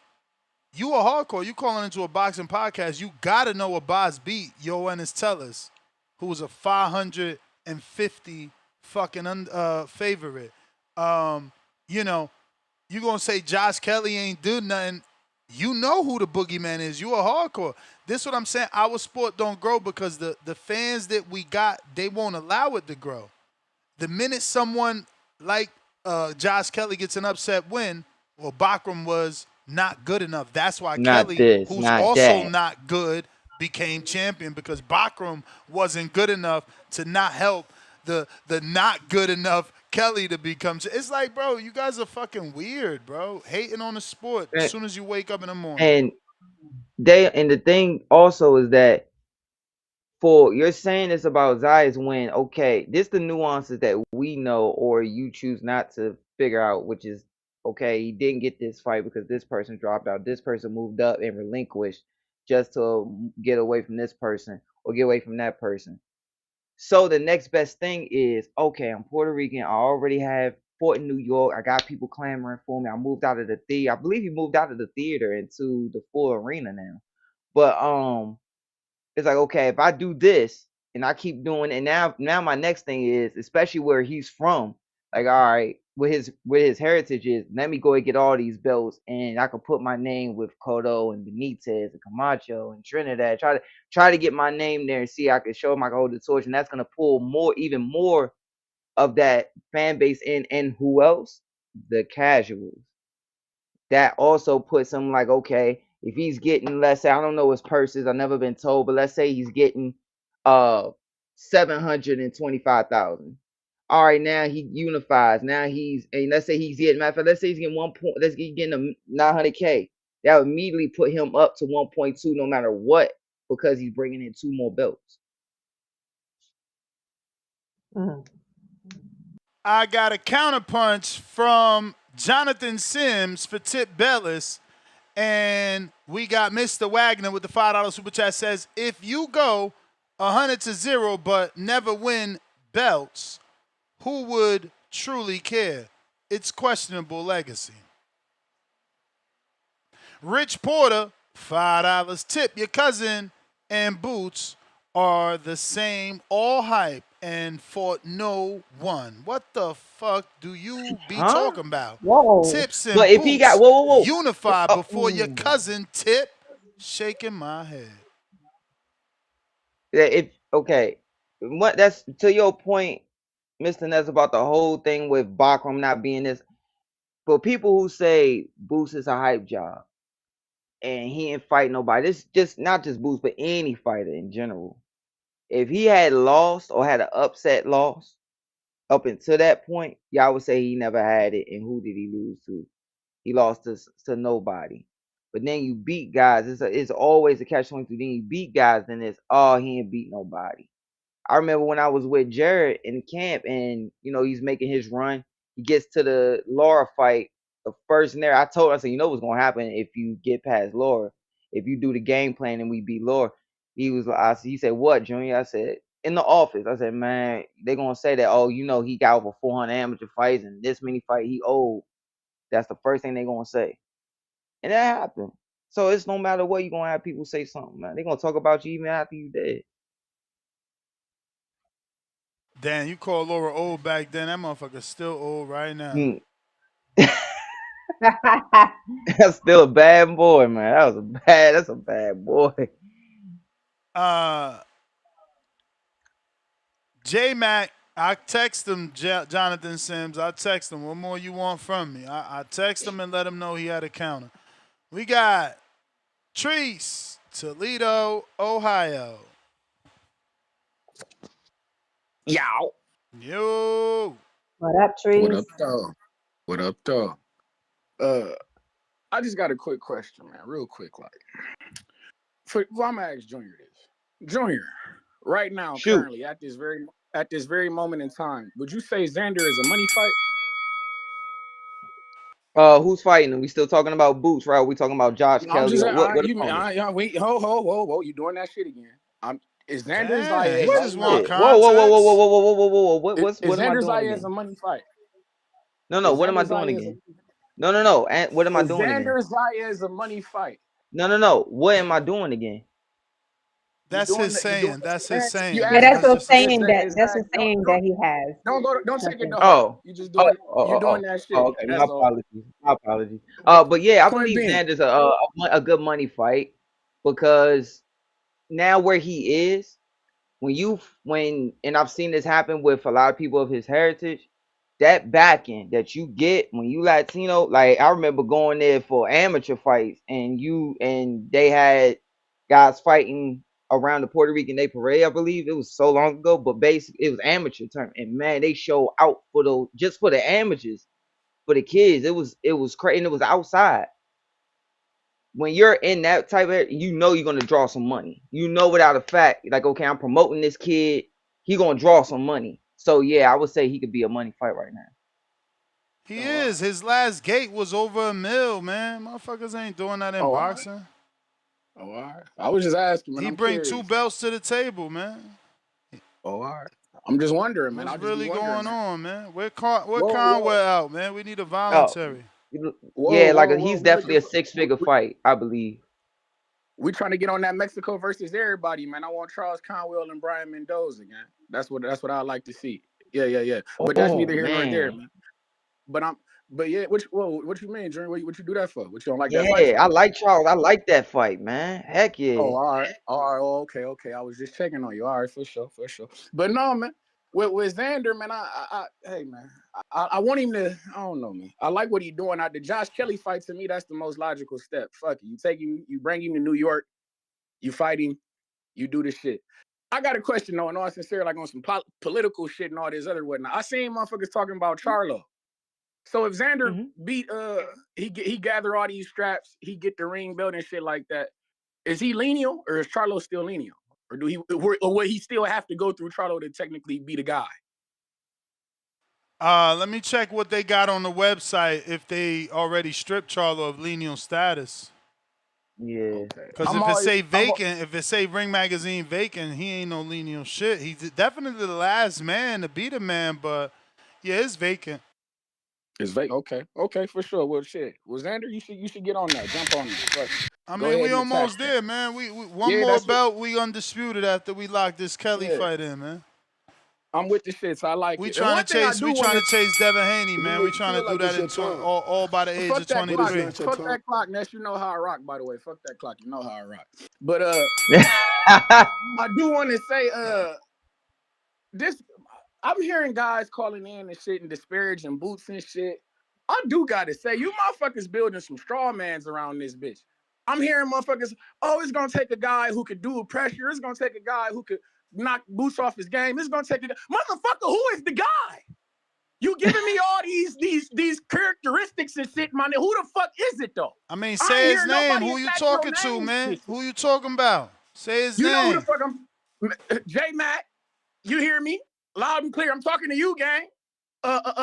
These motherfuckers, you saying all these characteristics and all these Dr. Jermaine ain't in that list?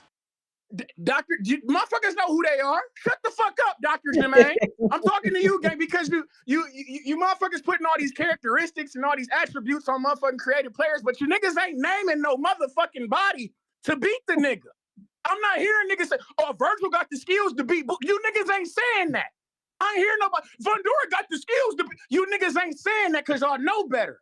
Boots gonna put hands and hooves on these motherfuckers, man. Y'all need to tighten the fuck up, man.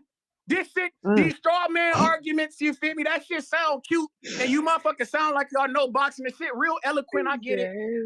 Start putting names on that shit. Albert Bill will beat Shakur, nigga. Like I say that, nigga, say some shit like that. Stand on your shit, gang. But, shout out to all my niggas in them straw man arguments, man. That shit, start putting some names on that shit, man. February Oh, 22nd, Mr. Little Caesars Arena, my nigga. We got Clarissa Shields. Go get you a motherfucking hot and ready, the best deal in America. Clarissa Shields.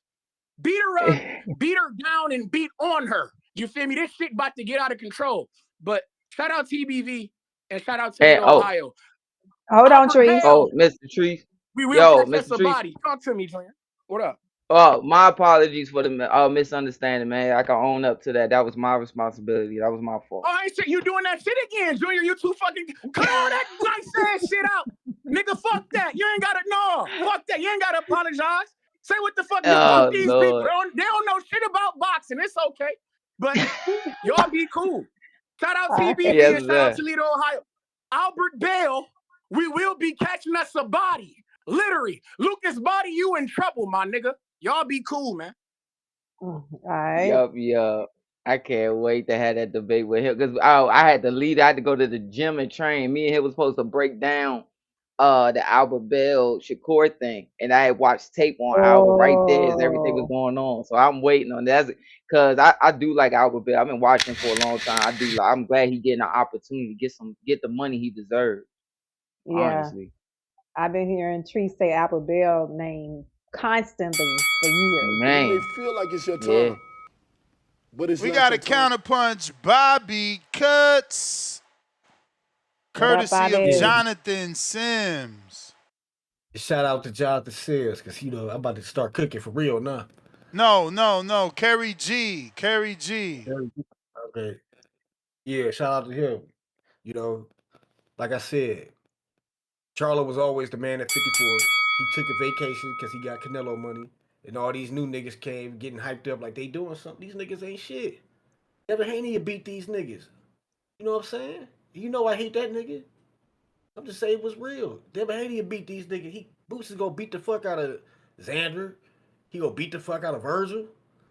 He would have knocked Bakker out in the first couple rounds. Come on, dog.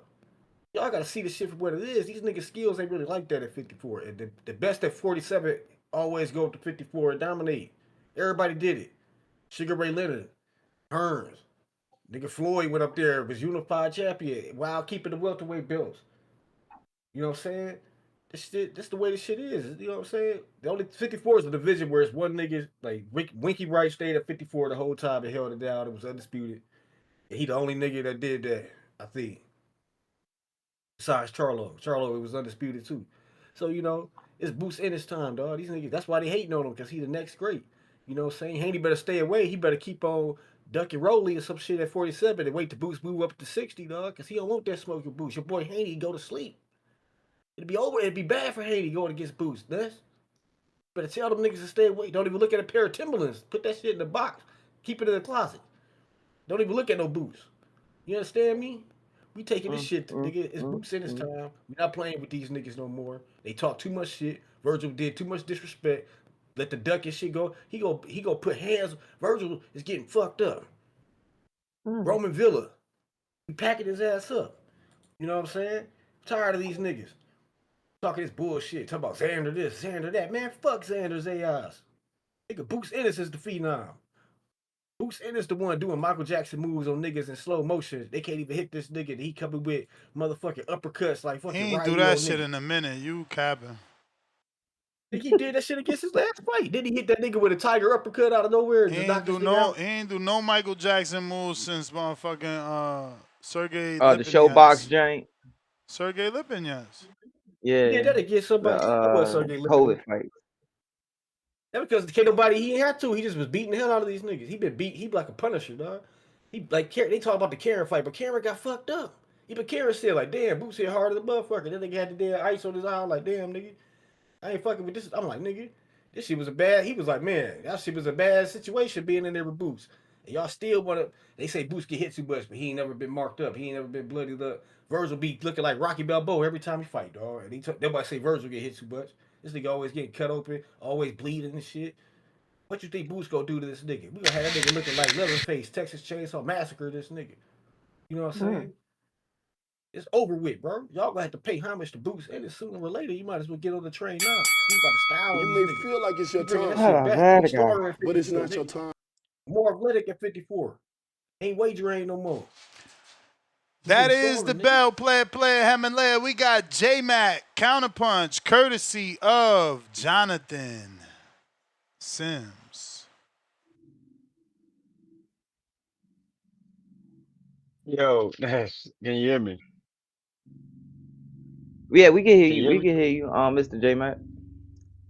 Yeah, nah, hey man, shout out to the panel, man. Treese has had a lot of his call had a lot of energy in it and stuff, and I guess Treese must have forgot, or maybe his Albert Bell prediction over Shakur is why he's so deluded to say name them names. He must not be on the bad call. I've been calling in for years and doing all that and saying what I think. And I also say my basis is that Boots is fighting at a smaller weight class where he still has a size advantage.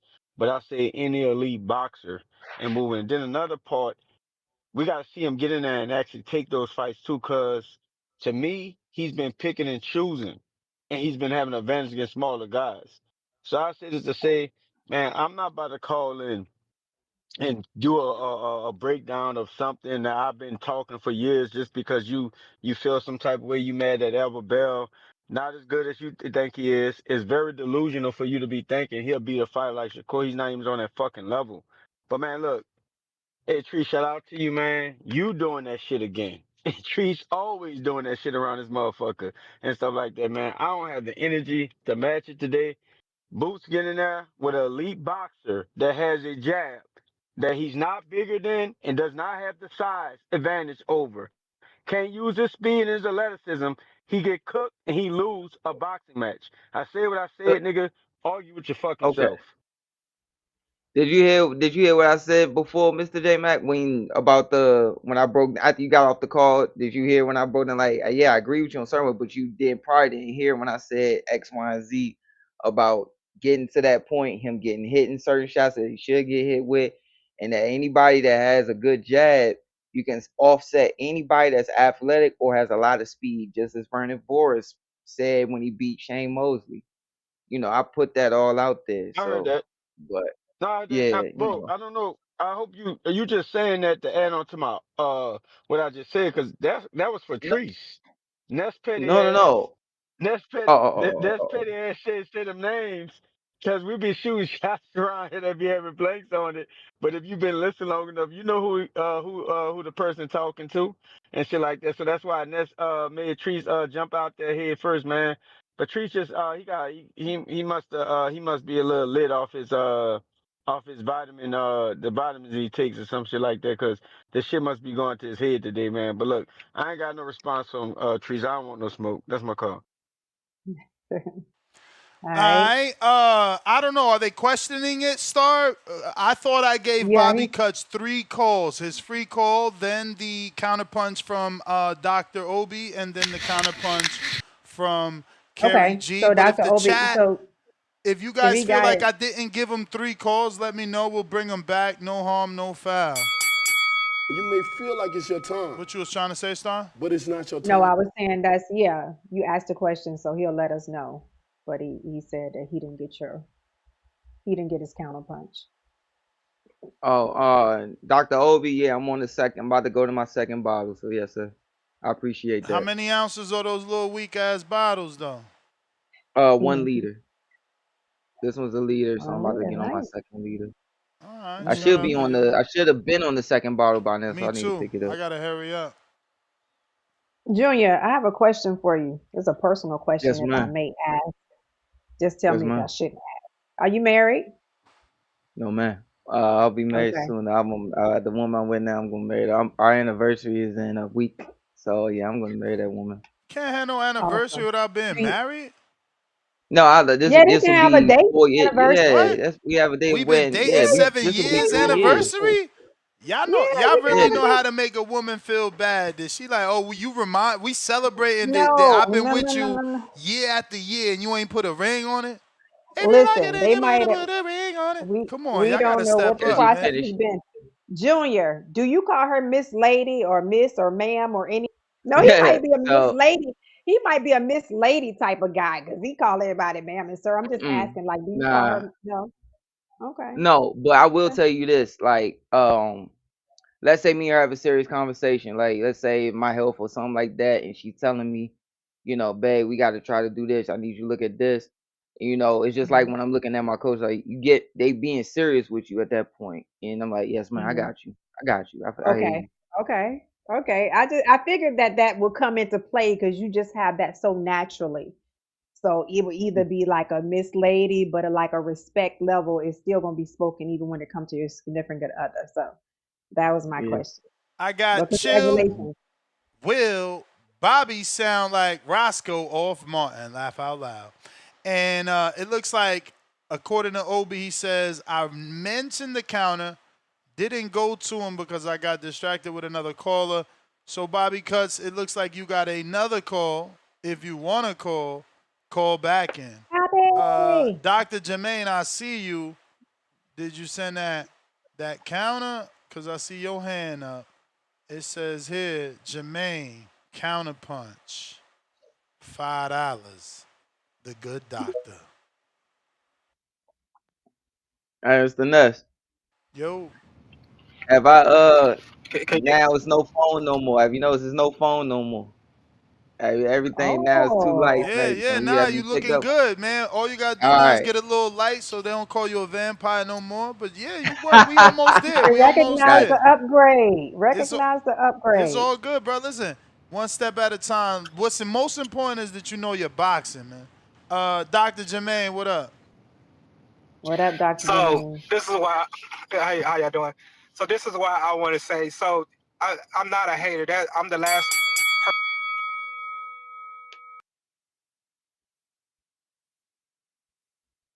Doctor, you muted yourself. You stitching Went someone out. up? And I'm sorry. There I go. So it's no reason for me to hate on anybody.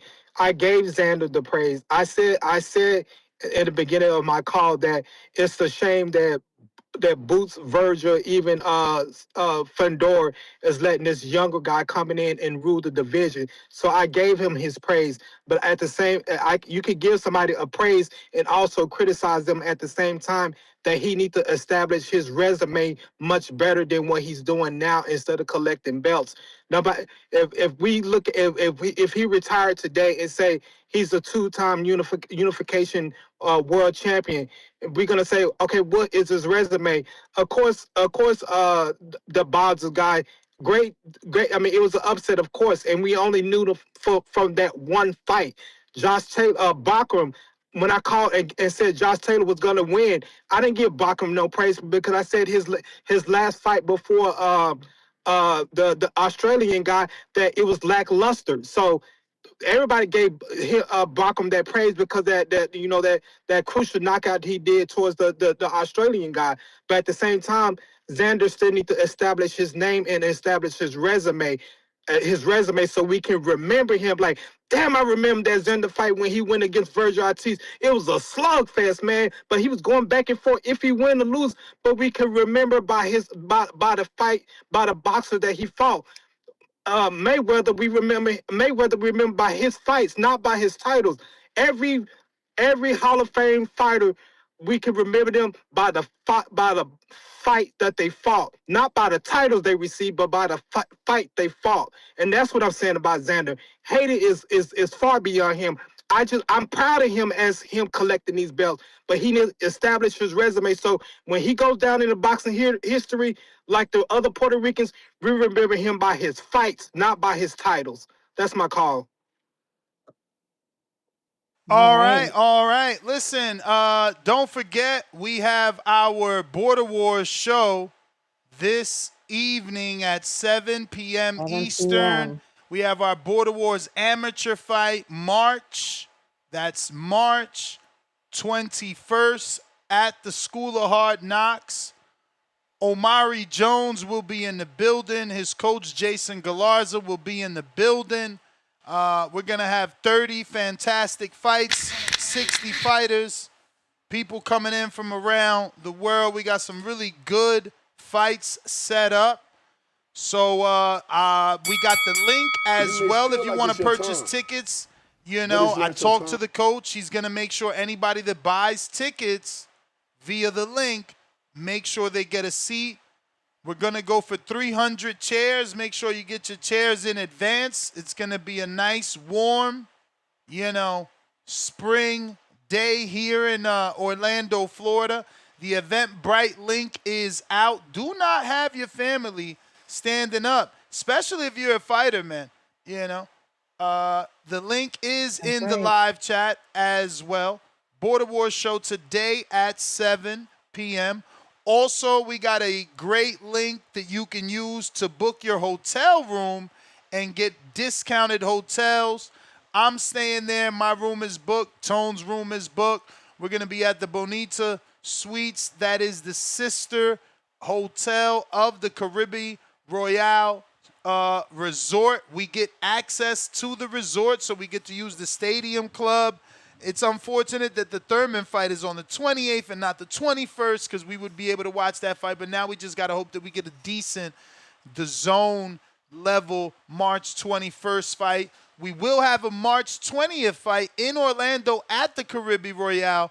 That card being put together, I'm being told it's going to be on DAZN. So Friday we will have some fights to watch. We can hang out. We can meet at the gym. Also, February 21st, in 10 days, if you're in the Florida, Orlando area, we are going to meet at the actual gym and have a training session, do some pad work, run some sprints, get some sparring in.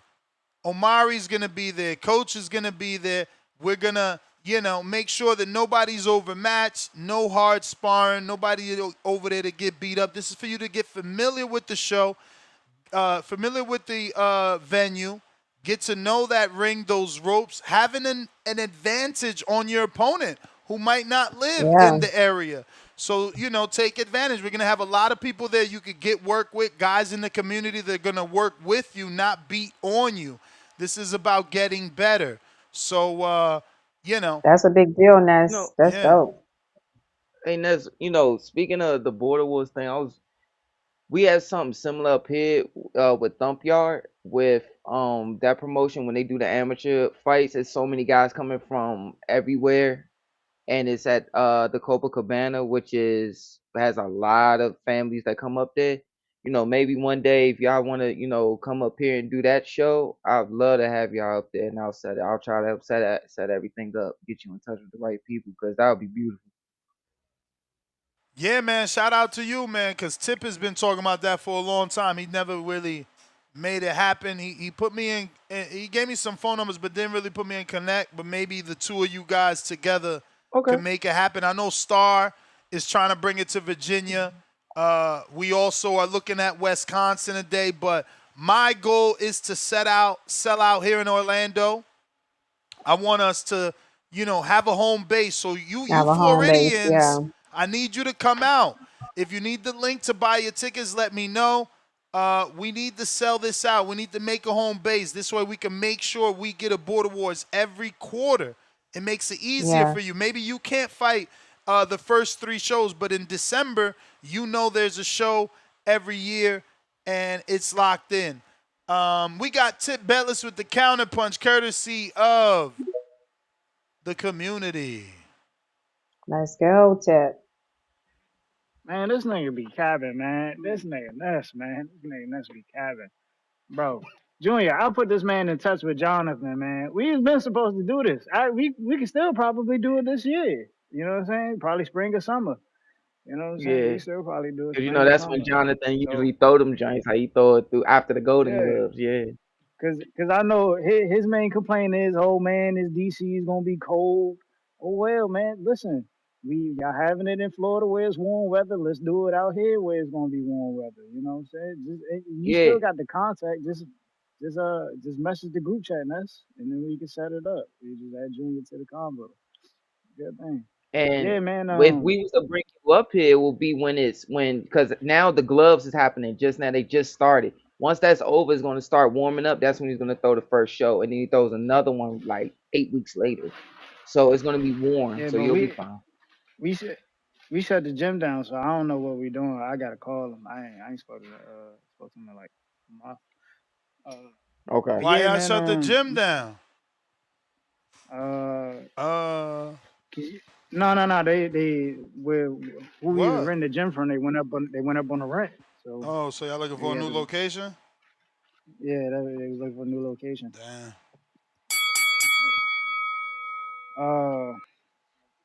Yeah, man, I had to call in, man, because I heard the Midwest Yella. He was just going crazy, man. Who that? He was going crazy. You know the Midwest Yella? Trees? Yeah, man, Midwest Yella. You know, it's crazy, man. No, I agree with him though, man. Listen, Albert Bell is going to cook. He is going to cook, and I'm so happy for this fight. Yes.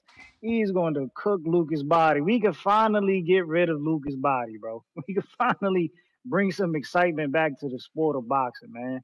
We could finally get some excitement back in the sport of boxing. Cause I could only take but so much of watching Lucas' body fights, man.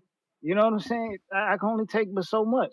And finally we get somebody who won't be action packed in Albert Bell, man. Prince Albert Bell. You know what I'm saying? Like finally getting this shot, man. Finally getting this shot. Yeah, And that's only say gonna that. lead to bigger and better, What if we get that Schofield fight? You know what I'm saying? Like it's just so much You'll can take happen, it. man. Finally, man. We get rid of these Canadians, man. Finally. Shout out to Ryan in the six. But yeah, man, shit, there ain't no motion going on in boxing right now, man.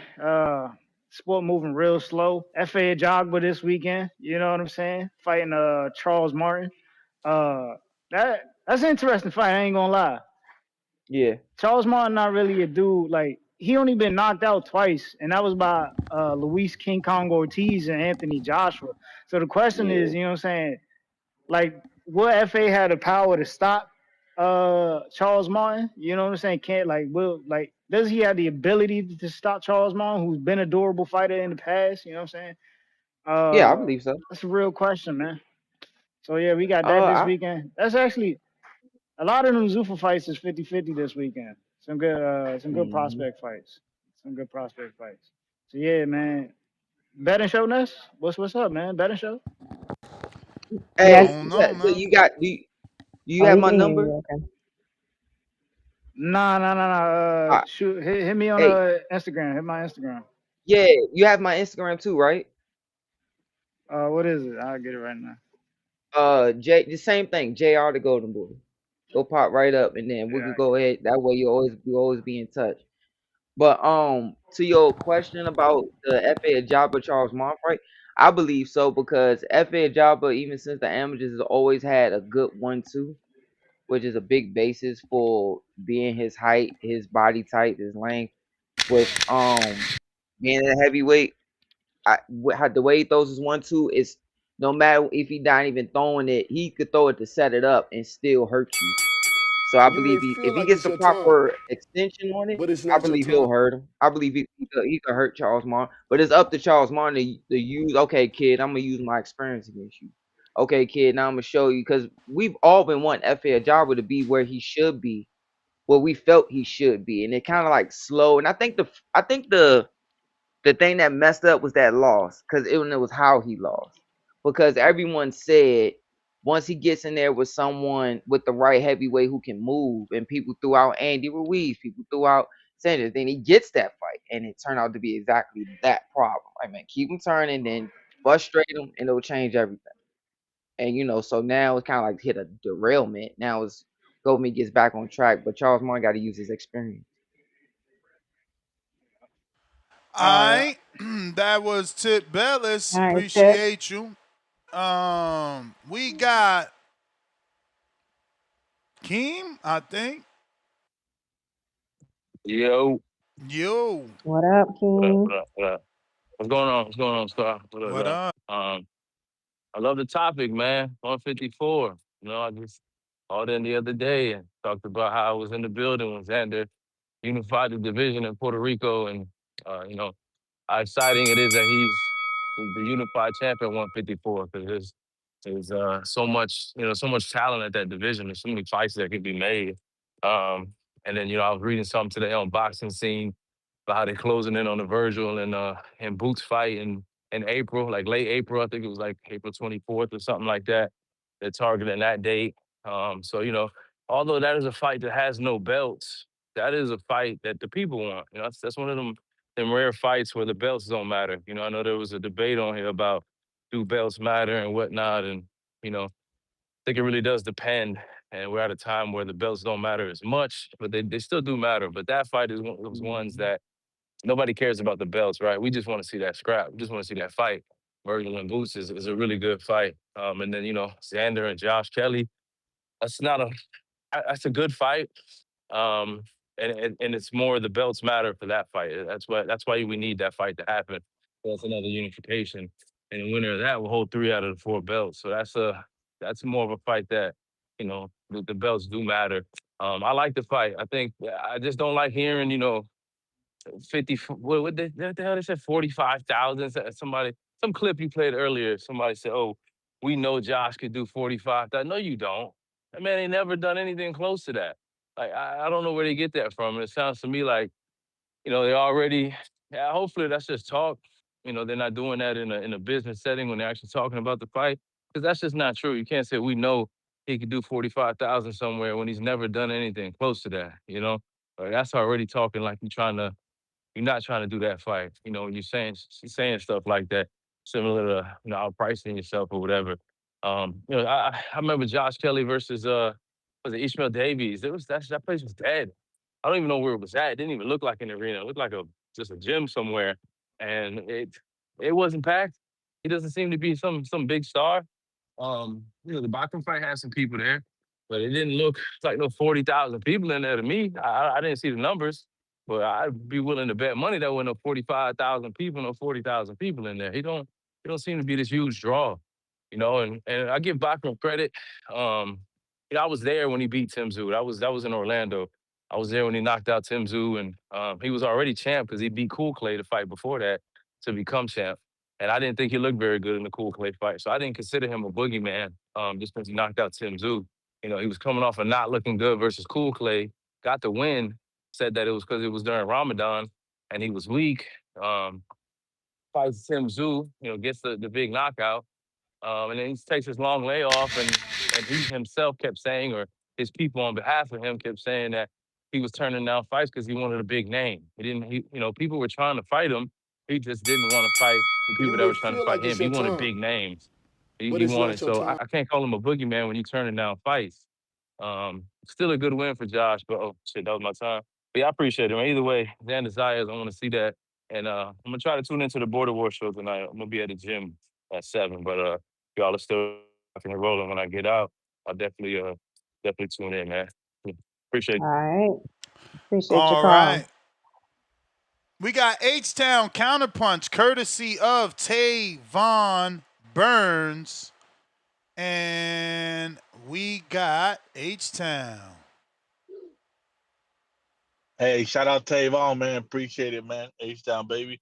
Hey, man, I'm excited, man, to hear all these guys have opinions about two Mexicans fighting, man. A potential super fight between two Mexicans, you know, two proud Mexican fighters, you know.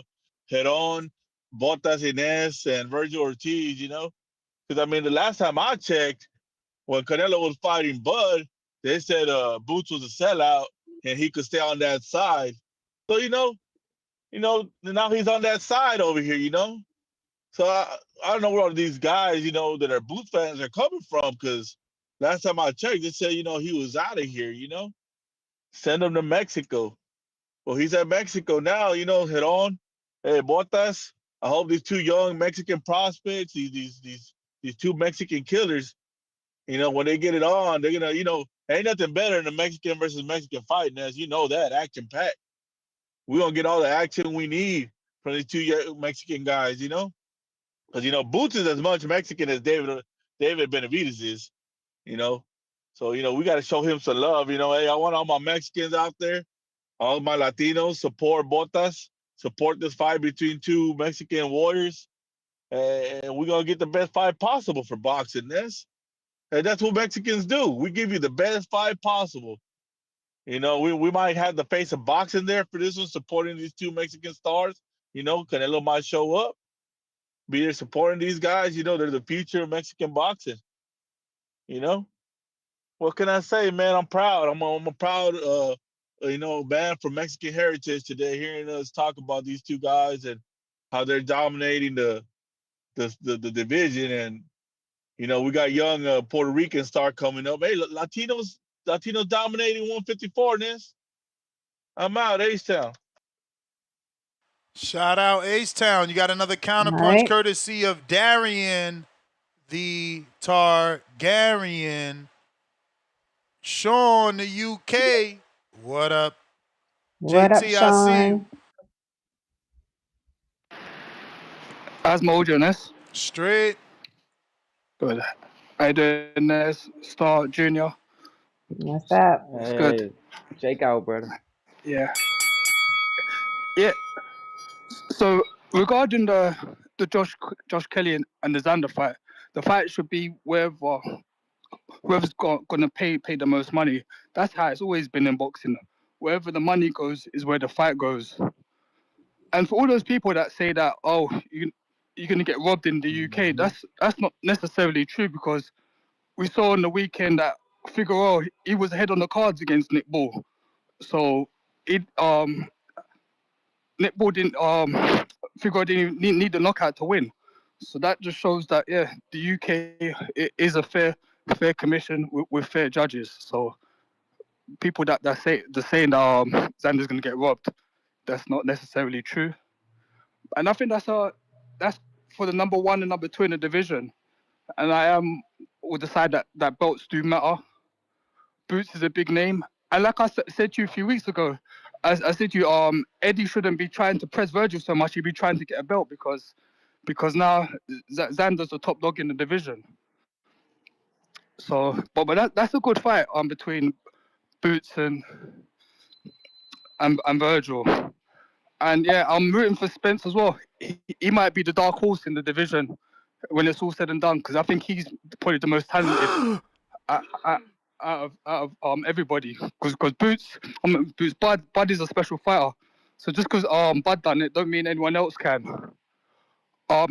Junior, you there? Can I ask you something? Yep, I'm here, brother. So you say that you watch Boots in the amateur, right?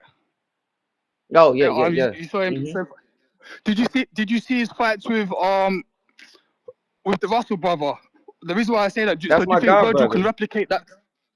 Okay, so do you think Vergil can replicate that style? I know he's not a southpaw, but in terms of the pressure and the success that he had, do you think Vergil can replicate a similar type of style and beat Boots? Because I kind of favor Vergil against Boots. Yeah. Yes. I'll let you answer that while I come off the line. Ness, are you gonna do a Dubois and Wardley show, or you can do that for another day? I mean, yeah. I don't know. I don't know that the audience is gonna receive that well. I'd be willing to do it. You're gonna have to call fight, in. Yeah. I know, but they don't really have a fan base, so we're not gonna get many callers. It's just gonna be me, Junior, and Star talking about it. Get like 3 callers and the show's over. I'll try it. Junior's making faces like he think I'm joking. Yeah, boxing is serious, Junior. Everybody don't rock with every boxer like you and I. Okay, I'm gonna head out. Yeah, Junior, answer that question while I come off later. All right. Okay. All right. You may feel like it's your time. Go ahead, Junior. But it's not your time. All right. So yes, I believe Vergil can do that, because the first thing is your jab. If I'm fighting a guy like Boots, I mean, I'm immediately when I come out. I mean, I do this with any fighter, but immediately I'm coming out. He's fast. Immediately I want to feint. I'm working every feint I can. I'm working my shoulder feint. I'm working my half jab feint. I'm working my foot feint. I'm seeing let's see what is he gonna bite on. I already know he in shape. Let's just see what he's gonna look for. Then I'm gonna shoot the jab everywhere if I'm Vergil. He's already naturally strong. I'm shooting that jab at if I'm going against Boots, I'm gonna shoot it at his bicep. If he's sitting and he comes out and he's Boots likes to come out and he gives you a set, then he feints you and he walks. Typical. Like that's the normal thing and the smart thing you're supposed to do. If I'm Vergil, I'm immediately following him and just inching up just enough just enough, and then I want to shoot. I'm not trying to land the jab right here all the time. I want to shoot it right at. I want to go right in between that pocket when he sits like this and he goes. I'm aiming right here and right under his collarbone on his left pec, right under his ribs. Then I'm going right under his lung. Like that's why I want to shoot it to. Now I want to shoot it at his bicep. Now the jab might not get there, but then I want to go inside. Like I'm pulling inside just to get to where I want to go. The jab, just to get his attention, I might shoot it at his face, and it might not land because he's gonna pull. We already know Boots is gonna pull. He's gonna shoot a counter, but he's gonna pull. Once he pulls, I can get where I want to go if I'm Vergil.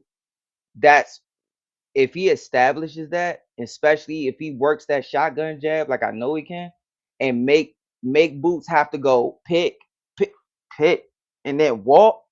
Like it's a certain when you get hit with a certain jab, like it's like okay, I picked it. The hell? And then you get hit again. It's like you take a little half a step, then you get it and you walk. Like oh no, I'm not staying in front of that. Like that, if he can make Boots do that, he wins the first little inch of the fight. So where now he can start establishing things, but it's not gonna be easy, and he got to stay alert. He can't fall asleep in there. Neither one of them can actually. All right. All right. We got Leonard Sterling, 2-pounder. Josh Kelly versus Davies, Wembley Stadium, not in a gym. H-Town, counterpunch to H-Town from San Anto. I guess he meant San Antonio. Tavon Burns with the counterpunch. We already got to for H-Town. And I think we got counterpunch for Coach Keem and Coach JT for DC from DC3. H-Town, what up? Back at you, H-Town. What's up? What up? Sorry, bad news for PBK. He's surrounded by a Puerto Rican and 2 Mexicans. He ain't got nowhere to go. He gonna get knocked out or outboxed. That's all we know about that guy. The sacrificial lamb needs to step up forward and choose his path because he's done with. Now on to Boots and Bottas versus Vergil. Hey, that got potential to be fight of the year. Which bull is gonna take the first step back is going to end up being that, I believe. Boots is a guy with a lot of pride, and he'll take a shot to give his shot. And unless Vergil's packing the power to make him go backwards, that's going to be a slugfest. And, hey, that's what we want. We all love the sweet science, Junior. That's great. Yeah. But when you're drinking a beer and eating some wings, we want to see blood and guts. Sweet science, we sitting back drinking a cup of coffee, analyzing the fight, worried about foot placement and where is he gonna be a defensive jab and all this, No. We want blood and guts when we're drinking beer and eating wings. That's what Boots and Vergil are gonna deliver to us. That's why they're the favorites in the division, and that's why everybody's going crazy about this potential fight. We know someone's gonna have to break.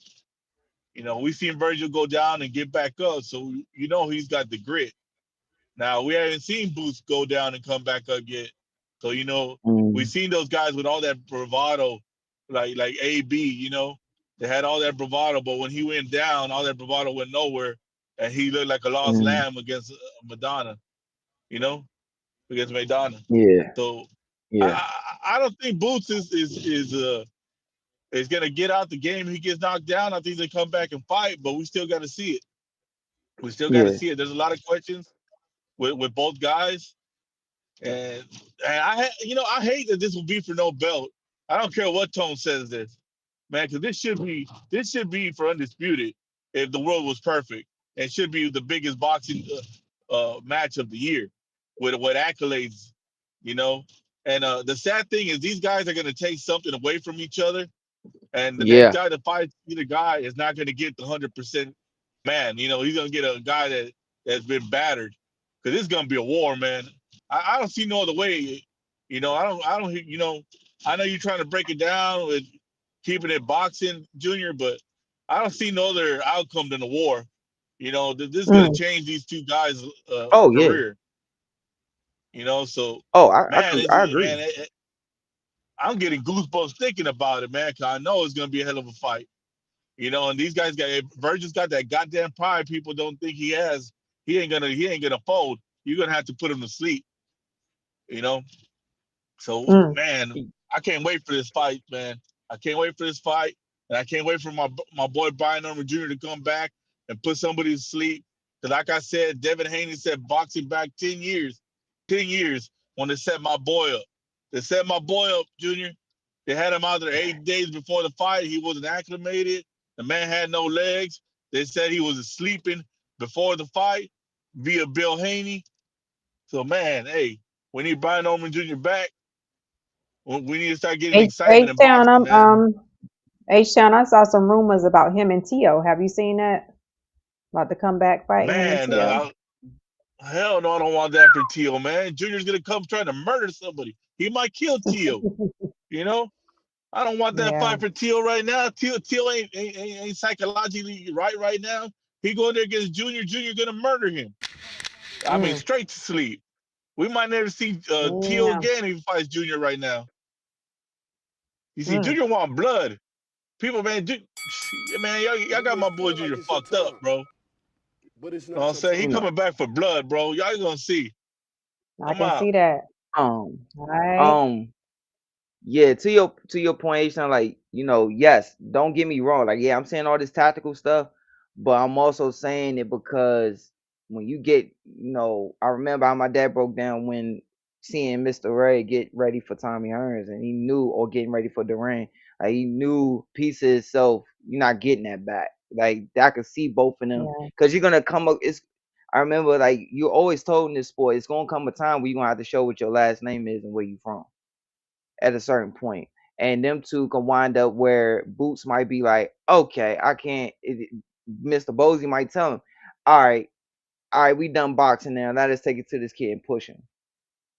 And then you might have Vergil sitting and saying, man, I can't sit there and I'm staying on the house after too long. I just got to pay the price to get to where I want to go and try to get this guy out of here. They both could. That's why it's so intriguing, because you could watch these two and it's like an after school fight. You're like, somebody's gonna get hurt. Somebody's gonna get hurt, So, I mean, that's just, to me, that's how I see how that fight goes. But either way, they're gonna have to pay a price. You're gonna have to do something to see how, to figure out who's gonna do what. Or can I get inside on Boots? Or Boots gonna feel like, man, am I able to control him and move him where I want to move him for 12 and get him under control by 4 rounds, 5 rounds, to sit there and I can sit there and control the pace how I want. I got to get this dude. He's gonna bring the pressure. Let me get him under control by the first 5, and that makes the fight easy. Then I'm gonna pick it up 9 through 12. That's how it's gonna be. I got JT counterpunch. JT is back. What's up? First time.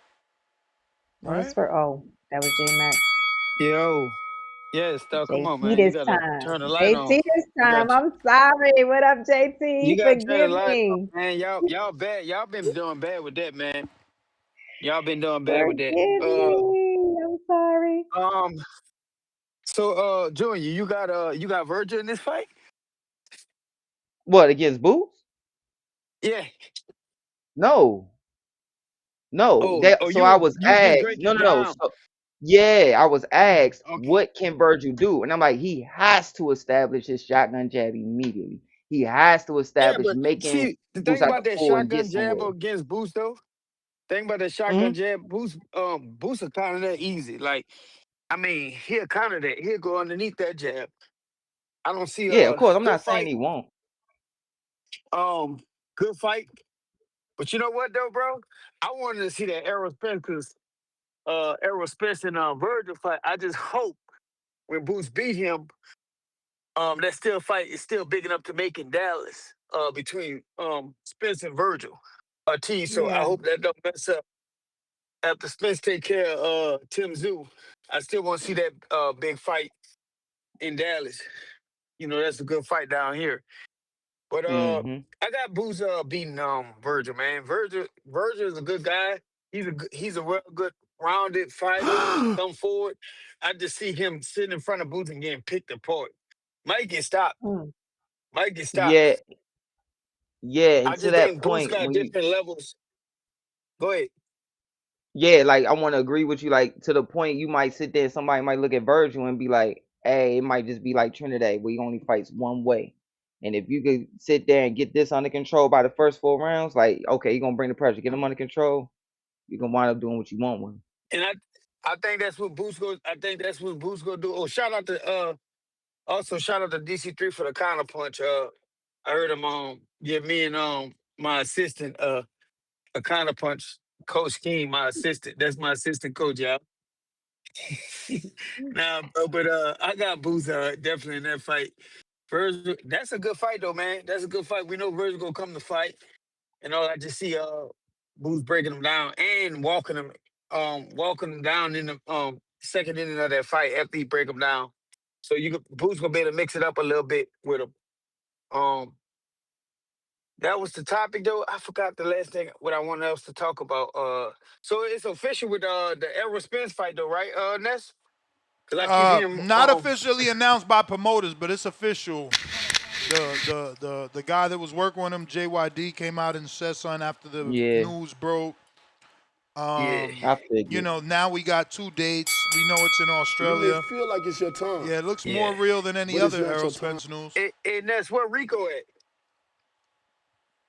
He got a new job, but he's still doing his thing. He covered that last UK fight for us, the Nick Ball fight, and he's going to the Chisora Wilder and Dubois. He's on the back end. Yeah, he need to come out, man. He need to come out and show his face. He was all here making himself look bad, talking about Errol Spence retired. Y'all remember that, right? Yeah. That was the bell, player Himalaya. But you know, all right, appreciate we gotta your wait call. and see is Earl gonna get in the ring. We got Keem with the counter, courtesy of DC3. What up, King? Yo, can you hear me? Loud and clear. Yep. All right, shout out DC3. Appreciate it, champ. Yo, salute. That's Junior, right? On the panel. Yep. What up? Salute. It, Welcome to the TBV, man. It's always nice to have somebody on that's done it, that knows boxing. It's always cool to have people on like Star and Two Tone that are learning and then growing in the sport and they're real good at podcasting, but refreshing to get somebody on that's done it and that knows it. So welcome. Shout out to JT. I'll take the little shot calling me assistant coach King because he's a much more accomplished coach than me right now, but I'm on the way. I'm on his heels, man. But to his big head ass brother, I forgot J Mac earlier. He got a sickness and an obsession with Tank Davis. This show has nothing to do with Tank. He brings up Tank and then associates my name with it because I'm a Tank fan. It's disgusting. All right, stop talking about Tank all the time, bro. Like that shit was weird. But yeah. Anyway, so look, like I was saying, look, I've been rocking with Xander from day one. Right? He's from the island. He's Puerto Rican. I'm Puerto Rican. I know I was there to witness the history. Fun fact, Border Wars March 21st is here in Florida at School of Hard Knocks Gym 5 years ago in March in Northport, Florida. I main evented versus Marvin at the Border Wars, and Xander was a guest judge there. He got to judge my fight. And he was, got to meet him in person. He was a young kid at the time, I think only 17 years old. And was already professional, obviously. It was like 10, 11 fights into his career, something like that. But I got to meet him there, and he was a humble kid then. He's a humble kid now, and just seeing where his career has gone, it's been great to see. But I'm not surprised. And so as somebody said earlier, like him versus Josh Kelly, wherever the money is at is where the fight will go. And that's obvious. But my point I was trying to say is that the money's going to be with Xander. It's more proven. Again, I was just there, bro. I don't know how many people were officially in Choli in Puerto Rico, but I've heard reports of the lowest was over 12,000. The highest I heard was over 14. Either way, that's a lot of people in the stadium to sell out over there in Puerto Rico. At the weigh-ins at that T-Mobile area outside, the place was packed. You could barely walk through there. There were so many people there to see the weigh-ins. Being on the island the day before and the day of, people were talking about the fight, talking about the event, talking about, the afterwards festivities on the island. I went on a tour in El Yunque, it's a rainforest in Puerto Rico. I was actually on a tour with Ness. Remember Jose Guzman? You call him the Puerto Rican Joe Goosen? Yeah. He was there with you? Yeah, he was there with me like all day. Good people. That's my dog. Shout out to Jose. It was him, Amanda Serrano's nephew, and a couple other people they was with, and they was on the same tour with me and my wife. We had a great time. Like I said again, shout out to Jose Guzman, bro. Good people. But yeah, bro, on that tour, the tour guy just brought up. He didn't know who Jose was. He don't know who I am. He don't know we know boxing. He don't know we're there for the fight. But guess what he brings up? Yo, the fight tonight. Xander Zayas. I heard it's gonna be a good fight. Yeah, like it was. I'm telling you, the island was on fire. It was buzzing. This kid's got billboards Mm. everywhere. He's got murals painted him all over the island. It's like something I've never seen. I haven't seen something like that since Tito and Miguel Cotto. Like Yeah, this kid is a star yeah. of epic proportions over there. Wow. And what he did with Abbas was big, and nobody knew Abbas. People don't know him. Like they just don't. Unfortunately, he's a great fighter, and he was coming off a huge win. And remember, Xander went to that fight when he beat Telez. That was also here in Orlando at the Caribbean Royale. He was a huge underdog because Telez is this big punching Cuban contender, great boxer, knocking everybody out. Basically, the Caribbean Royale is his home because anytime there's a fight there, he was on the card. Abbas shows up and beats the shit out of Telez. Dropped him in the 12th, like almost stopped him. He was beating his ass. And he's, Xander was at that fight because everybody thought it was going to be the young Cuban versus the young Puerto Rican. But what does Xander do? He says, I'll take the winner. He did the same thing with Perez, the Mexican dude who faced Charles Conwell, who, let's be honest, he killed the man in the ring. Rest in peace. Like, but that's the Mm. truth. He was a big punching, aggressive Yeah, U.S. Olympian that killed the that's what man in I'm the saying. ring. He went toe to toe with this Mexican guy and lost. What does Xander do? Fights that Mexican dude that took down the monster. Like you can say he doesn't have names, you can say this, you can say that, but this kid fight, he wants to fight everybody. He went to the Fundora fight and tried to get the fight with Fundora. Fundora dropped the belt. First of all, he tried to ignore him, and then he drops the belt. He drops the belt to not Mm. fight him. You can't fault him for that. He And said Virgil refused to sent the face off. yeah, exactly. Yep. Refused to face off. Was hiding behind his sister. He was like, I mean, it's nasty work, And then he says Virgil sent me an offer. They gave me what he said. They gave him an hour. He said I took a minute, 1 minute. I said yes, no hesitation for Vergil Ortiz. Let's make that fight. That's the fight he wanted over Abbas. So like the kid ain't turning down no smoke. He wants to fight everybody. So you can't knock him. I get that his resume doesn't have the sexiest names. Cool, I'll give you that. But he's fighting the best. He's fighting whoever's there. He just so happens to be in this weird position where he had to fight the two guys that beat the bigger names, right? Because it would have been a nicer resume if he fought Charles Conwell and beat him, and if he fought Yoenis Celez and beat him. I can admit that. But those guys lost, and so he beat the guys that beat them. You know, Yeah. so you got to give the kid credit for what he's done, and just because you might not know, but again, you can't fault him for your lack of boxing knowledge. That's not fair. That's not right. Learn something about the sport. Pay attention a little more before you say things about certain fighters. Because I agree, like, and Ness, you've been saying something recently that I like. You tell people y'all didn't live it, and it's just the truth. You can see people who come to the sport and they box wreck everything, or they YouTube fights, and they didn't go through it. When you tell me Shakur, like for the Shakur TO, Shakur only fought Oscar Valdez, you didn't live it. You wasn't there when Valdez was the underdog to Burchell and knocked him out. It beat the shit out of him, rearranged his whole career. Then he faces Conceição, takes his O. So Shakur coming off demolishing Herring. And then these two guys, undefeated, young, in their prime, champions. That's the fight everybody wanted. They gave it to us, and Shakur destroyed him. You wasn't there. You didn't live it. Because now you look back and you see who Oscar Valdez is today, and you go, he ain't nobody. Bullshit. You wasn't Mm. there at that time. You didn't live it. So again, I'm gonna obviously look. I'm defending the hell out of Xander. Obviously, like I'm not denying that. But there's a reason behind it. He deserves it. The kid is the truth at 154. He should be number one at 54. He's got 2 belts at 54, and he wants to fight everybody, whether it be Boots, whether it be Virgil, whether it be Josh. I got my money on Xander and all of them fights, bro. And I think he's gonna be the biggest money fight for any of them. You put him in New York with the Puerto Rican crowd and the Puerto Rican people from the East Coast against Josh Kelly. Why not? The UK, if he's that That's big the of a star. bell, player. Oh, all right, bro. Appreciate you. You Oh, the man. You the All right. man. I got Darian the Targaryen $2. Spence gets the love, but visions of Ali later years. Damn. You was about to say That's something, fine. Star? I Let's cut you hope off. that doesn't happen. Apologies. No, you didn't cut me off. Okay. Uh, Go ahead. it's crazy. I some of the fans in the chat, you got one set of fans that fan out over somebody, then that same group will call somebody else fanned out because they might make a point or they disagree.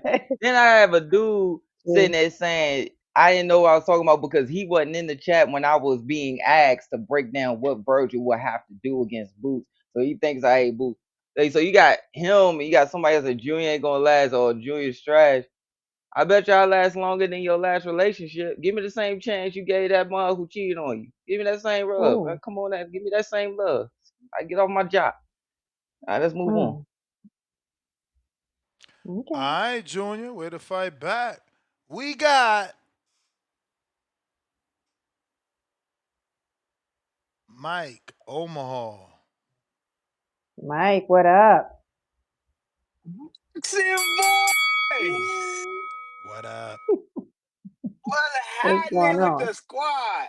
We got TBV in this motherfucker. Shout out to that boy Nestor Gibbs.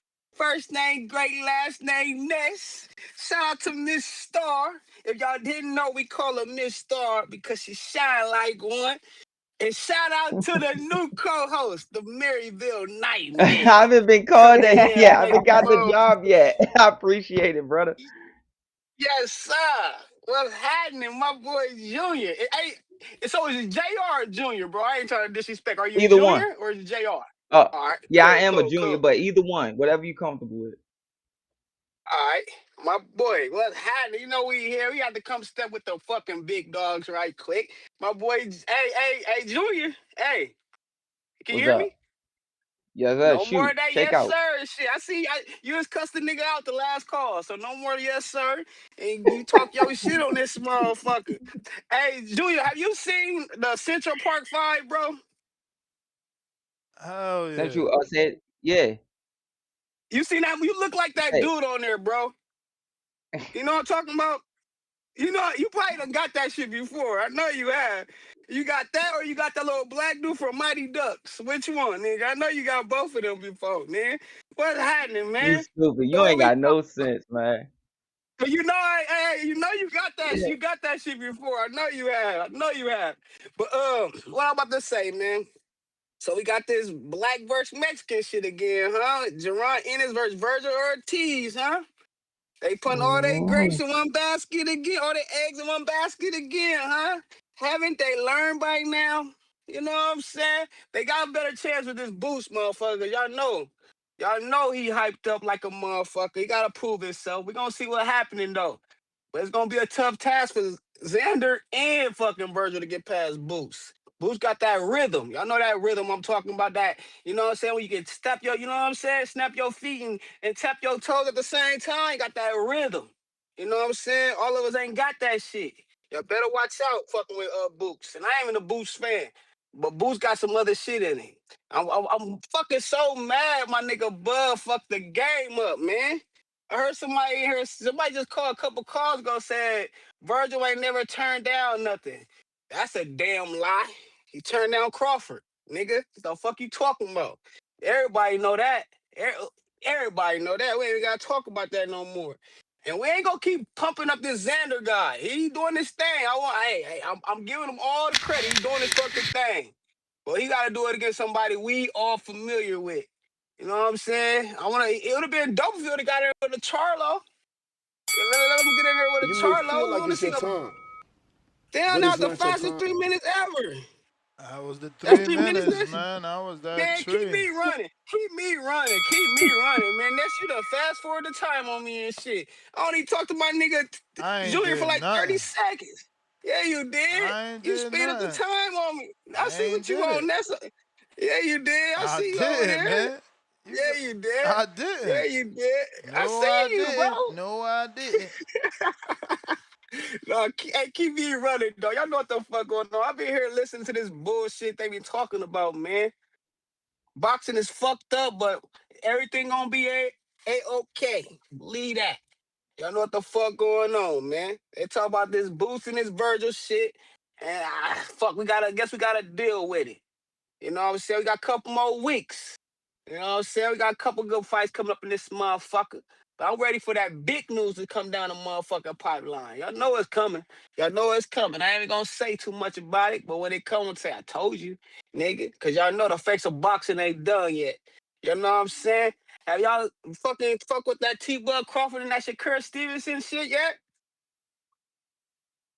On Yeah, the this? stream. You talking about the stream? Yeah, I The Yeah, watched Aiden it. Ross It was shit. yeah, dope. The Mm-hmm. Aiden Ross Nice. shit. yeah. Yeah, Yep. man. When your boy, oh, hold on, my bad. I knew it was something I wasn't talking. Junior, you said the What's up? Gary Antoine, them your family members. Yeah, they my god brothers. Man, them niggas can't Yeah, fight for shit, bro. Tweezy, Tono. What? They That's can't your fight? Damn, opinion. you connected. That's your I'm, that's Crazy, your Mike. no, I'm fucking with opinion. you. Hey, You no, bro, I'm crazy. fucking with you. You know, I'm fucking with you. I'm fucking with you, dog. You know, I'm just talking I that know. shit, man. You know, I know, I know. they got beef with Team Crawford, so we got beef with them niggas. You know what I'm talking about? Yes, sir. Now, honestly, y'all, I just called in Hey, to keep this fucking show going, man. It look like this shit is winding down. Hey, I'm gonna send that counter punch in a second. Next to Gibbs, keep doing your motherfucking thing. Junior, you keep doing your fucking thing. You stay on these niggas next. The married motherfucking Bill nightmare in this motherfucker. Can't stop it I without appreciate big it, man. dog.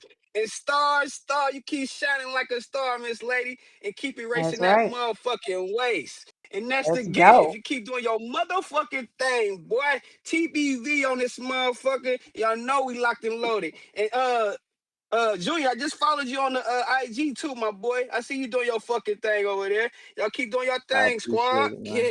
Yes, sir. Yo, Crash. Yes, That's sir. I right. That appreciate it. reminds me, Junior. This is funny as hell. The first day you came on the show, right? You was sirring and mamming and sirring and mamming. And as soon as I clicked off, I heard you tell somebody, "Oh, you could, because you think a nigga sweet. You go like you Yeah, just start going off the whole entire yeah, evening." Junior was like on their necks, and I'm just like, "Wait a minute, wait, okay, we can't. You definitely cannot confuse the yeah. sir and the ma'am with the You character, may okay?" feel like it's your 'Cause time, but it's not your yeah, time. man, you was They letting them always have it. confuse kindness for weakness, right, Junior? Yes, I'm talking Yeah. about Junior. When I got off, I was like, what the hell? I was like, I had to leave out, but I wanted to jump back on. I was like, this dude right here then flipped the script on the whole man. Uh, I can appreciate it though. That's your personality. I love it. salute, salute, Junior. We got Pristine Sports Network. Yes, what's up? Yo, Yo, I ain't doing nothing. Just tapping in. What's up? Who we got up there? Junior. What up, Junior? Yep, Man, keep yep. doing your thing. I appreciate it. Shake And out, stop brother. being Junior, so Yep, yep. polite. Star and Ness. Stop being so polite. But yeah, you doing your thing up here. You cook tone, and that's my dog. But yeah, you cook tone. What's up, Star? What up? Nothing, not much. What's up, Nestor Gibbs? Man, hey man, stop chilling. reading my chat. You ain't gotta read my chat out loud, man. If I ain't super chatted, Exactly. you ain't You, gotta you make you it you no want your topic. trolling to be private so that people see. Nah, cause I can't respond. I can't. You ain't gonna read the rest of the chat. I can't respond to you. So, I mean, you ain't gotta. You ain't gotta do that. I ain't no troll. Y'all know I'm a real person. But we ain't gonna run on. We ain't gonna run down that. I don't want to cook you on that Shakur Devin stuff right now, man. What I we thought got? you was calling in to talk about Shakur. I was like, here you go. Nah, man. I've been cooking them enough on it. Man. They put them on that Summer Jam screen. They put you up there on that reel. It did some numbers too. But yeah, Boots and Ortiz. I don't think it's gonna Ooh, happen in Shakur April. I posted hope. me. Nah. I'm talking about the Oh, one that they made when me and you was going back and forth. I'm On about to say because I seen he posted Cam. I'm like, damn, how'd I do? Yeah, he post Nah, he ain't Cam. post you. Like, He ain't put you on that Summer where Jam they was screen yet. on him. I mean, that Cam thing was perfect though, because Cam said, "T.O., you need to go fight Shakur and beat him up." But you see Cam respond to T.O. Nah, what He do you was like, say? I see why they won't hang with you, man. You got your ass whooped like that. Like, you won't cool. I see why Berlanga and Shakur them ain't fuck with you, because you won't like that. But yeah, Shakur definitely Mm. threw that up there. I'm glad he got his get back. But yeah, this Boots and Vergil, I hope it do go down. I got Boots. I don't think Boots will stop him, but I think he'll win a unanimous decision. Um, Xander. I like Xander, but yeah, y'all gassing Xander up a little too much. He gotta beat some people Tell first. somebody He stop him. definitely got the belts. He definitely got the belt, so that's legit. But I mean, he beat Abasaro, and yeah, he ain't really beat nobody yet. But I got Boots beating all them at 154 for real. Yeah, you ain't touch on the Is he just key taking and his Devin. time? Is he just taking his time? I mean, I don't think they trying to make them fights like that. Turkey got to get involved, but Turkey probably ain't fucking with Boots because Boots was on that tune-up shit. That shit was corny. 2 tune-ups. I understand 1, but 2. But if he beat Vergil, if he fights Vergil, Boots gonna be gone after he beat Vergil. Like it's gonna be undeniable. I mean, even if Xander got them belts, they're gonna be like Xander needs to fight Boots. You think Xander want to fight Boots? Do Xander want to fight Y'all Boots? think? Why not? You know what I'm saying? They the ones got to He's offer him young, something. man. They don't bring nothing to the table. He young. He got a lot of top ranked But diet left. Like they don't want to just. that's even a better reason to fight him early because now you could get a rematch or rebuild without getting a rematch. Kind of Yeah, like what's his name? Abner Mars. He never fought Johnny Gonzalez after he got knocked out.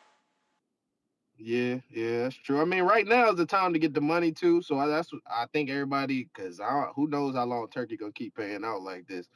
So if you're trying to get some money, you need to make them fights happen right now. But yeah, Suleiman got cooked by Mannix on that show too, man. I love that. Shout out to Cooked. that. Yes, he did. Got cooked. I love it. I told y'all Zuffa taking over, and Zuffa in the ring. You You may go from feel Zuffa like to it's the your ring. time. Man, Yeah, that's But it's all I not your got. y'all time. Zuffa guys, don't nobody call in to talk about the fights. They just taking over. Motherfucking fight Sunday. Nobody ain't called in. I heard one person while I was filling up my water talking about Charles Martin, F.A. Jogba, and that was Tip. Shout out to Tip. You know what I'm saying? Remember Tip when it's time to vote on Caller of the Year, he actually bring up boxing. You know what I'm saying? Boxing. True. Real True. boxing. We got Player Price. On they head, boy. On a motherfucking head. Why? Yeah, What man. up, Why right? you this dry ass nigga, man? Well, that's like going into the bathroom shit, smelling like fish sticks and shit when he get done. Girls' locker room. You know what I'm saying? He the type of nigga that trash can. He be filling the trash can up with hella tissue and shit after he used the bathroom. Ass pristine uh sports ass nigga. Anyway, man. Leaving them chat niggas alone. At least he call in, but yeah, he's still boosty as hell. Hey, but let me get to I call man. I'm trying to spice it up, man. He done flatten the shit out, and I'm just trying to keep the show going. That's what I wanted to say, man. Shout out to the panel, man. Uh, I'm not gonna jump on here and do the what this fighter gonna do, backstep, dip, miss that, and counterpunch with this. I'm not doing all that shit. I don't know what them niggas finna do. I'm not gonna sit here and act like I'm fighting them and replaying the shit in my head like it's fucking fight week. I'm not doing none of that shit. I'm on here. Hey, I think he'll win, or I think he'll win. You know what I'm saying? That's as far as it go. What they need to do, like I'm really a coach, and come on, man. Come I ain't on, doing you all that ain't shit. Coach Price? Man, I'm on hell no. I'm on here with the fuck shit, man. That's what I'm on here for, man. But listen, man, I just want to say, man, I was just as confused as Star, when Junior jumped on here. Shout out Junior, you feel me? And the whole man, Appreciate it, brother. shout out Wood, Oak Ridge, and Hillcrest apartment complex, man. Shout out. I'm thinking the same thing. I'm like, damn, what type of apartments this nigga come from? This nigga type of gated community. This nigga got the guard at the gate with the way he talking. He didn't come from the apartments. Bill I know Haney what live in the a gated community, man. I said come from. He don't come from that though. He live in one. With the guard. That's cool. With the guard. We talking about we talking about come from, He so I can said understand first if you thing he got the said to guard. me when I got the vet, Ness, what you gonna do? You gonna live in the one with the gated community with the guard or without the guard? Cause you know it's something without a guard. You gotta get the one with the guard. I'm like, yeah, Bill, we gonna see what I can afford. I ain't even get a Right. gated community with a guard or no guard, motherfucker. I was living out there in the street. I had a house on the street, wasn't And no no gates. community, no gates. Okay. I had my own gate. Just around my Bill house. talking about what you gonna do. What? Let's see these prices first, Bill. So Right. yeah, man. I'm just Shout out to Junior. He in the gated community with the guard.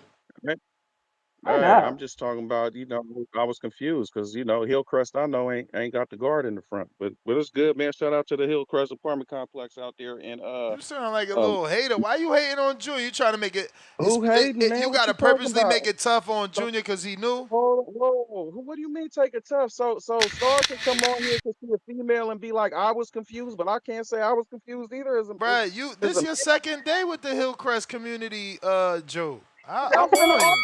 I'm You finna may always feel like shout it's it your out just time, like he do at the end. What but do it's you not your mean? time. I fuck with him. I fuck with him and I fuck with him. You know what I'm saying? Both at the same time. But look, back on Star, keep me running. Uh that Targaryen shit went over your head, Star. You need to get out more. Or should I say you need to stay in more. You feel me? Flip through some What the hell channels, is a man. Why? Targaryen? Darren the What's a Targaryen, Targaryen? when he switched his name, you don't even know the Targaryen. That's But crazy. ain't the You Targaryen gotta from Game of Thrones? It's the Game of Thrones. It's Jason It's Momoa. a don't know movie? that. She don't know about that. I How saw she She don't Game don't of know know? about that. Thrones, yeah, but I don't remember Oh, she nobody's don't know name about it. Targaryen. Oh, I, Exactly. yeah, Exactly. I know damn, Game of Star. Thrones. Right. Excuse Also, you, Price. Excuse you, Price and Ness.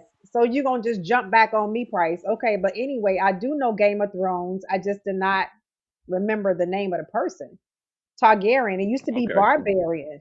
So when he you ain't changed really it, watched it. I'm just You ain't no. really I watched did it. watch it. I did watch it. No, what I'm Now telling you is you know that who a I'm used to Targaryen saying is if you watch Game of what Thrones for real, for real. But anyway, let me one get it one off one real quick, one Star. second. No, no. Oh, Let me just he trying explain to this. brush you to the side, Star. Let You see him yeah, trying to yeah. do that? I see him. See. I see She what's going on right on her here. free workout.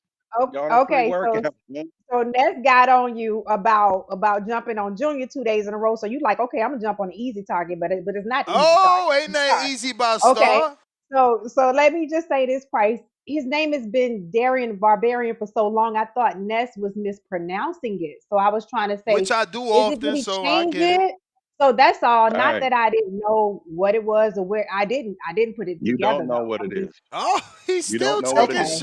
All shots. right. So but it's You that's don't not a know what big it deal is. whether I know what it is or not. Drop But the don't jump shovel, on me. Star. Stay where He you said at. Got drop you. the shovel.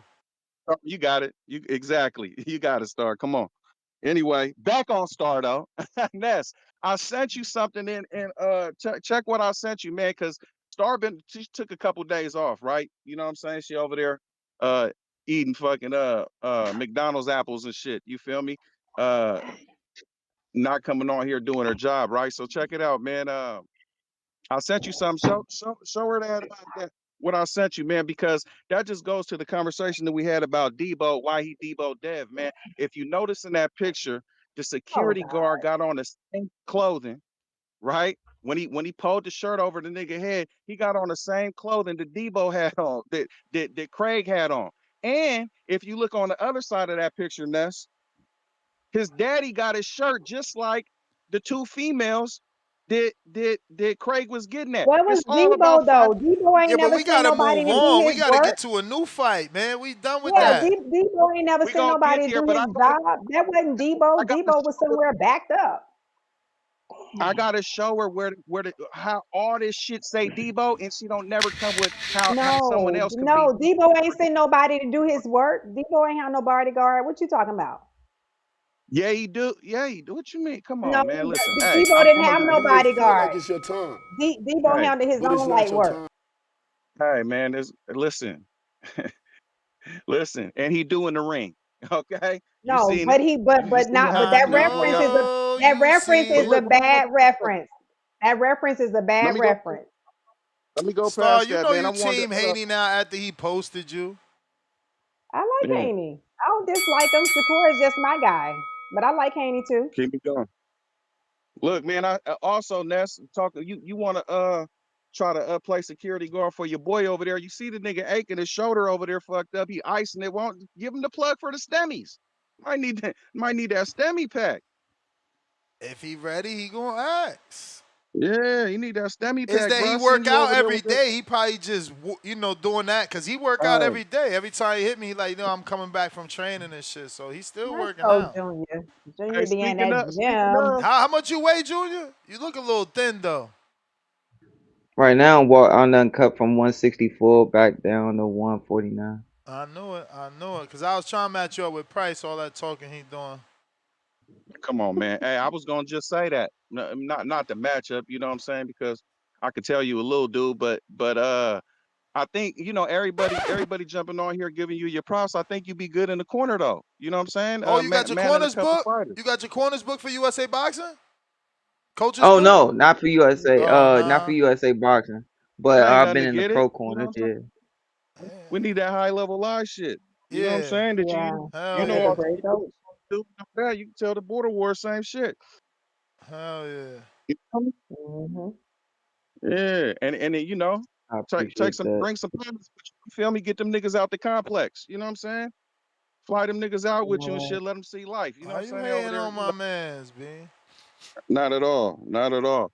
Hey, but what look, about the topic, Nash? You know it's good, Rami. You feel me? I don't like really talking about this shit, but I'll jump. The boost Virgil, right? Like I agree, man. The shit should be for unification. You feel me? That'd make it big. As far as it not being important, man, listen, it's still gonna be big. I still think that Errol Spence, if he want to fight and fight Virgil, it'd be bigger than Boots Virgil. You feel me? In Dallas, I think that'll go way bigger. But I did want to ask everybody on the pound for pound list for ring. Do everybody got a belt? If you the champ, you got the ring belt. If you on a list, you just on a list. No, but I'm talking about the list. So if Virgil, let's just say, Yeah, Virgil don't got no you know, belt. He on the ring. He number one on the ring, if pound for pound. Virgil, if Virgil would beat Boots, right? Right, big if he beats Boot, do you think he gets on the pound for pound list? You feel me? Do you think he's like skyrockets up there like Shakur did? Like If Virgil since they beats like, oh, Boots, does he get on a pound for pound?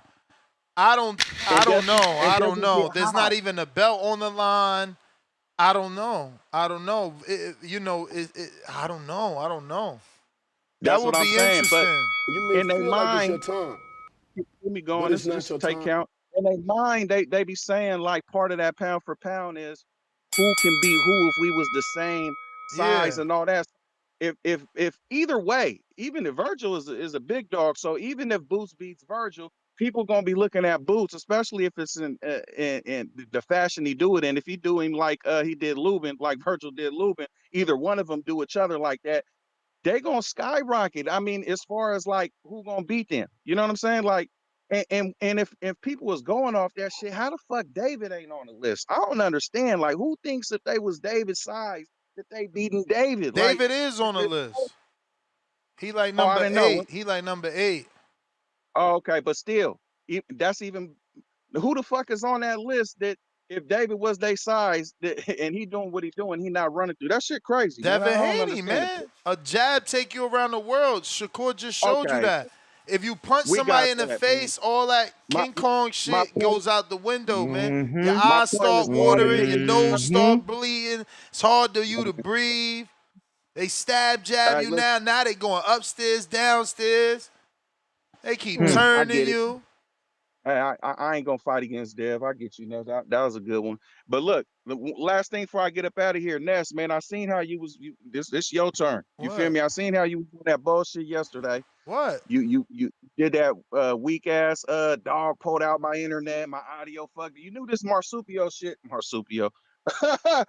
Fuck. This uh what the fuck is the nigga name again? Oh, Mauricio? Mauricio. There you go. My You knew man you said, knew this Lima. what the fuck did you just say? Marsupio. Marsupio. Marsupio. Yeah.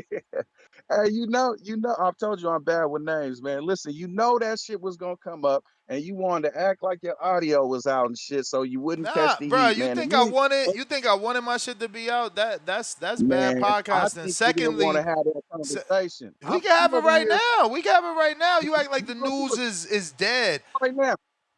Man, listen. I bet you this. I was over there on two tone shit. I bet you wouldn't have grilled that nigga like the white boy did, Bruh, Ness. I did that I bet already, you wouldn't bruh. That's how we became friends. You know what they say. You know, make your enemies your friends. So he made me his boy. okay, I get it. Okay, wave the flag, then I get it. We'll say It that. ain't He's it ain't safe with that. about waving a flag. It's just, bruh. Again, I have zero patience. So I already know Mauricio is a politician. He's gonna answer his questions like a politician. I don't understand why y'all don't want to believe that. Like, yeah, it's cool to have me grill him and still not get the question answered. It don't matter. He's still gonna say what he want, the way he want, and he did it because Mm-hmm. they decided, or the committee, they voted on it, and the committee said it was okay, or the fighter submitted a special petition You may and feel they like it's your voted on it. time, You know, but it's I not would, your it's time. always the I, same political answers, bro.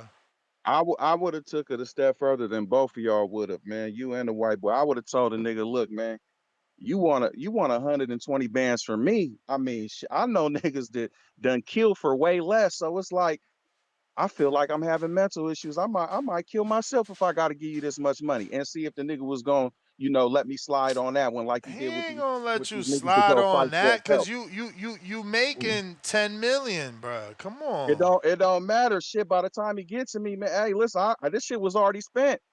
Hey man, listen. Mauricio, So then stop this shit fighting already for I stop need this clout chasing my belt. 120. Stop clout chasing my belt, trying to get clout and stain off my name and my belt, and go do But hold things your on. way. Like Hold it's on. that simple. I got let you Bro, I I've been don't never having this do no funny shit like that. Like, I already know what a state calls at Outbacks.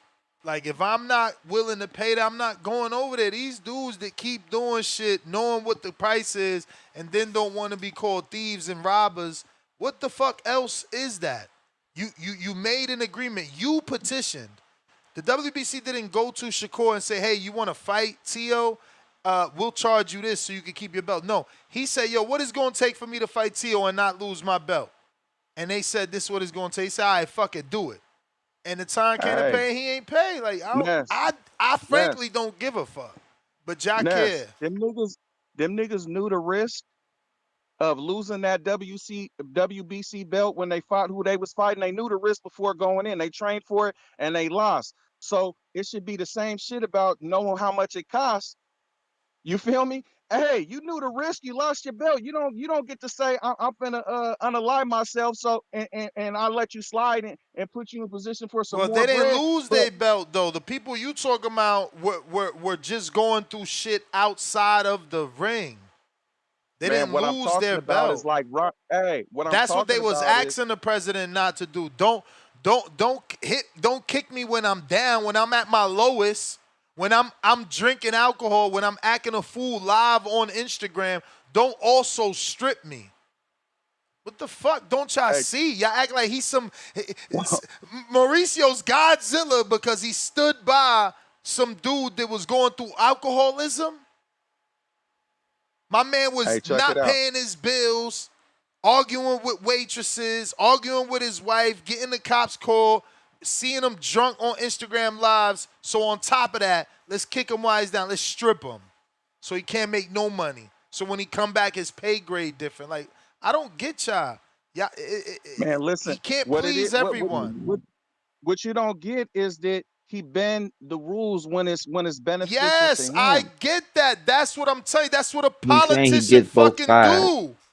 A politician does that. That's exactly what I'm talking about. Understood. My thing is, if you gonna say mental illness or unaliveness is the key phrase, I'm saying that shit when you want some money from me. What's Yeah, wrong with try that? it. Try it. Well, See what he's telling you that happens. worked. That's what Yeah, I'm he's saying. saying that worked. Try it. See what happens because it I worked think for Jamel and Ryan. that might have been what happened to Bud the first time when he ducked the fee. Oh man, I can't, man, going through some mental. I might have to. I don't think I can make it. I don't, I don't think I Mm. can make it. Supio. You may He feel said like it's your Marsupio, time, you out of control. but it's I'm, not your time. hey, All right, what I see, can I touch on this after the call? Yeah, he and done. he'll Go correct. for it. Okay. Yeah, I'm You got talking about it. Yeah, okay. shout out to Press. All Okay. right. All them niggas. You feel me? All them niggas on the second floor. You know them niggas to be in the laundry room and shit. Niggas around the pool even when it's cold. Hey man, I fuck with y'all niggas, man. Catch you next time. Damn, that's official housing project. You got motherfucking pool. I ain't never So seen a housing project with a pool. so Mm. people gotta understand this always. That's why I always say I try to look at things from every perspective. We in a fight game where you got people only see things from one perspective, don't want to hear nothing. It's like they don't want to register certain things sometimes, or they got to be 100% right. Not saying that that was the caller, but just sometimes you deal with that a lot more often than not in this sport. You gotta understand from the fighter standpoint. Nessa saying everything like he gets both sides. When he understands from the fighter standpoint, like, dude, y'all always want to take a percentage from me. Y'all don't never tell. It's like getting fined in the NFL. Y'all want to find me. Y'all don't even tell me where it's going. But then also on the other side, he understands where Mauricio is doing certain things to where, like he said, he's a politician. He's gonna be very calculative with his answers. Every time he's gonna be very calculative every single time with his answers. You can watch any clip of his. And he's gonna, but at the same time, he's gonna have certain things that we disagree. Like, man, strip this dude, man. You want him to stay the champ. You don't. Oh, but you gotta sit there and tip your hat to him when it comes to what he did for Twin. Like he didn't. He could have eased because once again, just like what we talk about with the belts, people don't understand until you get to that point. I'm just seeing. I've been there and been in camps where dudes have lost and they whole pay grade get cut in half. I've seen it, like seen it, where they go from making 2 million, 3 million, all of a sudden they next fight. I knew a dude who fought for 1.5. His next fight was for like a little over 100,000. That's just how it goes. So yes, you gotta look at both sides, man. You gotta sit there and you gotta look at both sides in this, especially in this sport. As much as we want certain things to be cut and dry, look at both sides of certain things. All right, Richo.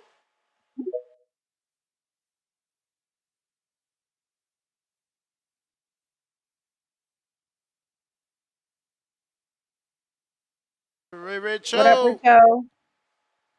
Are you there?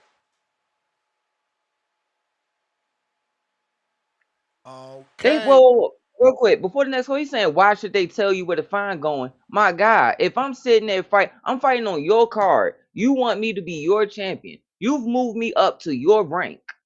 The least you could do if I'm fighting on there is like, okay, I'm gonna fight on your card. All right, I gotta pay 3% from this to you. Okay, that's cool. I get it. We can't put it for something with the old fighters. Oh, we gotta. It's just going to y'all. Just y'all. That's it. And you got to fight. Why you think it was such a big uproar when certain fighters pass and certain things don't happen? It's like, wait, y'all don't even. You say he was your proud champion. You paraded him around. You're not going to at least make sure certain things ain't taken care of. That's how certain. I'm telling you what certain fighters have said to me when they've had these organizations belts, but they want them to come to their banquets. I got Adrian. What up, Adrian? What's up? Can you hear me, Ness? Perfect. Yeah. Shake Oh out, yeah, I got brother. them Kenichi Bears on, man. Still rocking these. Even though like one Heck yeah. side won out on me and shit. I'm a little rough on them at the gym. But yeah, man, I'm excited for the 154-pound division. This kind of reminds me of when Banana and all them guys when it was at 154 and couldn't nobody keep them belts. People was losing because good Yeah. fighters were fighting good fighters. So I'm really excited that 154 is coming back like that. And we've been building up for a few years for these guys to come to this division. And if we remember in the past in boxing, I'm not sure who said it because I've been doing stuff. I've been listening, but it's where the 140. You got all these guys who are going to go to 147 and go up to 154. So you got a lot of names that are going to grow into that 154 division, 147 to 154. So it's kind of exciting to be at a time in boxing where we're going to see those divisions light up again, like for real light up. And, if Charlo comes back. So I'm just really excited for all those matchups to see all these guys actually fight each other because it looks like we got the money there in boxing now. Yeah. Y'all hear me? Yep. We hear you Keep shaking fine. out, brother. Okay, it's just my phone. We got the money there in boxing. We got the fighters who I think are willing to fight more than maybe their promoters want them to. But I think in the next year or two, we're about to see really exciting fights in this division. I'm excited for Xander, just like Keem touched on, getting out there and boxing in front of Xander and meeting him as a young man. And then I went to a fight with Keem in Florida when I was down there with my family, and I got to see Xander walking around the place again. So it's kind of cool to see a kid that I've seen since young make it to the level he's made it to, especially for Puerto Rico. I always said that I thought Xander would be the next Puerto Rican star, not Berlanga. So it's nice to see that age well. So yeah, I mean it's just an exciting time in boxing, man. I haven't called in a while because of my work schedule, and I've been pretty busy all the way around. Good luck to everybody in the border wars coming up. I really wish I could be there. I know Chino kind of had reached out to me about coming out there, and Forbes and a couple guys if I was going to make it. Unfortunately, there's a very big pro card down here that I'm commentating, and I got some business interests as a manager, and so I'm probably not going to be able to make it. But man, I'll definitely be watching it during the day before I have to go to work that night, like I did the last Border Wars. So that's really all I got, man. Shout out to you guys. Much success to this Florida Border Wars. I think Florida's a great spot for it. You may I feel like remember the it's your Pro time, Box one, but it's not so your that time. shit was dope. You about to get back to that nest, so that's what's up. Yeah, All man, I right. hope so, man. We looking to, again, we want to sell out. We want to try and build a good relationship here with Coach Jason Galarza and the School of Hard Knocks so that, we could get some repeat business and, maybe give the people 2, 3 Florida Border Wars and, one in Wisconsin. So, yeah, man, Yeah, if you man. haven't Like I gotten your said, tickets, hit me up. I got the link. I'm gonna put that in the chat for the Eventbrite link to purchase your tickets in advance, man. Go ahead. and after April 7th, man, I might have some really great news for out here, but I don't want to put too much out there. But if everything goes the way it's supposed to, April 7th, I can definitely say I will have a very, very proper budget to do some big time stuff and really put on some really spectacular events. So, I mean, people just put your prayers out there. This would be good. For my brand, the Border Wars brand, just boxing all around in Wisconsin, and Border Wars would definitely be able to take advantage of it. It's really get a real budget behind it with some real support from a whole city. So yeah, I've been working on that. So after April 7th, hopefully I got some good news for y'all, man. All right. Absolutely. All right. Appreciate you calling in. Yeah, man, come Yes, out. sir. Join in the festivities. We're gonna be watching some good fights. It's gonna be live streamed. A lot of community members. Uh, you know, don't be shy. Put them cars to use. Can't die with your But I'm car. on the Might as well take road. it with you. Put them on the road, man. Get some miles in. That's Get them right. miles in. Jordan counterpunch. What up, Jordan? Yo. Yep, We Yo, hear yep. we you. We got hear you about to shake out. Yo, it's my shit clip. We hear you. Yep. You guys, how you been, bro? Chilling, chilling. That's good. Yo, listen, bro. So, hey, down with my shorty. And I get a call. I'm not gonna say from who, but it's somebody from the boxing boys. Call me, bro. I'm like, bro, what the fuck you bothering me for, bro? I got a level 5 ace of shit in my bed right now. They said, yo, listen, Border Wars is coming up. We need you. So what's up? Who can I fight? What weight class? Any weight class. I can make any fucking way you want. I'm a fucking competitor, bro. I got Anthony Edwards, man, 185 cruiserweight. Anthony Edwards from the hold on, who we talking about? From the Wolves? The Timberwolves? What you talking about, bro? Nah, Edwards, Queen City Cobra. Get him on the line right now. Let's talk. Oh, he not on the line right now. Come on, bro.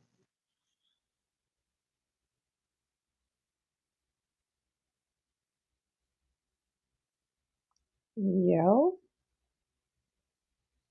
Yo, hello? Yeah, we hear you. Mouthful. Yo, bro, get him on the line, bro. Let's talk. Yeah, Talk he not business. on the line right now, but I'll set it up in the back end. How you trying to turn somebody up, bro? Come on, we gotta talk right now, bro. Matter of fact, you're nuts. How about me and you, bro? Man, I'm retired, man. You too strong, too big. Too big, too strong. Nah, bro. Too big, too strong. Listen. Voice way too deep for me. I'm good. You're nuts. Yeah. Let's Ringo. after I knock you out, get the boxing voice. I'm gonna be the new host. I'm saying you're gonna be a caller. Nah, that's why I can't I'm gonna fight. take If you over. knock me out, my career's over, man. Kids gonna Yo, look, starve. listen, It's over. I respect you too much, bro. I'm not gonna knock you out, bro. I'm gonna be respectful. I'm Bro, gonna look you at ain't you. got no control over your power, man. Nah. Yo, listen, I do. Trust me, brother. I'm gonna see He all said your I fans do, in the trust crowd. me. And listen, I'm one of your fans, bro. I'm not gonna knock out the mentor. I'm not gonna do it. It's gonna hurt me. I don't want to see you down, this. No, it's all love, bro. Yo, I'm not gonna knock. I got Keem for you, man. Beat up on Keem.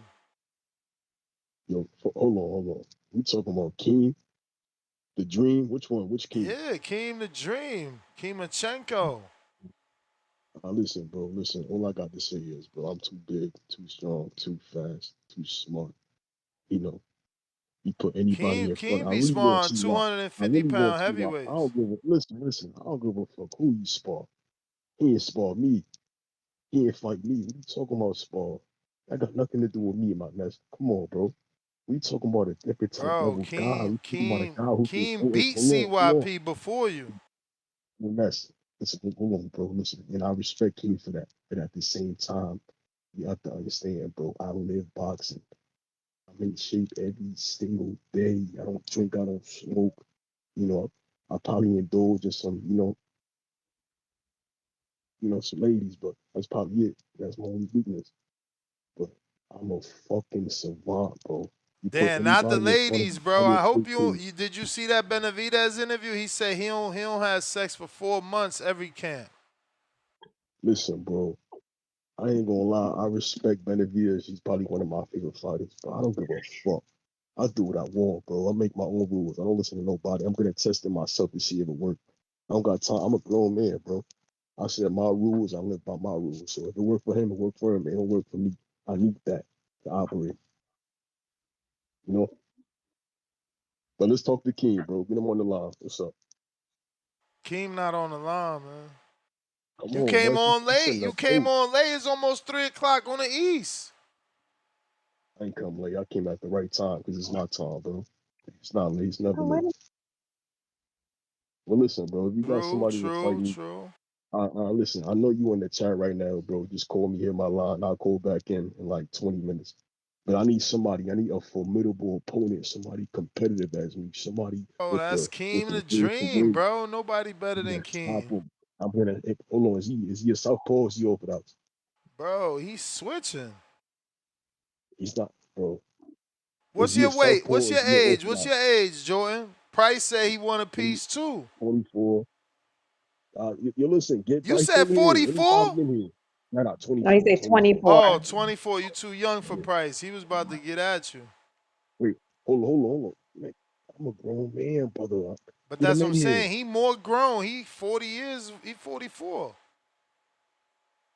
You a grown man. He grown man. What that mean? I don't give a yo, he's too slow. I got the will. What he gonna do? Nah, you What is right. he gonna You do, bro? right. You right. You right. Listen, when I'm in there, I'm calm. I'm observant. I'm a specialist. I'm intelligent. I got high IQ. I don't go in there all crazy. I don't go in there skit. Nah, bro. The You may boxing feel ring like is it's my your time, home. but it's not your You know time. what Bet, I'm bet. saying? I hear you, champ. I hear you. That's the So bell listen, bro. joint in this motherfucker. If you got Bobby Cuts. Yeah, just want to get this counter out the way. You know what I mean? What Shit, I ain't got. I forgot What what we was up, talking about. 'Cause I was Bobby? watching. Back at Back What's at going him. on? What you got? I don't know. I ain't listened to like a week. I had to go to my mama's funeral last week. I don't know what y'all been talking about. Oh, my condolences to your mom. I'm sorry for your Well, mom. Yeah, uh, you know, We talking about the 154 division. Who's gonna be the king at the end of the by the end of the year in the 154 division? like I said, 154 ain't. They got a bunch of names up there. You see what happened with Bachram and what's his name, Josh Kelly.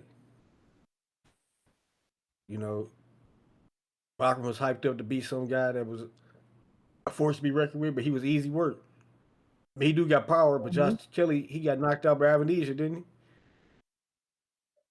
If I'm not mistaken. yeah, he got stopped.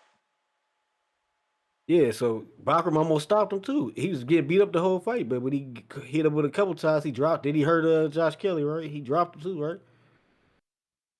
Yeah, he He Yeah, hurt but him. dropped Josh who? Kelly. No, he hurt Yeah, him, but I but don't. who? Did he drop him? I Who I'm you saying, don't. yeah, see at Boots the will beat end of that. the year though, Bobby, being that man, being Huh? that guy? Who you see being that guy? Boots. Okay. This gonna be the Boots division where he gonna really solidify himself as the face of boxing, where he beat the hell out of all these dudes. Then it's gonna be time for 160. And I'm looking at 160 right now, and I'm like, damn, it ain't really nobody at 160. Like Boots got an easy he got an easy pathway to catching up to Crawford Lake to accomplish this. He could get undisputed at 54, get undisputed at 60. It did 68 is where he gonna get the real test. You don't You see know what I'm Xander saying? giving him no Especially, issues. We had a few people call in today say they think Xander give him some problems. I don't know. I think he might give him issues as far as he ain't just gonna go in there and knock him out. But I think Boots is just where I think Boots could beat him. You know, he might not stop him, but he'd beat him up. And I just don't see nobody that can beat Boots at 54. I just don't see it. You know, Mm. people always want to bring up the Karen shit, but he beat up Karen. Was he trying too hard to get the knockout? Yes.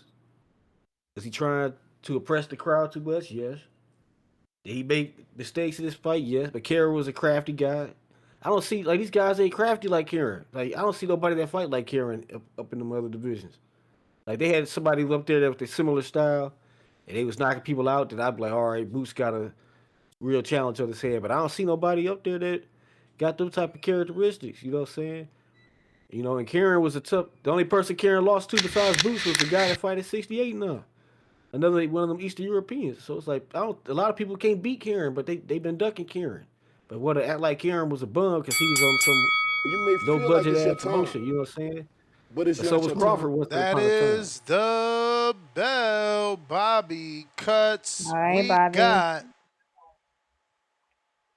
Darian, $2. Spence, we read that.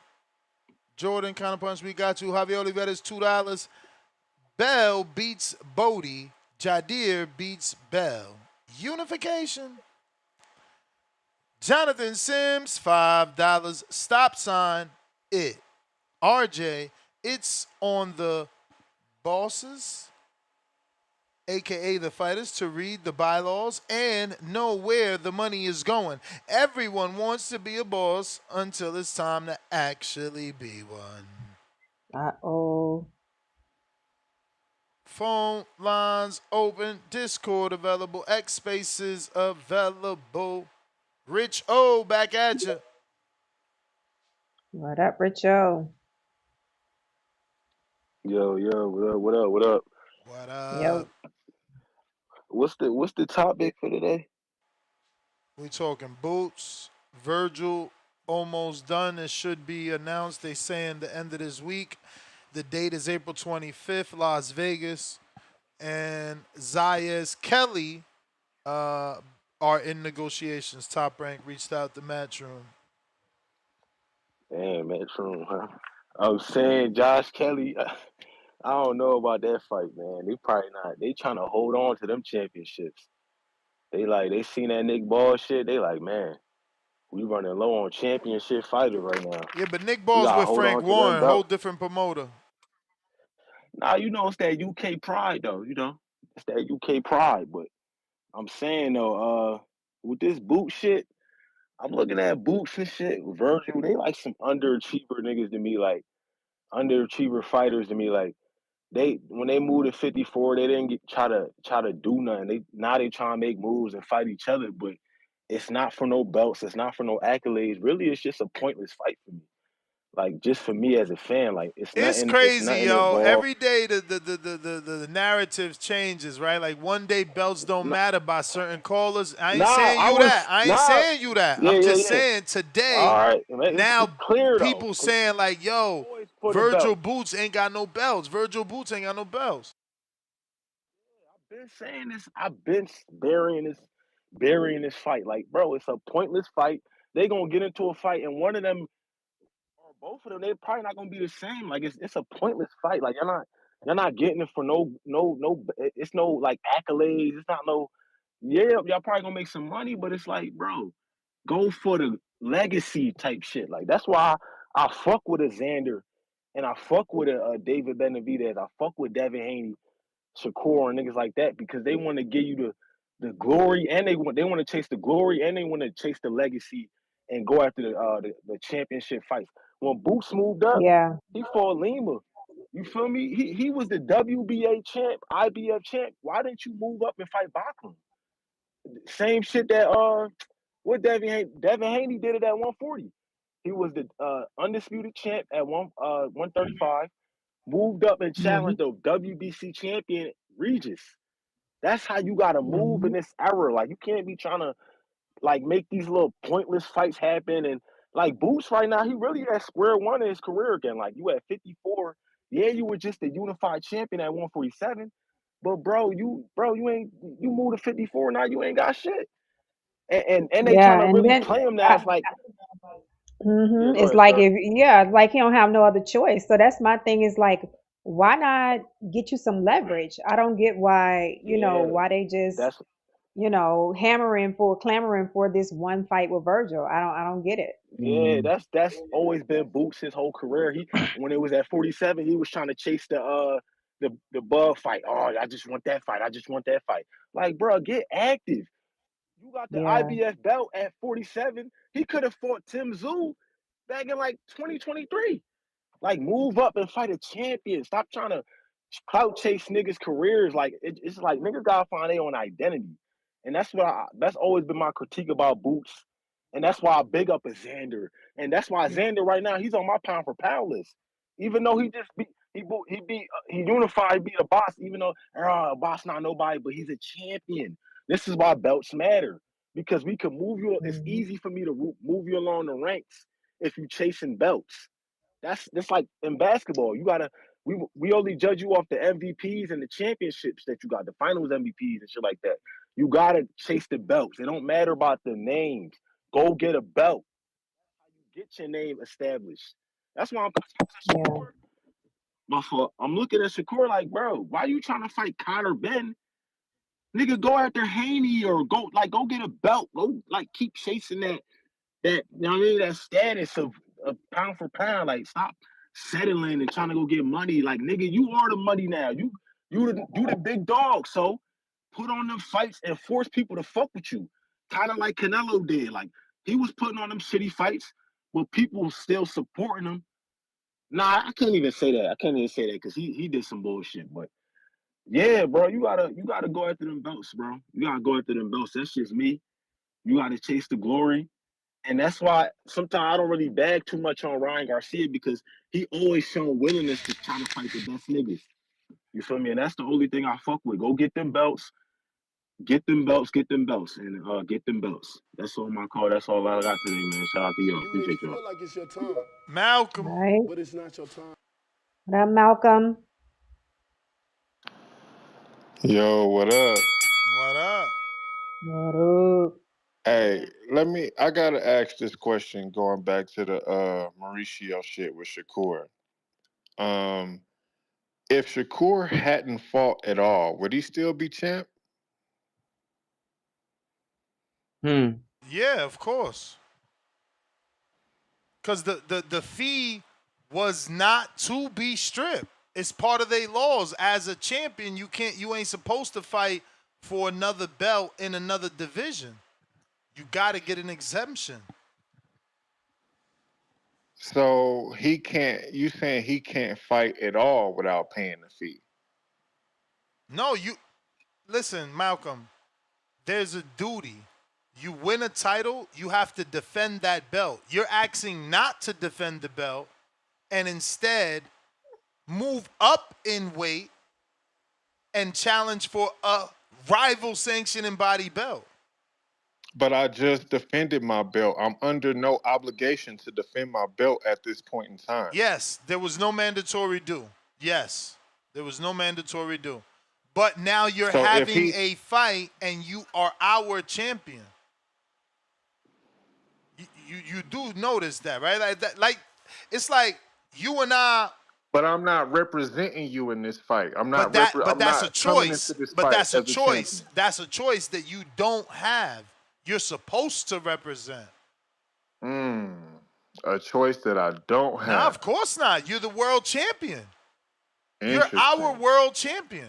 You don't get to pick and choose. You don't get to pick and choose when you are. Okay, man. I'm off it. Anyway, I just wanted to again, address those questions to him. I'm answering it best I can. You know what I'm saying? Ask Mauricio. Nah, I don't even like asking. When people tell me bullshit, I just like to move on. Because when I know I'm being bullshitted, I don't really see the point. And that's my point why I don't even interview that. Is it bullshit or is it you don't like to hear both sides unless it's 100% towards what you want to hear? Well, it's not that. Well, I have no interest. You know what I'm saying? So it's not about what I wanted. It's about understanding the situation, paying close attention to the WBC over the years, just like Chris Mannix was saying about the exceptions that the WBC has made in certain situations. And now we have a situation here where, like, my only point is, if he would still be champ if he hadn't fought, there's something wrong with that.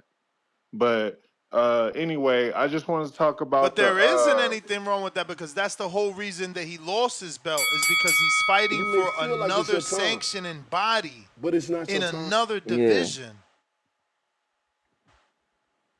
But he would have still had his belt if he paid the fee. Yes. So then that's not the reason why he lost his belt. Of course, remember it is he that put. You're not getting it. Maybe you didn't factor in that he contacted the WBC. He and his team submitted a petition to fight for the WBO. I don't know if you know that or not. Listen, they didn't go to him. They didn't go to him and say, "Hey, Shakur, maybe you should fight Tio." And if you do take that suggestion, guess what? We won 120,000. That's not what happened. He submitted a petition to them in December during the Bangkok press conference. He and his team said, "Hey, Mr. Suleiman, would the WBC allow us to fight and not strip us? Because we know the rules, and we know we're not allowed to do that. So would you allow us to do it?" Like, I don't get what's the problem here. Well, the problem is that it's not about the fighter. The problem is it's not about. You're trying to make it so that, oh, well, you're paying this fee because you're benefiting from being our champion. But I fought to be your champion. You know what I'm saying? So this is not some. Yeah, but Malcolm, again, you're overlooking when you fight to be our champion and you win. There are rules, just like Border Wars. There are rules to being a champion. One of those rules, the major rule and the major malfunction you're getting is the main rule states you can't go be another champ somewhere else. You can unify.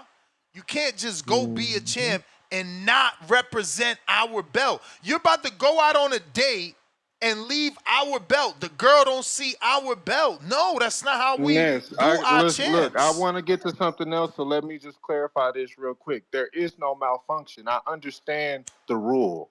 I'm not saying that I don't understand the rule. I'm saying that the rule is not in good faith. It's not a good faith rule. I'm skeptical of the rule. You know what I'm saying? I think it's a bad rule that is not in the best interest of the fighter. That's what I'm saying. Now, to this Virgil and Boots situation. I'm a fan of Boots, or I'll say I'm a fan of the way that he fights. However, you know, I think there's something going on in the Boots camp that the untrained eye is not seeing because these fighters fight for money. Of course, some fighters fight for titles, but every fighter fights for money. Not every boxer fights for titles, but no boxer is fighting for free. So when I'm not gonna say this is firsthand information, but I've heard this said a bunch of times that when Turkey and Boots were in talks about having a fight together, if Boots' response was "I need a tune-up or two," there is something wrong with that, man. You know what I'm saying? So, and I want to know what was the inspiration for him to say something like that? Because it's not like he's a inexperienced fighter. He got like 30 fights. It's not like he's a young fighter. Bro is like 28. He's in the fighting prime of his life. He should be fighting for the biggest purses of his career right now, this moment. Mm-hmm.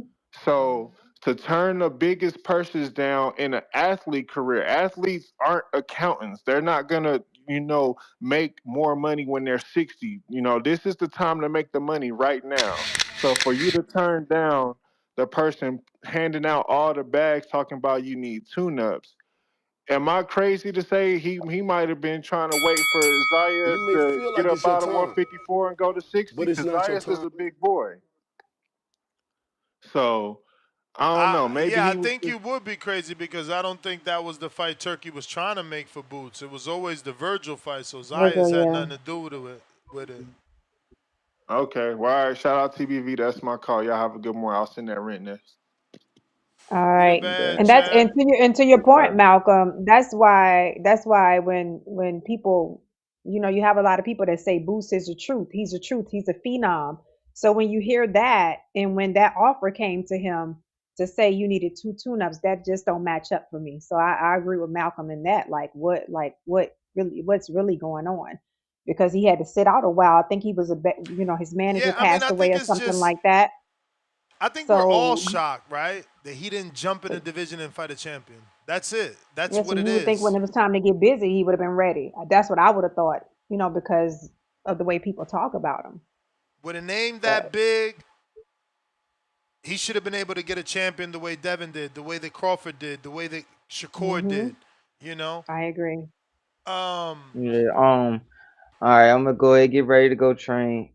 So all right, what time I champ. gotta be back by for the night? For tonight, 7, right? Nah, you don't Yeah, gotta. I mean, again, if you you want to could jump jump on on. You board could awards, jump it on starts at whenever 7. You could jump Yeah. on whenever I'm live, but you ain't got to do nothing. And also, that's amateur boxing only. Oh, okay, hmm okay, All right, all right. okay. I Yep. All appreciate right. Have y'all. a good Till training tomorrow. session. Yes, sir. Yes, We got man. Yeah, Yes, man. Joshua later. member Appreciate for 23 months on a prospect level. He says, Mother effers told Boots to fight Zoo. That was never at 147. Pay the price. $20 super chat. Drop a bomb for the dub. Boom. Damn, almost Let's go, forgot the Price. rent emoji. Almost forgot the rent. TBV. Gold medal emoji. That looks like Nike actually corner store ride with the counter. What up, Corner Store Rod?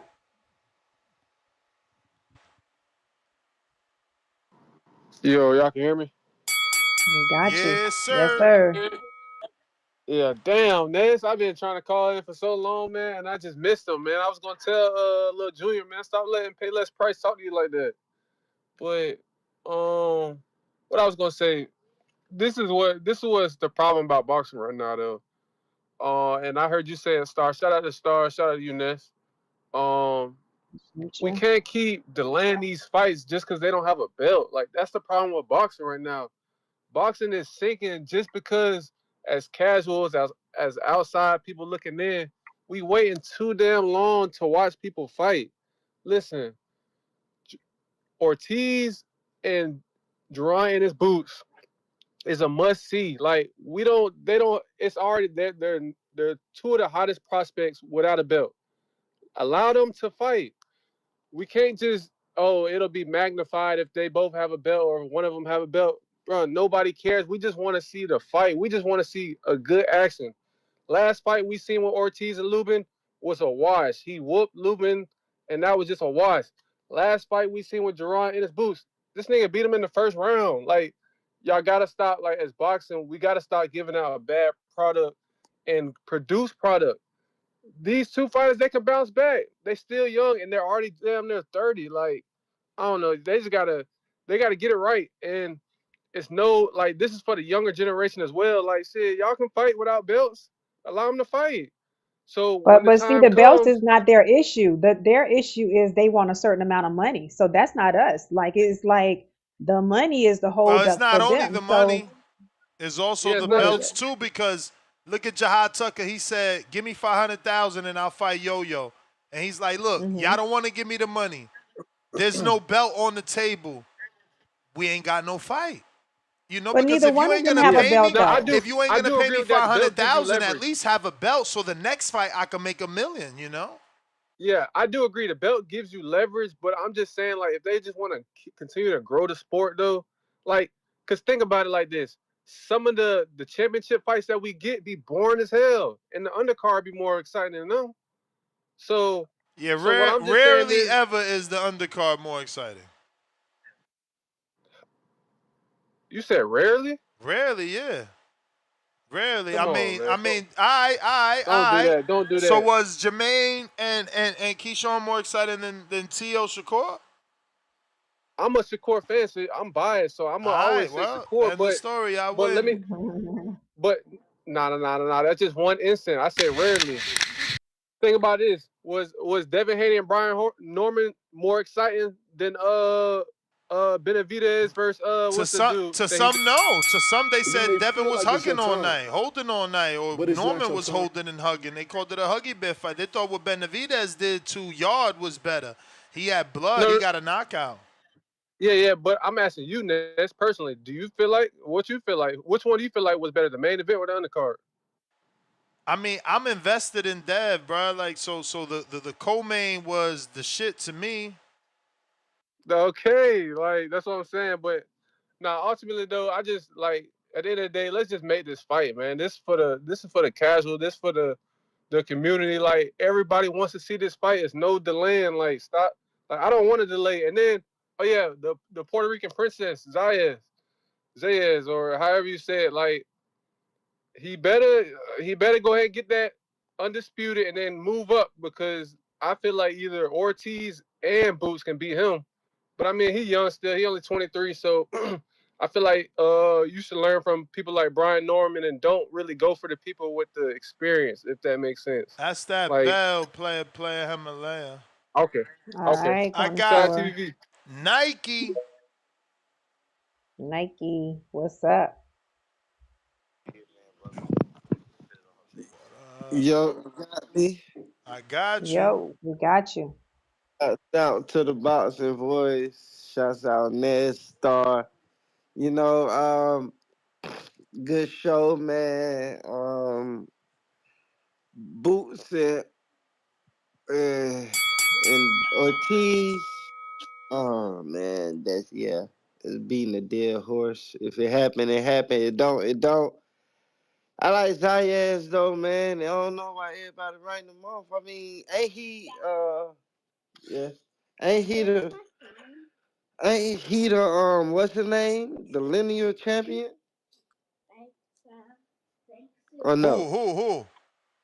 Who? Xander. Nah, no lineal champ. It's vacant. Vacant. No, okay, it's vacant. But he what's the name, right? Unified. He unified. Okay, so ain't nobody else unified in that division, right? Not yet. No. Oh, he the man there. I mean, why motherfuckers want to write the kid off, man? Like, give him his props. Like, he became a champion, then he went after another champion and became unified champion. Where the fuck we getting this Boots and Vergil wanting them the man at 54? Neither one of these niggas a champion. Like, that shit is crazy. And then, shit, was Vergil ever a champ at 47? No. No. The nigga was never even a. Come on, man. This shit here, boy. I can't believe motherfuckers. And, me, like you said, Ness, I'm invested into the Haney camp. I believe shit, Haney go up there and whoop Zayas ass. And he the best at 54 right now. So that's the man gonna be the man at 54 after he beats Zayas. Zayas the man right now. Haney gonna become the man when he beats Zayas. And if Zayas fight Kelly, he washes him. So shit. He'll be I don't know, man. I don't see the Haney camp asking for the Zayas fight. They got their eyes focused on Manny Pacquiao. That's who they screen shared. They was calling the manager of Pacquiao. Yeah. When we talked to Bill, he ain't sound like he was, cooking up no Haney fights. No Haney and Zayas fight. No Zayas fight. I see that fight coming up though, man. Cause shit, if he can't get nothing at 47, where the fuck he gonna go? He gotta go up. Ain't no going back down. Ain't no going back down. At 47, you can't get Pacquiao. Cause shit, you want that legend on your resume, but you can't get that. I don't see Pacquiao taking that fight. Shit, he might whoop his ass worse than Floyd. He younger. Cause when him and Floyd fight, they was older. They was out their prime. Even though Floyd whooped his ass, they was old. Young Haney, he might do him worse. So shit, I don't see You Pacquiao may taking feel that like it's fight. your time, but it's not But your time. yeah, man, that's my That's the call, man. bell, player Himalaya. All We right. got a couple super chats we got to get to. Looks like Joshua. Y'all got all these theories about Boots. Make sure to take Vergil and Ness. Boots not on Dev Bud Kerr level. Okay. Make sure to take Vergil and Ness. Boots not on Dev Bud Kerr level. Okay, wow. Jaleel, $5. Saying Boots and Vergil are fighting for nothing is idiotic. The winner would be mandatory for Fundora or Xander. But they're both mandatories now. They just got to ask for the fight. They don't even have to fight each other. They can just ask to fight Fundora, and the other can ask to fight Xander. Shout out. Okay. Malcolm sends that rant. We got Mr. Wagner says 2 for the back of the queue.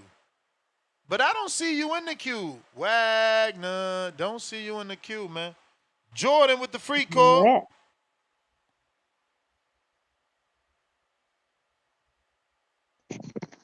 Yo, Nuss. What up, What up? Jordan?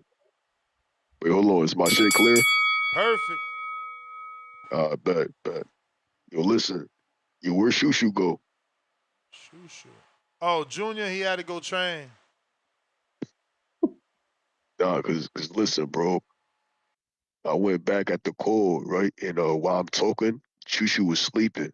I found that real disrespectful. You know what I'm saying? She was sleeping, or he, I don't know what that is, but Shushu was sleeping. When I speak, I want you to listen. Because when I speak, I'm very intelligent and I can give you wisdom and knowledge. And I find that very disrespectful that you sleeping, But that's all I had to say. Be respectful next time. Jordan, New York City, let's go. We got Rizzo. What up, Rizzo? What it do? What up? DMV What's in the up? building. What's up, Nuts and Star, man? Listen, I'm gonna get right to it, man. Y'all better stop bashing my dude Boots. All right, listen. When Boots moved up to 154, he had a little tune up. I don't know where this two tune up shit came at. And then when he called out the man that everybody wanted him to fight, he going ahead and he trying to make that shit happen. You know what I mean? Every fighter has somebody that's attached to each other. You have Floyd that was attached to Manny Pacquiao. You had um you have Devin attached to Tank or Shakur, Shakur attached to Tank or whatever. You know, every fighter has that fighter that everybody wants to see them compete against. So that being said, when Boost beat the shit out of Vergil, then he could go ahead and start going after the champions. I don't think Xander's that nice, me personally. I like what he's doing. You can't hate on what he's doing, but I don't think he's that nice that everybody, I don't see what everybody else sees. So once Boost does what he does to Vergil, I got him stopping him. I got Robert Garcia throwing in the towel, you know what I mean? And then, Boost gonna go after the other champions. I already knew Josh Kelly wasn't gonna fight him. I already saw that coming. Nobody wants to they're really not trying to fight Boots. He had the same problem at 47. He gonna have the same problem at 154. But now, when he beats Vergil, there's no denying. You gotta fight him. You know what I'm saying? That's just what makes. I don't know why everybody's complaining about them not fighting or them fighting because they don't have a belt. That's the problem with boxing right now. Everybody wants to delay these big fights, and then when Boots fights Vergil or that fight's trying to happen, everybody want to complain about it. Now, Boots would have beat a boss. We would have fought a boss after he beat Lima or whatever. Everybody would have gave Boots hell if he would have fought a boss. But Xander gets praised for beating a boss. That's the shit I'm talking about. That shit's annoying. But when Boots beats Vergil, he fights whoever the winner between Pandora or Xander and Josh Kelly. If they fight, like I said, there's no denying Boots after that. Boots had that nigga Xander looking like Mendoza off of low down dirty Shame. All right. I don't know if y'all remember that movie. That's how he had that nigga looking like. But so what y'all think about He that? gonna have Xander looking like that? He gonna have that Yeah. nigga looking Why like he ain't why he Mendoza. ain't have any champion looking like that? Y'all gotta stop the cap, man. Like if you want to Yo, fight a Xander, champ, you would have fought a listen, champ. You was a money Xander man is at not gonna be 47. trying to You jump may in. feel like He's You it's was your not a gonna money try time, to man jump at in. 47, but it's bro. not your Like time. he could afford a boss. Why Yo, can't Booster. Eddie offer a better deal than what Xander did?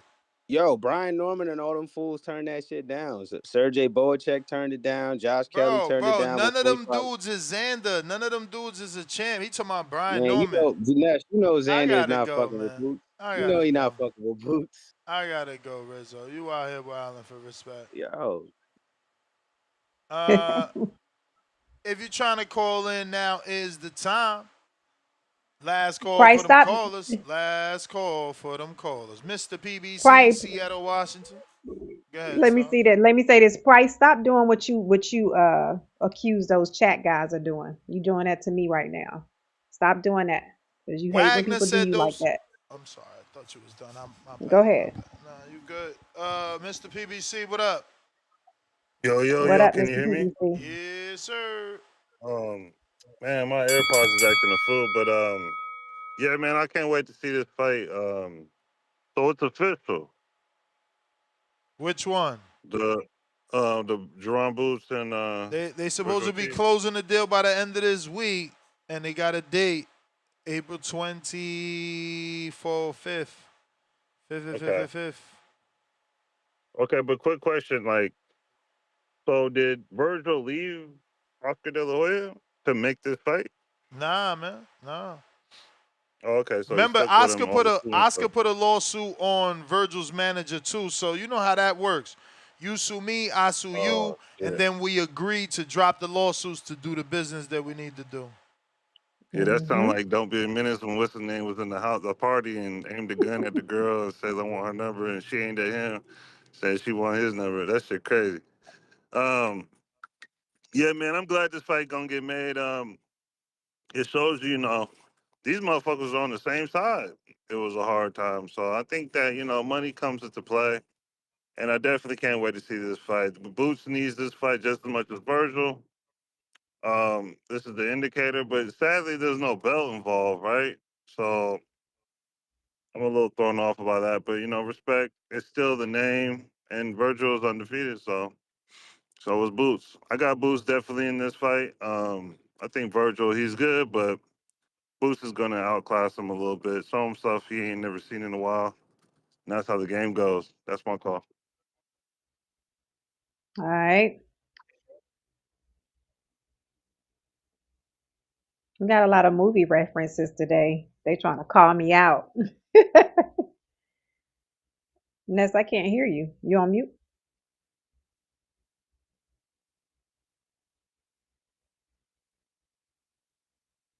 Can't hear you. Can y'all hear me? Oh, I'm sorry. I know I was muted. My bad. I Okay. was I was saying, I was over here panicking. I was going I to be was saying like, last oh God. last call. Star, where can they find you? I'm sorry. L Star on all platforms, L Star 3 on IG, and we'll be back at 7 for the Border Border Wars. Wars is going down. Peace. Peace out.